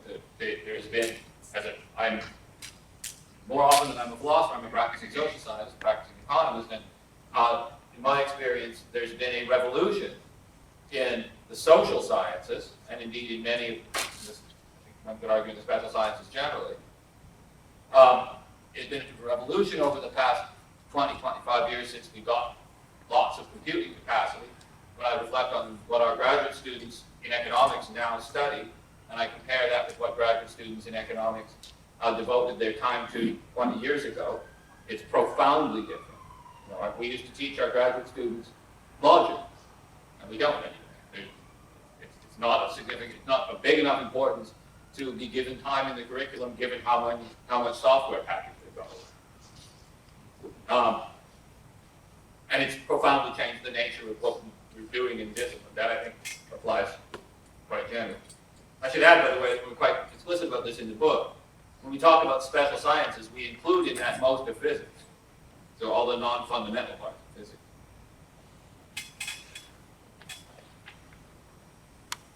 So what I'm going to do now is do some compare and contrast work between how the science-philosophy nexus, we suggest, looks from basis 2, right? If one thinks that to the extent that one draws crucially on Newtonian and post-Newtonian, but not contemporary features of science, with how it looks to us from basis 3. So this is supposed to be a bit of Friedman of paraphrase, or gloss. Gloss is a bit, not paraphrase, it's gloss. So start from a biologically evolved and culturally mediated organization of regularities that are detected by our bodies, so sensory engagement with the world, right, in which our brains, right, assisted by public language and various kinds of institutional storage, Andy Clark would call scaffolding, right, find it easiest to keep track of, so our engagement with middle-sized phenomena moving at medium speed that we can see and grab and follow. And we understand this organization, right, in terms of lists or networks or structured models of concepts. Now, over time, as we engage with these things, we engage with the world by means in part of concepts, our measurement capacities grow, our mathematics disciplines and enlarges our reasoning patterns. And in the course of that change, we find that we must sometimes be prepared to adjust our concepts, either individually, so that a concept gets adjusted, or more typically, groups of concepts get adjusted. We sort of sense from the beginning that it's best to do this conceptual adjustment relatively reluctantly, because if we are too easily prepared to shift concepts, then we're not allowing the controlling force of experiment and engineering, right, the details of the way in which we engage with the world, the gears of our engagement, they lose their traction. In consequence, because we learn, and in our institutions encode the need to resist conceptual adjustment, strain can build on a conceptual structure or on an individual concept or group of concepts until then various metaphors are used, boiler blows or a dam breaks, or paradigm shifts. Right? We have these periods of relatively rapid scientific change, the sort of things that inspired, as Michael has shown us over the course of his work, inspired the logical positivists and Kuhn. At scientific revolutions, when conceptual adjustment leads scientific progress, so during the periods of relatively intense conceptual adjustment, philosophy shows its importance. Often, of course, not done by people who are officially designated philosophers, as we discussed earlier. Philosophy might be being done by Duhem and Poincaré and so on, but that activity becomes more central, and its value to science, its value in facilitating conceptual revolution is most evident. At other less revolutionary times, its role recedes. Sometimes it is a buttress, and at those times it's often at best a buttress to the reigning conservatism. So we find in the history of philosophy periods in which philosophy seems to be helping facilitate change, and periods James and I complain about vociferously in chapter 1 of our book, when philosophy mostly seems to be in the business of buttressing conservatism. Since neither James and I have a conservative bone in our bodies, we get annoyed at philosophy during that. Of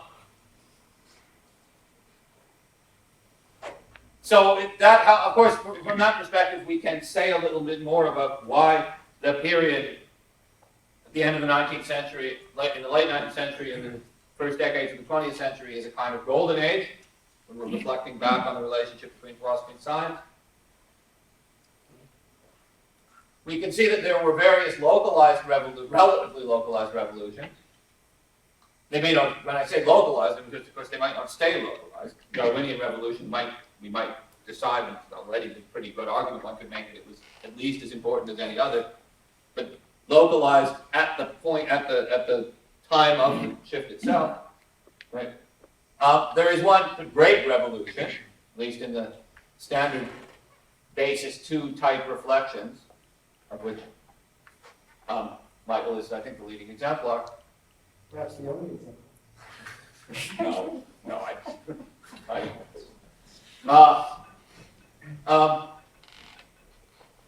Right, and great for a number of reasons. Great because it transformed our first science, I mean, first in several senses, first sort of historically, but also first conceptually, and first, quite importantly, physics, of course, has always been the science to which other sciences have, in some sense, aspired. It's the standard setter. Mechanics, actually, specifically, is the standard setter. And it implicated the broadest parts of mathematics as well. Right? So the Darwinian revolution and the chemical revolution did not inspire. We're not accompanied by, we're not entwined with significant changes in mathematics, unlike the changes in mechanics.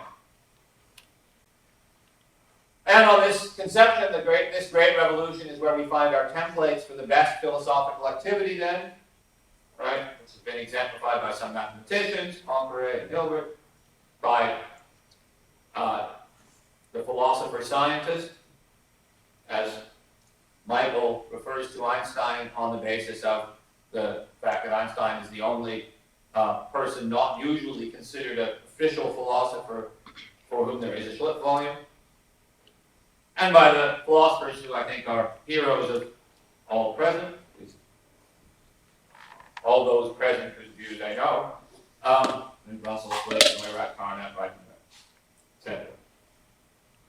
They collectively revised the consequences of the previous great moment in the history of philosophy on this basis, the Hume-Kant dialogue. All right, so that seems to us to be a not unfair gloss on the very general view that follows from Michael's work on the relationship between philosophy and science. Now, to shift over to help to manage to shift over to our preferred basis 3, the next few slides provide some quotes from Michael's book on quantum physics. Michael calls quantum physics, quote, a fundamental theory of modern mathematical physics, and certainly the most empirically successful one so far, where a precise mathematical framework or structure is used to represent a corresponding system of physical entities. That seems highly just to us.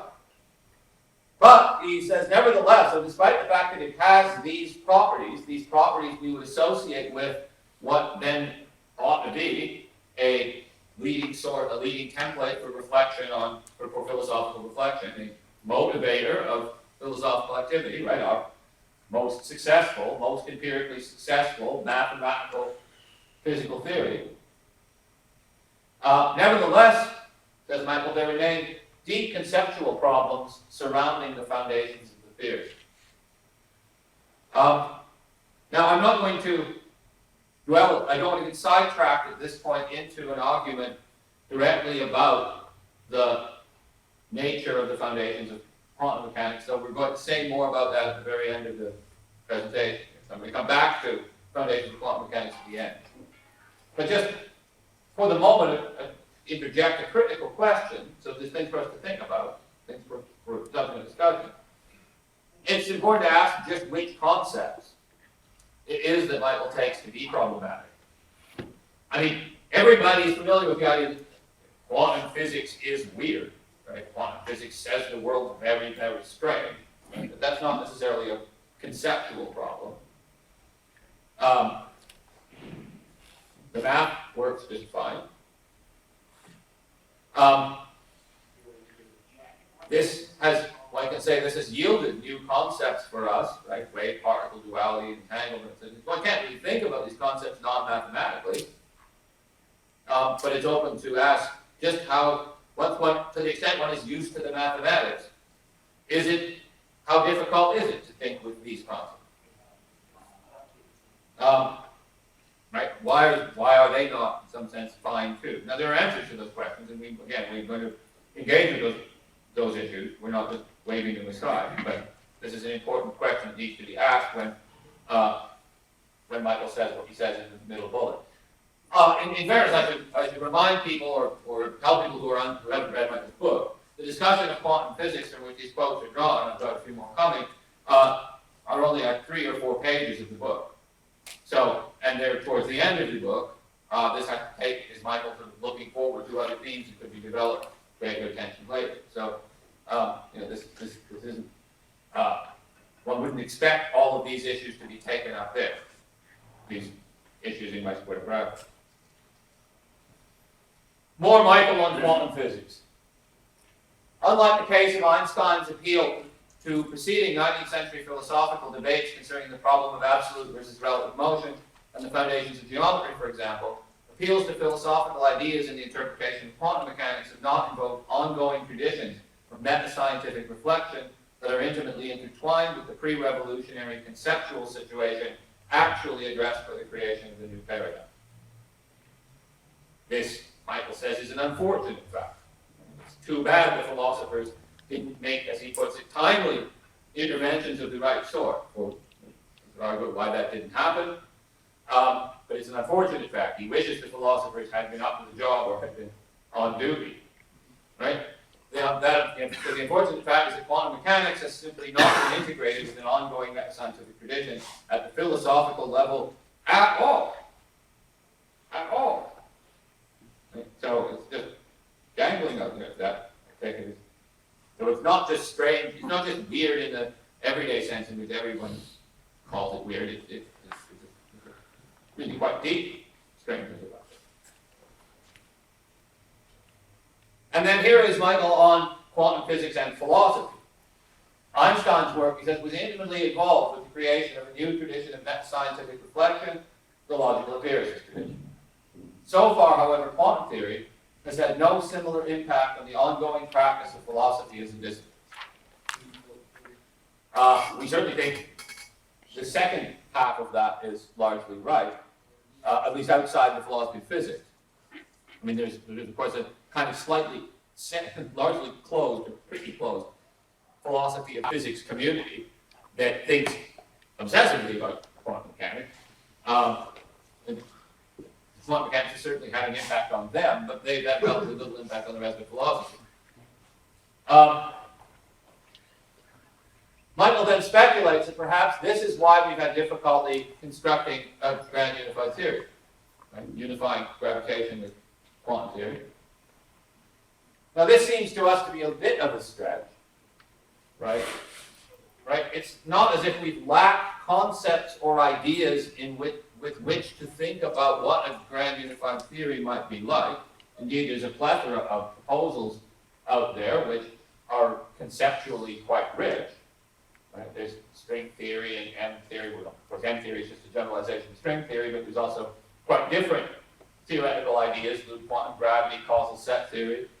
Right? These are, again, quite conceptually rich things. Again, you have to be deep into mathematics to have any conceptual handle on what's going on with them.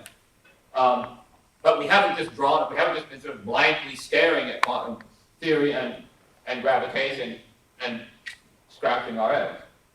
Well, desperately hoping some concepts would come along to help us think.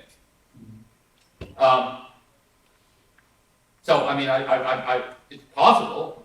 This is hardly a knockdown argument against Michael's claim. Frankly, there are probably quite plausibly other reasons why constructing a gut has been so difficult. The extreme complexity of the world, probably the main reason.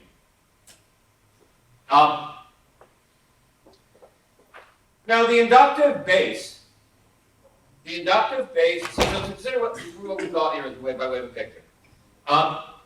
We have reflections on the Great Revolution and reflections on the revolution largely reflections on the Great Revolution with some supporting remarks about Lavoisier and Darwin and so on. And on the basis of that, we have a suggestion about an unfortunate state of affairs that is taken to exist with respect to quantum mechanics, and it might even explain current frustrations in progress of physics. So Michael's leading case of precedent, which has gone wrong so far then for quantum mechanics, is relativity, or the revolution of the Great Revolution. what are the other data points? In some sense, the Newtonian innovation itself doesn't really count from basis 2, right? Because that was the very creation of science in the first place. Science in the relevant sense in which we're going to draw our template. Now, Michael recognizes that the Darwinian case is another outlier, he says so in the book, because, quoting him, the primary innovations were not mathematical in nature, and so there is no question at all here of coordinating or more generally constitutive principles in his sense. The principles that are missing so far, according to him, where quantum physics is concerned. We'll give it Lavoisier. We could argue about that, but we're not going to. Well, that's a fairly thin inductive basis, right? When I do economics, I try not to. I try to have more than 2 data points. Our alternative view is presented here. So, according to us, right, in quantum theory, right, the vanguard discipline, fundamental physics, that most successful empirical theory, and furthermore, the discipline that shades directly into metaphysics, if anything shades directly into metaphysics. So if any metaphysics is to be possible, it should presumably be very closely and intimately related with our fundamental physics, which is now quantum physics. In quantum theory, the vanguard discipline arrives at full mathematicization and leaves the conceptual space projected through natural language and its metaphors behind. And this is, of course, much of the burden of our argument in chapter 1 of the book. That part of what is holding, according to us, part of what is holding back our full appreciation of quantum physics is our continued insistence to try to translate it into natural language. Right? We refer to that as domestication. Right? And we think that we argue that actually interferes in the case of quantum physics with understanding more of the world in a way consistent with it. Right? We keep trying to understand quantum physics in a way that's consistent with our understanding of the rest of the world instead of the other way around. Now, we certainly think that our account in Everything Must Go is only a way station. There's our metaphysical account. Is only a kind of way station, an incomplete, deeply and rather desperately uncompleted project, because, as we say in the book, it's in English. Right? The metaphysical content of our book is expressed in natural language, so we're sure it's got to be inadequate. And we look forward in the book to a day when metaphysics will be written in mathematics. And furthermore, where we'll probably need to use computers to do the metaphysics. Or more accurately, computers will do the metaphysics for us. That is to say, lots of the math that will have to be done for us to try and develop the metaphysics that is inspired by our best physics will be beyond the computational capacities of our biological endowment. And here, of course, we're alluding to Paul's work. We don't concede that this necessarily implies a loss of understanding. I mean, it would imply, obviously, if this future mathematical metaphysics was just projected onto the board to us now, we would have no idea what he was talking about. Right? That would certainly imply a loss of understanding to us now, but of course, that's not how it's going to go. Right? It will evolve, will develop, and the people's ways of thinking about metaphysics, their ways of thinking about what kind of understanding you should have of a metaphysics, what kind of understanding you should expect metaphysics to deliver, will evolve as people get used to thinking in the quantum world. It will, of course, imply a loss of understanding for people who can't do math. So we're just talking about experts here. But we look forward to the experts of the future who will become not only, and by the engineering is important too, not just fluent with the mathematics of quantum theory, but also used to interacting with computational devices, with software, right? With information processing systems in ways we're not. So we look forward to them studying the equations and also thinking about how the computers were programmed. And saying things like, yes, I see how the universe is. They'll be wrong, of course, because that won't really be how the universe is. There will be metaphysics beyond that, it will be different. But we can imagine them saying that and meaning it, and it being a sensible thing to say. We do, of course, doubt that the metaphysical will be accessible to mathematically untrained, but Plato would have corrected that. To use Wilson's image, at that point, for non-mathematicians, for people who have not grown up programming the computers, basic metaphysical concepts will indeed have drifted out to sea, but they can take some solace, if they're willing to be humble, when the experts radio back from their observation planes over the sea that Scuffy, the tugboat, is afloat out there. Remember, in the children's stories in which Mark appeals, Scuffy is rescued before going out to sea. Maybe Scuffy can manage it. Now, I'm going to shift gears at this point to make what will look like a digression, and then come back to this dialectic with Michael at the end. I'm going to shift into the digression through the vehicle of another quote from Mark.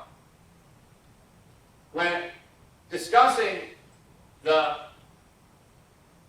prospects for unifying, in some sense of unifying, classical mechanics, Mark says, he's discussing here Hilbert. He says, who might have conceived in Hilbert's day that it is through quantum mechanics, right? This is the italics in Mark, right? Quantum mechanics of all things, that classical doctrine would find its unity. Now the scare quotes on unity make this a slightly sly remark. Right? That is to say, we take the scare quotes to indicate that Mark's distancing himself from the sense in which quantum physics unifies classical mechanics. It unifies it in a strict sense, in a technical sense. Or we take it there's some distancing from the desirability of the project of unification as it has been conceived by many philosophers. Now what's the source of that distance? What's the explanation of that distancing? I take it one story one might tell, one reason one might have for wanting to take a little bit of distance from the idea that quantum mechanics could unify classical physics in the sense that Hilbert imagined classical physics might be unified. And one reason one might think that there's been a kind of shift in what the unification project comes to when you postulate foundations of classical mechanics and quantum physics. These worries about the kind of future metaphysics done without natural language that I just spoke about. So suppose one accepts that we're moving in this Humphreys direction. Why is it happening? Obviously, I think quite clearly the main reason, one of the main drivers of this Humphreys thing is the exploding number crunching capacities. But there's another reason too. There's another basis for the changes we are now observing in the way science is organized and the kind of understanding in the traditional sense, in the sense traditionally thought relevant to metaphysics and unification under a certain understanding of unification. There's another reason why this is changing, and that is that Michael alludes to this a number of times in his book, the increasingly distributed nature of the conceptualizations that underlie research projects in science. And now I'm thinking, physics certainly, right? One now physics, it's commonplace that one now regularly observes physics articles with 80 authors. But also outside physics. In fact, particularly, and this is directly related to the emphasis on statistics crunching in special sciences. So let me say a little bit about the science, empirical science that I do in economics, and what it's like to do that science. Of course, what I'm interested in here is the special feature of doing this science, which is how do I think about the concept, my relation to the concepts, to the actual concepts that we're using. Now, the topic in economics on which I can claim to have the greatest expertise is intertemporal discount.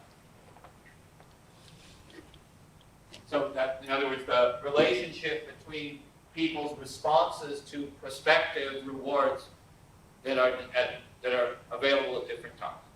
So present reward versus a future reward, or a reward in 1 week's time be compared to a reward available in 2 weeks' time, or a reward available in a year's time and another reward available in 5 years' time.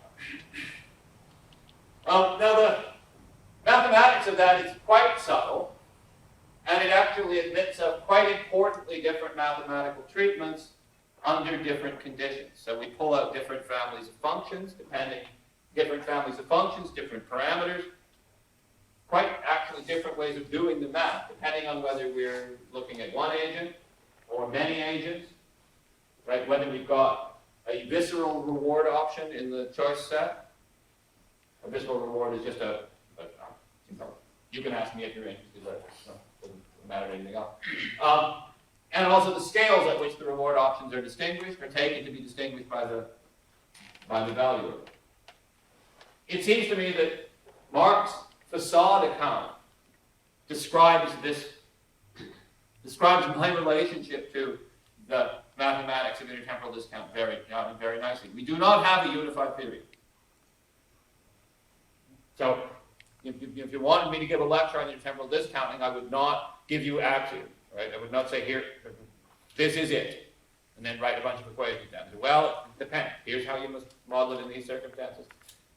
Here's how you must model it in these other circumstances, and then you would ask me, well, what happens when the circumstances get mixed up?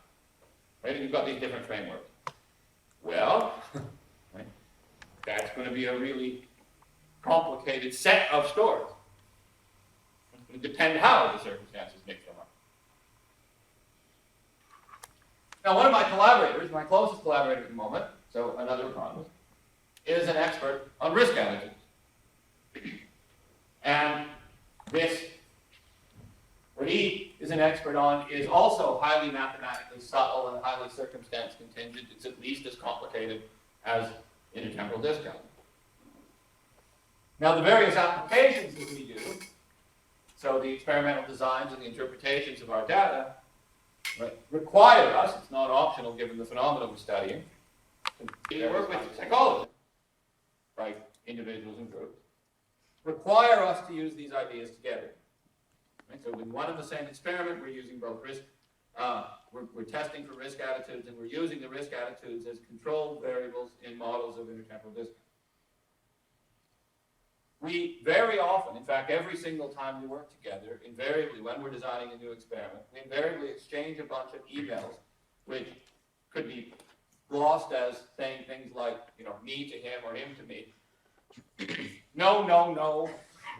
You didn't understand the last email I sent you. You're missing some crucial feature of my concept. The one that's in my docket of responsibility. To make things yet more complicated, we work with psychologists in our research team, who, unlike us, deal not just with different concepts, but different kinds of concepts from the modeling point of view. So psychologists tend to work with what we call reflective constructs. This results from the fact that psychologists are often interested in what they call latent conditions. So latent states that they don't suppose they'll ever be able to directly observe, but they infer in rather special ways.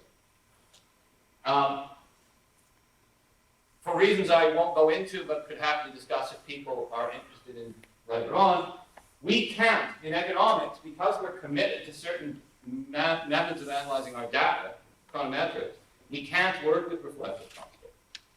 Right? We can't do econometrics with that.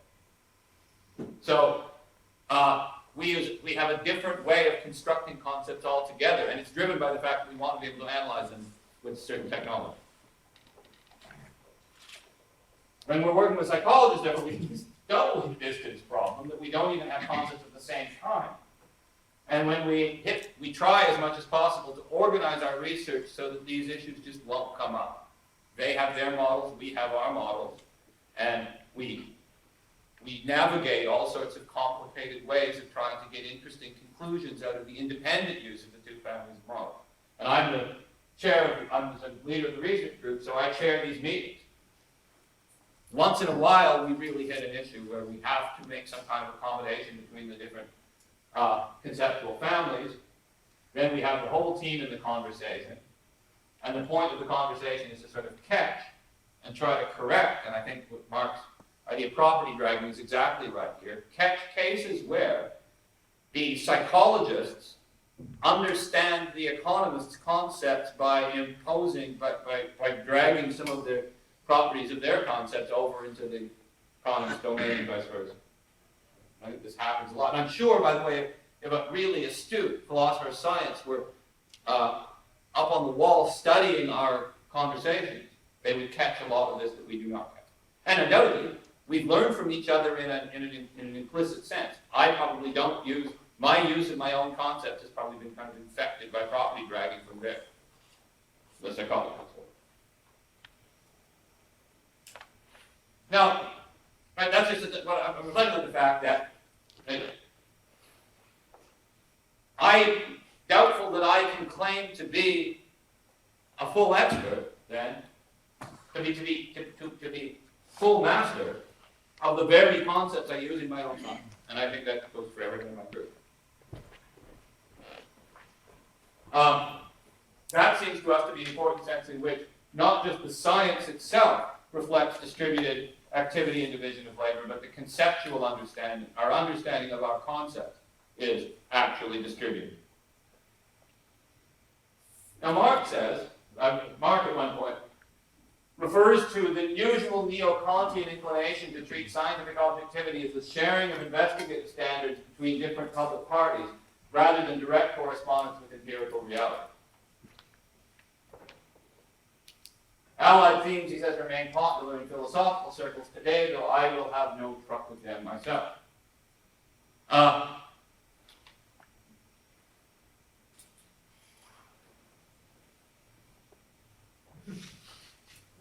Something no one does in America, something no one has in America, as far as I can see, is a little truck.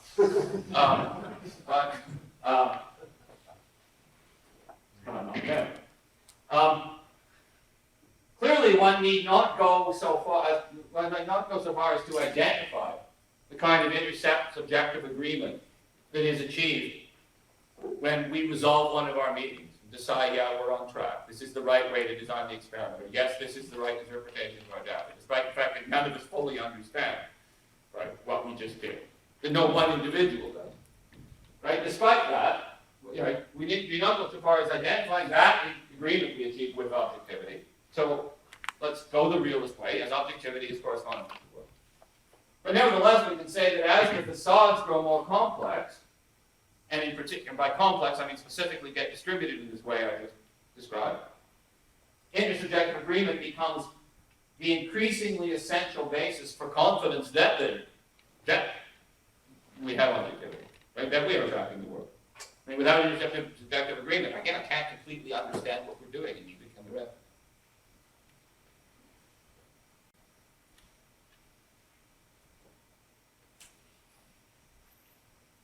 All right, I guess I should have said be consistent with having a slightly bigger truck.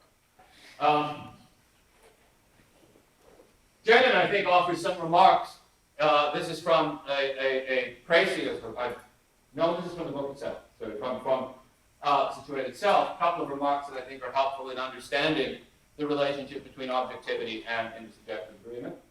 Physics, she says, is defined by the project of giving an objective description of the world in the sense of objectivity expressed by invariance across transformations between interlocutors, where interlocutors are understood in the widest sense as including not just perceiving subjects, but any kind of situated physical system. So that can include the machines.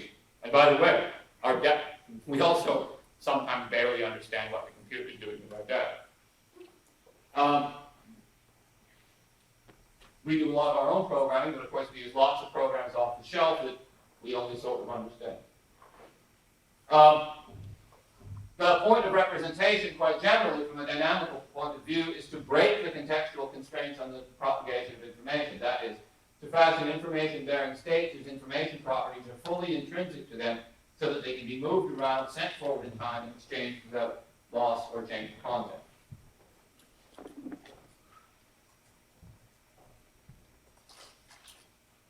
Now, of course, I should add, I mean, there's of course going to be some change of content when you have imperfect understanding amongst the members of the distributed network. There will be some change because, as I just explained, properties are going to get dragged in market. But objectivity here is a regular idea, not the achievement.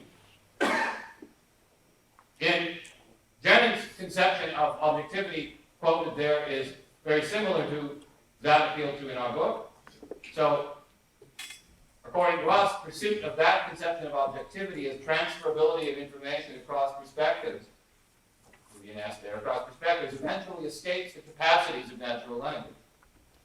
But, as Jenann also recognized, if we lived exclusively out on that limit, if we only did fundamental physics, if we didn't do any special science, we would lose huge swaths of information that are relatively perspective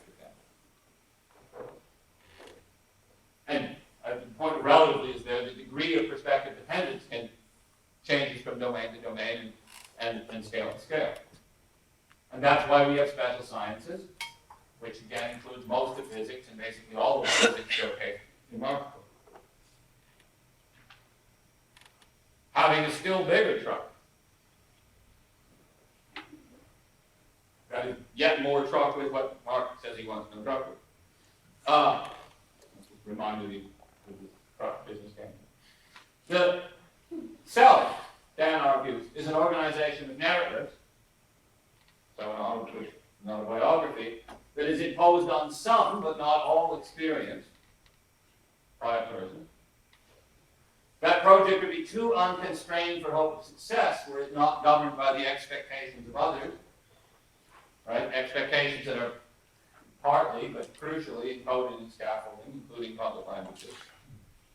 So that's yet another sense in which, for objectivity, right, the objectivity, which is the objectivity kept track of in the narration of the self, and the person who, the entity that has the knowledge and acts to the knowledge and reflects on their own knowledge and makes and adjusts concepts, is dependent on its place in a distributed network of knowledge.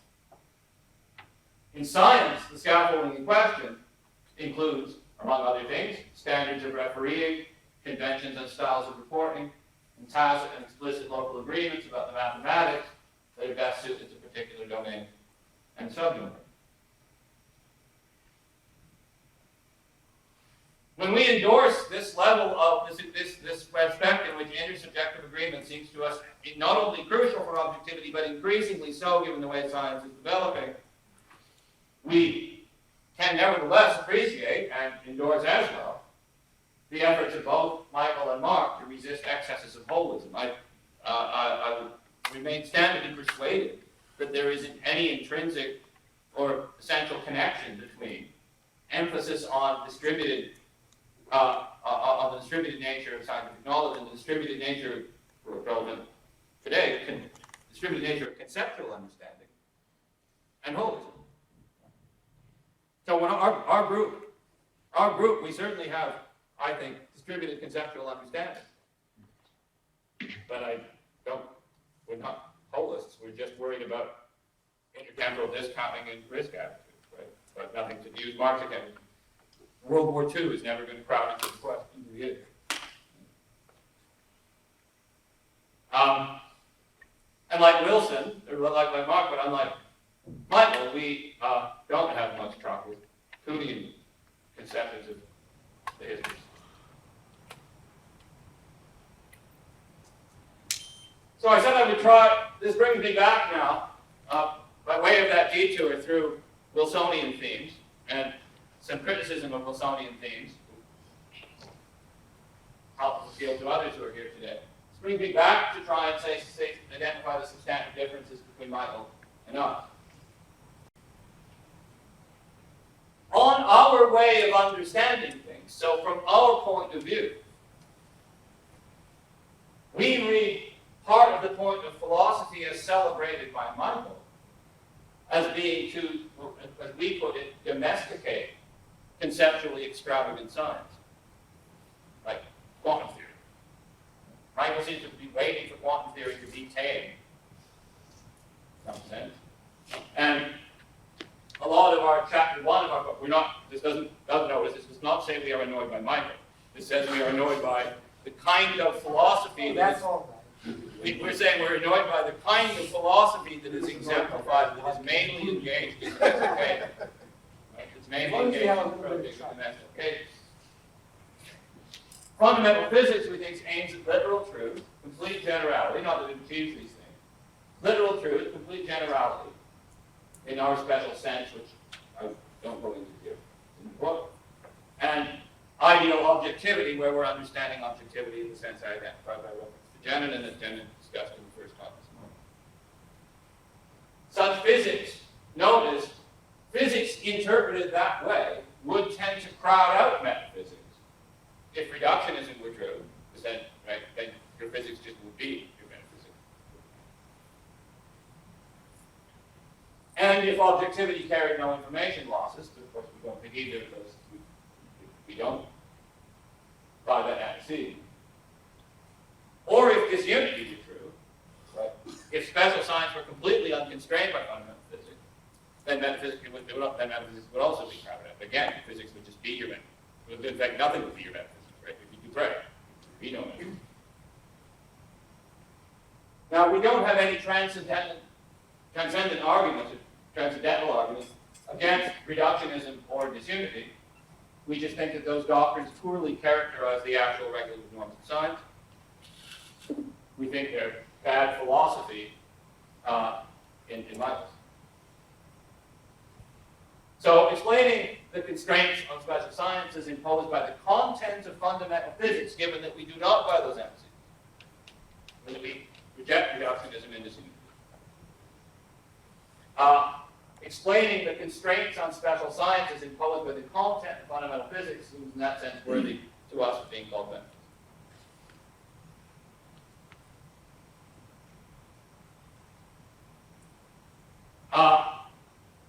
The question which James will stand up and address in a minute, which is still open to be addressed here is, right, might that content, might we actually, by reflecting on the content of quantum physics, might we find within quantum physics the kind of constitutive coordinating principles that Michael associates with Einstein. Before I hand over to James, the last slide in which we raise some further speculative questions for discussion. Right? Well, something that might be quite striking and unusual, but seems to us highly plausible, is that the metaphysics as we're understanding it here might itself have a facade-like character. I mean, there's a running assumption through most of the history of philosophy that a metaphysical theory should itself be a theory T type thing, right? It should be, a metaphysical theory should tell you how the world is all at once. Maybe we'll have patchy metaphysics, right? Metaphysics is this aspect of things, and metaphysics is very broad. Something is a metaphysical claim just if it says, if it unifies scientific disciplines, if it says something about the way in which fundamental physics constrains other science, constrains special sciences. That's metaphysics. But the constraints on special sciences might be different from one province of science to another. And there might not be an overarching, we might not have an overarching account of those constraints. Can our machines, given the sort of Humphreys future we envisage for science, can our machines build facades? Right? Is it right to say that remember, the metaphysics is coming out of the computer. Some of the metaphysics is coming out of the computer. We expect that to be facade-like, or is it better to say that we might construct facades given the output?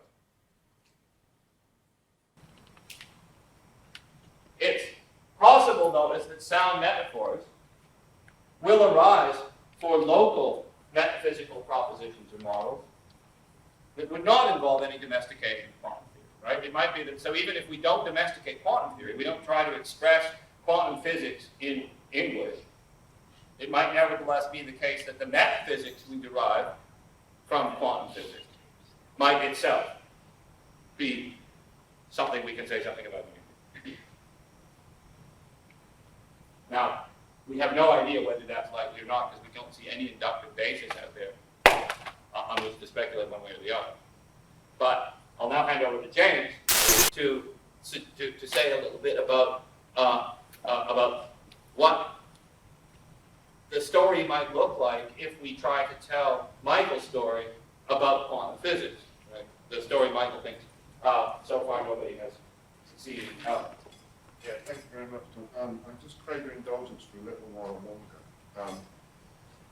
So I was interested in a question, if Michael was right about the constitutive a priori, and if we were along the right lines in everything must go, these are big ifs, I think decide which you think is a big if, then in order to be possible to both apply Michael's story to quantum physics, so I thought I'll have a quick go at that.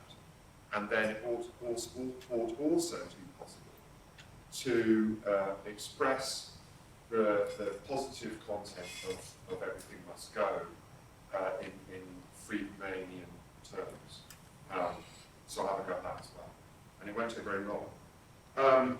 So the basis of Michael's view, I think, is that there's a structure to our scientific knowledge that there is a threefold structure in his story as applied to relativity. So there's the empirical laws, the stuff that's actually testable, let's say the Einstein's field equations or particular solutions of them. Then there's the constitutive a priori stuff, so the equivalence principle.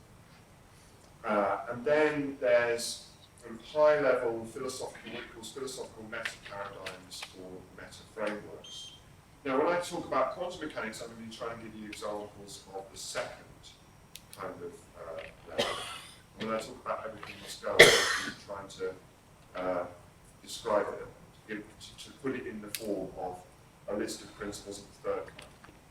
Okay? So the kind of meta is very meta by the time we get to everything must go. So let's think about quantum mechanics. Of course, there's no one quantum mechanics. So this is like really first pass off the top of my head. I won't spend a lot of time or qualify or hedge. I'll just throw it out as possible ideas. Things you might think have the status of constitutive principles with respect to Copenhagen quantum mechanics. First one, surely, there are measurements. The results of measurements are described by classical concepts. There's a background space-time structure. There's a non-commutative algebra of operators. There's chancy occurrences in the world. And, importantly, I think, Bohr elevates to the status of a constitutive principle, because it is constitutive in the sense of guiding the development of the theory, the correspondence principle, which itself is derived from the history of science. And Michael says the constitutive principles of later frameworks are contained in those of earlier frameworks, are contained in those of later frameworks as limited cases. And he says when he talks about that convergence, he's talking about a purely mathematical fact about the corresponding mathematical structures. Now that, as a principle, is actually explicitly incorporated into the methodology, the heuristics of quantum physics. When you quantize, you must take a classical Hamiltonian as your starting point, and you must expect to recover classical physics in the limit of particle number becoming large or Planck's constant going to zero. So that would be Copenhagen quantum mechanics. If we talk about Everett, I think that the modern Everettians have two kind of key a priori principles, or sets of principles. The first one is a real patterns view of ontology, which the sophisticated Everettians adopt, and that's a priori with respect to quantum mechanics, clearly. And the other is decision theory, which they use to give an account of probability within the Everettian framework, and that's all supposed to be a priori. If we talk about bone theory, constitutive principles would be that there are particles with trajectories, there's absolute space and time, there's deterministic causation. Talk about GRW, then what's a priori is position as a preferred basis, and stochasticity, the fact that there's just randomness in nature. And if we talk, perhaps the best case for Michael's project would be the project that's happened most recently among quantum physicists, which are attempting to provide rational instructions of quantum mechanics. So here we can think of programs of quantum information theory, where the a priori stuff is, for example, that the structure of physics is a C-star algebra. And then you combine that with information theoretic principles, no signaling, no bit commitment, and no cloning. They're all expressed at the level of information theory, and that's supposed to get you quantum mechanics. Or you can think about approaches like Lucian Hardy's, where he writes down axioms of probability and gets the structure of Hilbert space out of those. Or you can think about the generalized probability framework to quantum information theory, where they think in terms of, there's a system, there's a preparation procedure, there's a system, there's a measurement. And that's a kind of a priori structure which you look at things in terms of. Michael makes a very important point when he does mention quantum mechanics, when he points out that the a priori elements, the constitutive elements, needn't be entrenched, and that's obviously the case with these quantum. You take quantum examples. There's no way that you regard fundamental randomness in nature as entrenched when the founders of quantum mechanics committed themselves to it. It wasn't entrenched; it was radical. Quantum field theory, I think, is another good example where you can say there's really a constitutive framework. So, Minkowski spacetime plus Lorentz invariance of fundamental quantities and Lorentz covariance of the fundamental equations, that's just imposed as a requirement. That's what you want. Quantization, the procedure of quantization, there's a recipe that you follow. You replace quantities with operators.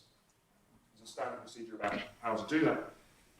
The length scale cutoffs that are applied in effective quantum field theory, which is the only quantum field theory that has any empirical content, that's they're coming from outside. So I don't know if a priori is the right word here, right? But they're coming from outside the theory to give the theory empirical content. I think they serve as the framework that gives the theory empirical content. And then one more. I think this is a really good example for Michael's case. It would be the connection that's made between irreducible representations of symmetry groups and particles. That seems like a kind of constitutive interpretive principle with respect to quantum field theory. And now turning to everything's go. What are the? I mean, if we're interested, if you think if you recast what we've done as an epistemological meta framework instead of a metaphysics, and I don't really care about this number, right? Then I would say primacy of physics constraint. And that's kind of a priori, according to us, because we say that it's part of what makes physics what it is, that it strives towards completeness, as a regulative ideal, as Jenann was explicating this morning. So it's not like we've discovered empirically that physics is complete, right? It's just as avowed physicists will say, if it turns out there's ectoplasm, then physics must describe ectoplasm, right? There's nothing that's in principle off limits to physics. If something must be incorporated to describe the world, then physics must treat of it. So physics is sort of analytically complete in the limit. And the asymmetric relationship between physics and the rest of science, that, in the special sciences you will not posit any mechanism that requires information to travel faster than light. That's I don't know whether I want to call it a priori, but I would say it's constitutive of our idea of what your kind of scientific naturalist worldview should be and how you understand the sciences to be integrated. Next one, with modal structure. I was very happy that Jenann kept happily using the term because so many people have said, what on earth do you mean by modal structure? And the only example I can give is an implicit definition. What science describes the causal stroke nomological structure of the world. That the world has a modal structure is the second one of our kind of meta principles. The third one will be anti-individualism, where that just means not that there are no things, but don't think of things as fundamental in your ontology. Think of things as themselves emergent structures. Think of, in particular, say particles and quantum field theory as emergent structures. The real patterns view of ontology, which we got from Dennett, that goes hand in hand with the anti-individualism, because it gives you a positive story about where you get individuals from. And the generalized correspondence principle, which is, again, what Michael alludes to, the idea that no matter what, the successful science of the future will not just reproduce the empirical predictions of past science, but will reproduce the underlying theoretical structure as a limiting case. And related to real patterns, I think crucial developments that we need to incorporate into our scientific naturalistic worldview for the 21st century are part of the real patterns idea is a commitment to the use of information theory. The fact that we just say it makes sense to talk about physical systems, to discuss how they process information, what the information theoretic properties of the data they produce are. And here I think something that I think philosophers have failed to get to grips with and really need to get to grips with is complexity theory, where we understand interesting emergent structure in information theoretic terms. That is, as data that's produced by systems which is whose information theoretic properties are best characterized as saying it's between order and randomness, that we find ourselves dealing with a complex system when it outputs data which is neither completely periodic and ordered and symmetrical, but nor completely random either. And that the world comes hierarchically organized into different levels at which we can find real patterns and laws relating to them, because you can't have a real pattern without laws. I mean, law-like and causal regularities and real patterns are kind of two sides of the same coin, because it doesn't make sense to talk about a real pattern that doesn't, that isn't the subject, it isn't described by any law or causal regularity, right? Because if it wasn't, it wouldn't be a real pattern. That the world has that hierarchical organisation is another one of these the principles that we should just take on as articulating our scientific naturalist, as part of our articulation of the scientific naturalist worldview. And even if we can't see, exactly what the mereological principle that turns simples into, wholes is, the world just is like that. We can find a small number of variables that massively reduce the number of degrees of freedom that we need to describe in order to get access to a rough and ready but pretty good law-like generalization at a higher level than the fundamental physical. Okay, so that was Michael. Michael means everything was going.